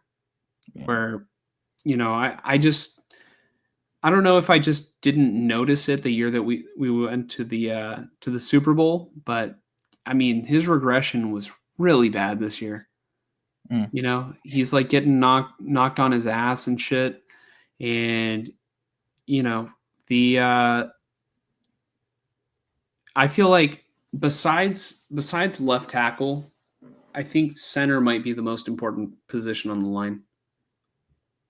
Yeah. Because they, especially in Shanahan's offense where the center is calling out protections, I think that the center has to be very sharp. And then also, inside penetration is the fastest way to get to the quarterback. From point A to point B, I think that they need to do a better job of protecting Purdy, and I think they need to do a better job of getting push in the run game. I would like to see them. This is my ideal solution. Is they move Colton McKivitz from right tackle to left guard because they're probably not going to re-sign Aaron Banks. They get Drew Dahlman at center, and then they draft an offensive tackle with their first round pick. I think that would be perfect. If was it Membu falls to them, possibly that could be great. I could see that as a great way to reload the offensive line, but for all we know, the Falcons might just bring back Drew Dahlman, or another team's gonna, outbid the 49ers. So, it's just nice that he's a solid center and he is young. I think he's 26 years old. I can double check right now. Drew Dahlman, yeah, he's 26. So he was, just to give a little bit of a background on Drew Dahlman, he was a 4th round pick in 2021. And, he's pretty good at the outside zone blocking scheme. So, I would just like to have an upgrade, honestly. If the 49ers have to draft a center, maybe they can get it cheaper that way, but I like the idea of getting a veteran, I just don't know if they can afford it. And then other offensive linemen that they could bring in, since they are trying to go younger, there's Jedrick Wills, who's 26, coming from the Cleveland Browns. I just don't know if he's a good fit, but he is young. There's Cam Robinson, but he's 29. I just think that, I've heard that there are good offensive linemen in this draft. I'd say if the 49ers are serious about saving money and budgeting for Purdy, they should probably just build the O-line through the draft. But Dahlman would be a good splash.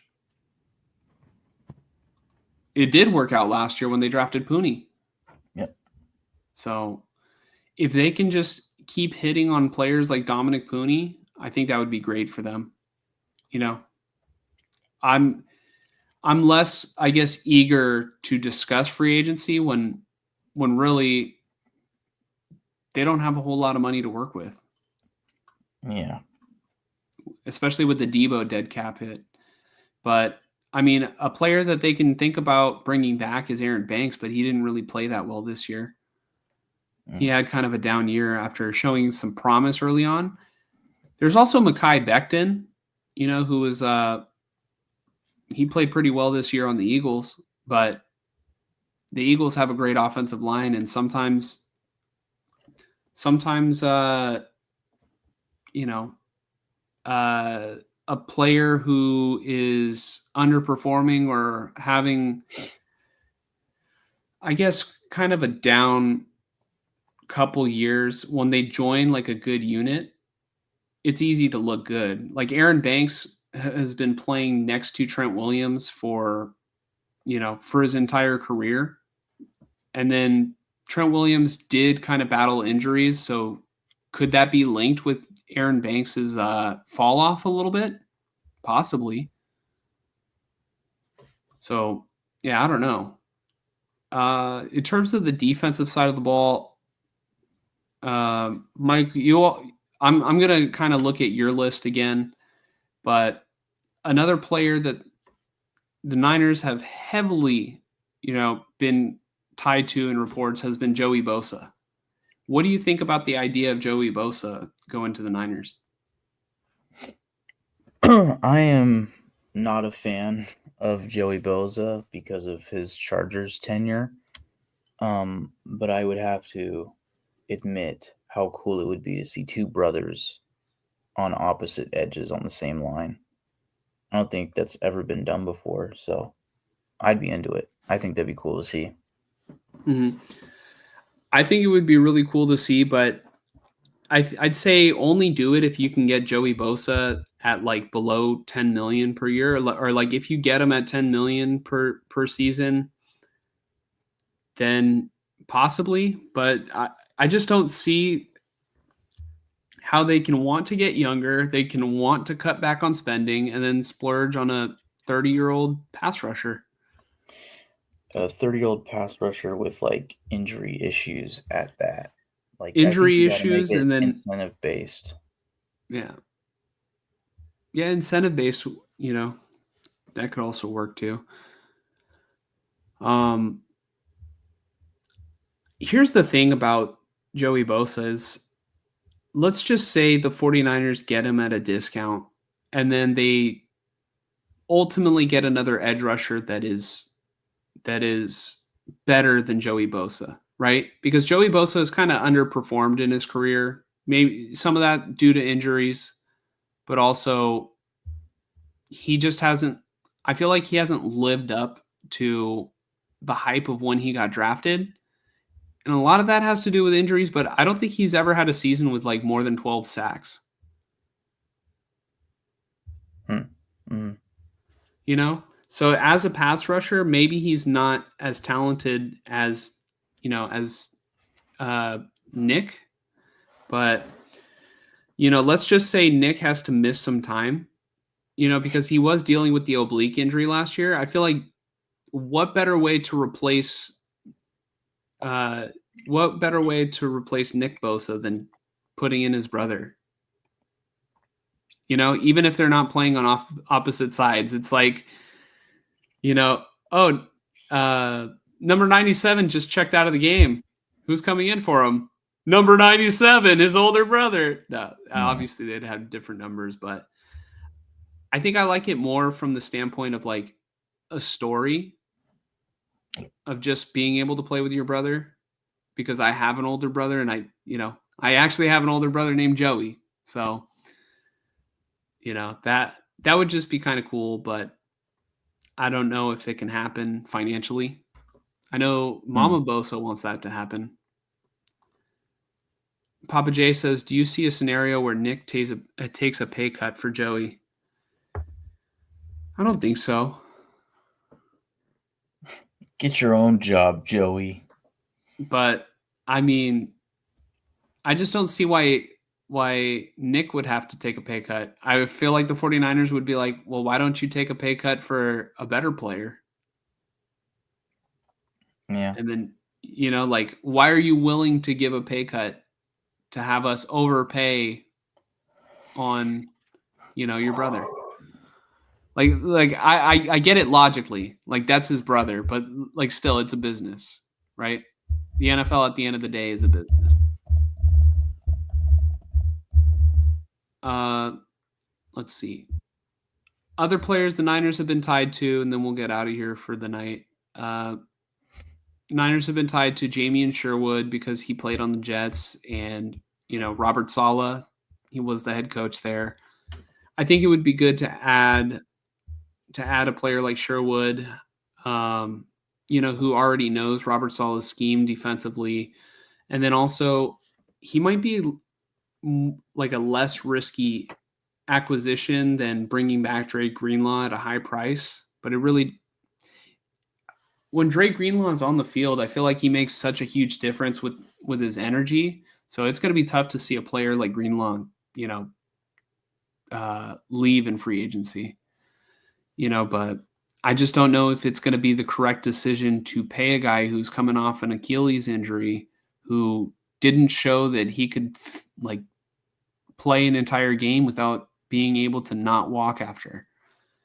And then, of course, corners, I would love to have Asante Samuel Jr. I would love to have Byron Murphy, but it's not realistic. I think maybe DJ Reed could be a guy that can come in because there's also the ties to him and Robert Saleh.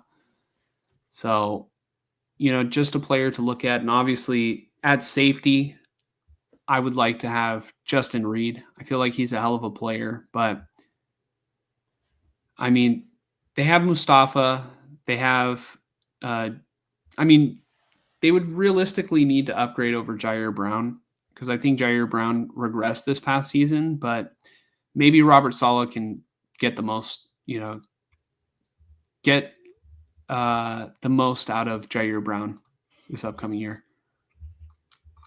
What's going on, Mike? Nope. Is it me doing my 2 a.m. rambling where my brain is halfway shut off? No, it just for some reason I laughed and it made me think of us laughing earlier. But yeah, really, in the comments, I want you guys to let me know, who would you want the 49ers to sign? I guess I'll do what Mike said, and I'll do I'll pick 5 names of players that I want the Niners to get. So I would want to bring back Jordan Mason. I would want them to sign. I would go Zach. No, I don't want to waste it on Zach Wilson is the thing. You know what I mean? It feels like a waste. Yeah. Okay. I would go Jordan Mason, Keenan Allen, because I still think he's a good route runner. Drew Dahlman, absolutely. That's probably number one. Yeah. Sherwood, DJ Reed. Are you trying to be realistic? Yeah, those are my 5. Nice. Yeah, I dig that. Papa J says, I think Mom would have some influence if Nick had to take a pay cut for Joey. Yeah. Hopefully she can influence Joey to take a pay cut for Nick, because Nick is the better brother, so he shouldn't have to be the one to take the pay cut. Before we get out of here, I'm gonna go to the comments that I've been lacking on. Aaron Banks is available. This was actually when talking about the Raiders. So, yeah. Yeah. Papa J said, just to be called a Raider for life, I would take $33 million. I'll buy a Raider car, a Raider boat, and my house would be a miniature Raider stadium. I swear, if the Raiders or Seahawks draft my guy T-Mac from Arizona, I'm going to lose it, says 49er Media. Yeah, I think the Seahawks now make a lot more sense. Personally, I don't know. I just don't see it for the Raiders at 6. Wi-Fi says, take Brandon Ayuk off our hands. Mike, would you want Brandon Ayuk? Well, after trading a 3rd-round pick, I think I'm good. What's a 3rd-round pick, Mike? Yeah, man. But just the injury issue for Ayuk is where I really am thinking about it of like, yeah, I'm good. 49er Media says our fan base wants everybody who becomes available, Josh LMAO. I mean, if you follow me closely on Twitter, literally, I've gotten to a point where I don't even really know, I don't even know if it's feasible if a guy can even join the 49ers, like financially or whatever. I won't even think twice about it. I'll just throw the John Lynch gif where it shows like the camera panning around him. I'll just throw that out there, because it's just perfect. I've seen it a couple times. Yeah, it's just a funny meme. Yeah. Next time I do it, Mike, I'm either gonna send it to you or I'm just gonna like have you're gonna see it and then you're just gonna laugh. Yeah. Wi-Fi says take Jordan Mason too for the Raiders. Yeah.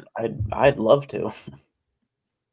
Only if we can get some compensation out of it. I really think the Niners should try and bring back Jordan Mason or get compensation, but he might be too expensive, so they might not bring him back. But Papa J says, I doubt Mason is going to stay with the 49ers. Probably fine. Yeah, it's going to be a money thing. 49er Media said, I see Terrace Marshall Jr., 49ers legend on the sheet. Yeah, Terrace Marshall, is he still under contract or no? Let's see. No, he's a free agent. Yeah. For the Raiders. Wide receiver? Yeah. I hope we keep Mason, and we should, says 49er Media. Football-wise, yeah. The only tricky part is the financial side.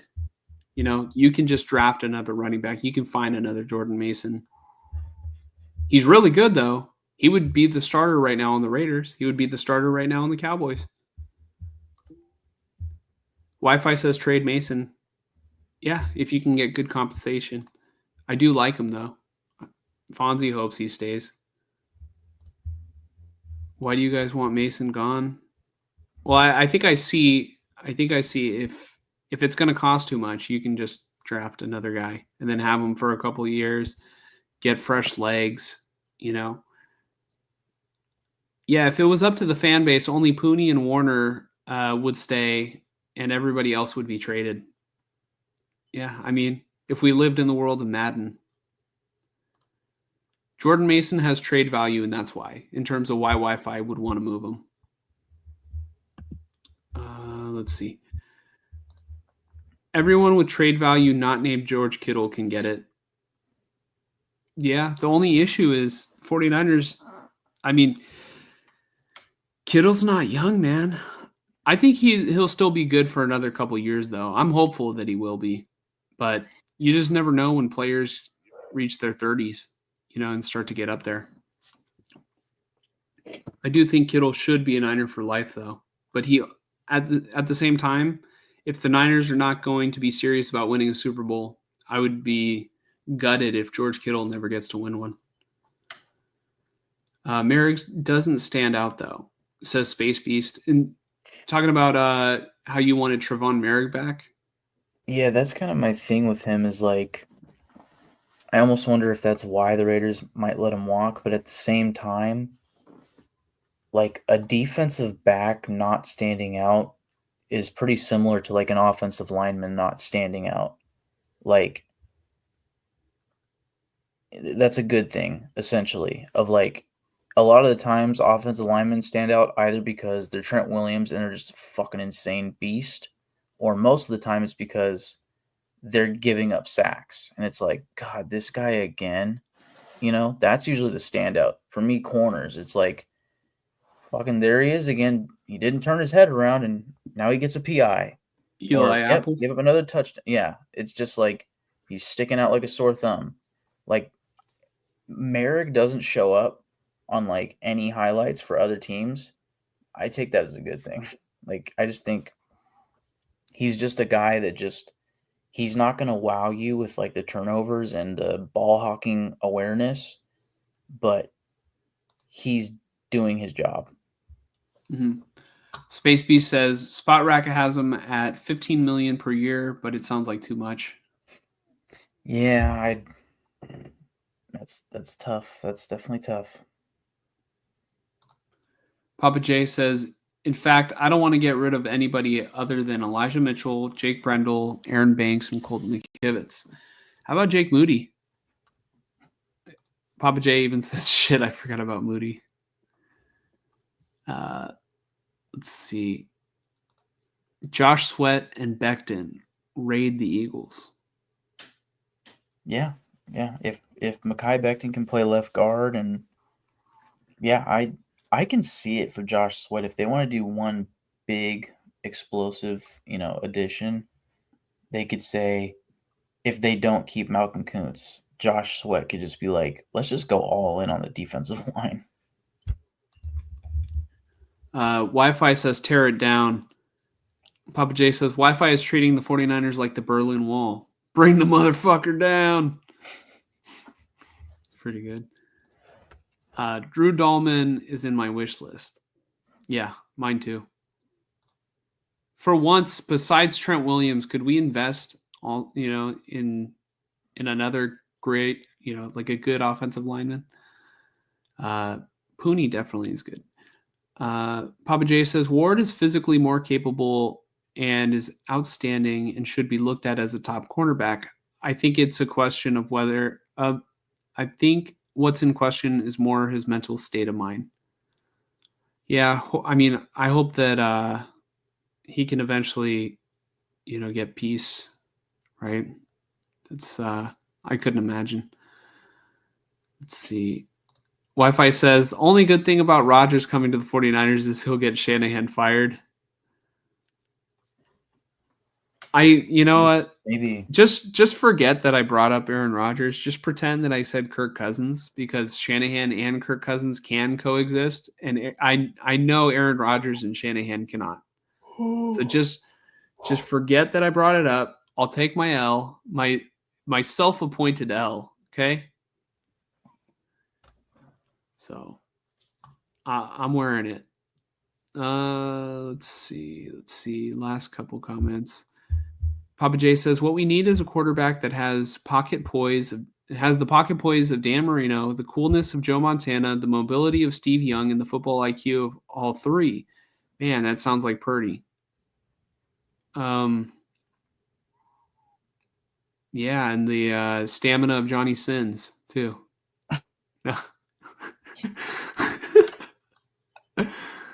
No, but in all seriousness, though, that quarterback does not exist.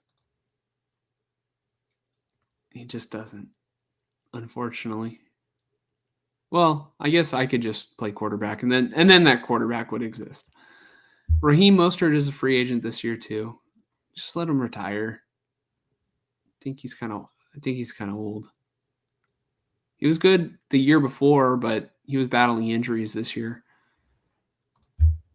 49ers got that much better the day they traded Debo.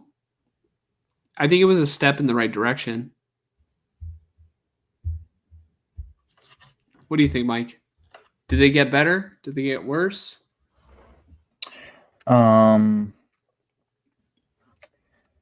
think in the long run they got better. Yeah, I think it was good. They just ripped the Band-Aid off. It was time to just rip the Band-Aid off. But the only problem is, I feel like the only reason why they did so is because Debo requested a trade, and then they had that meeting. Would they have traded Debo if Debo didn't want to be traded? I don't know. Would they just let him be a captain and punch players in the face in the middle of games again? Like, I don't know. I think Mom would have some influence. Oh, we already talked about that. Mike, I hate you, man. I hate that you're right, that we were on pace for a 5-hour stream. Yeah, and it was a great one, though. I'm not going to lie. It's 2 a.m. right now. I absolutely ran out of gas, like in the middle of the last topic. I was literally like, man, I actually fucking hate Mike for making me go last with this Niner topic. We should have just finished the We should have just finished the Niners early on and then just did the free agents first. Yeah. We had a really good Geno Smith conversation though. Oh yeah. That was elite. Yeah. If there's one video that I'm gonna probably take or like one section of here and put as its own video, it's probably the Geno Smith thing. It's elite. Mm. And then maybe I can make a YouTube short for the Kyle Shanahan. Or I'm Mike. Oh, Kyle. That was pretty good too. And then the Gardner Minshew that I'll never forget him. Oh shit. Yeah. I was laughing for about like 10 minutes, dude. Oh yeah. Yeah. It was like I was presenting in front of class and my asshole friend is just laughing the whole time trying to get me to laugh. Oh, shit. It was just the way you said it. I gotta rewatch it. What was it like? Oh, good luck finding it in a 5-hour pod. I know. That sucks. Like I have to watch like at maximum 5 hours to freaking find it. But no. Oh my god, we just did 2. It was 2 hours and 10. It was around 2 hours and 10 to 12 minutes. Was the I'm Mike. Oh, Kyle Shanahan. Yeah. It was around there. So if I do want to clip it or whatever, I have that as a reference. That being said, I thank you guys for, staying.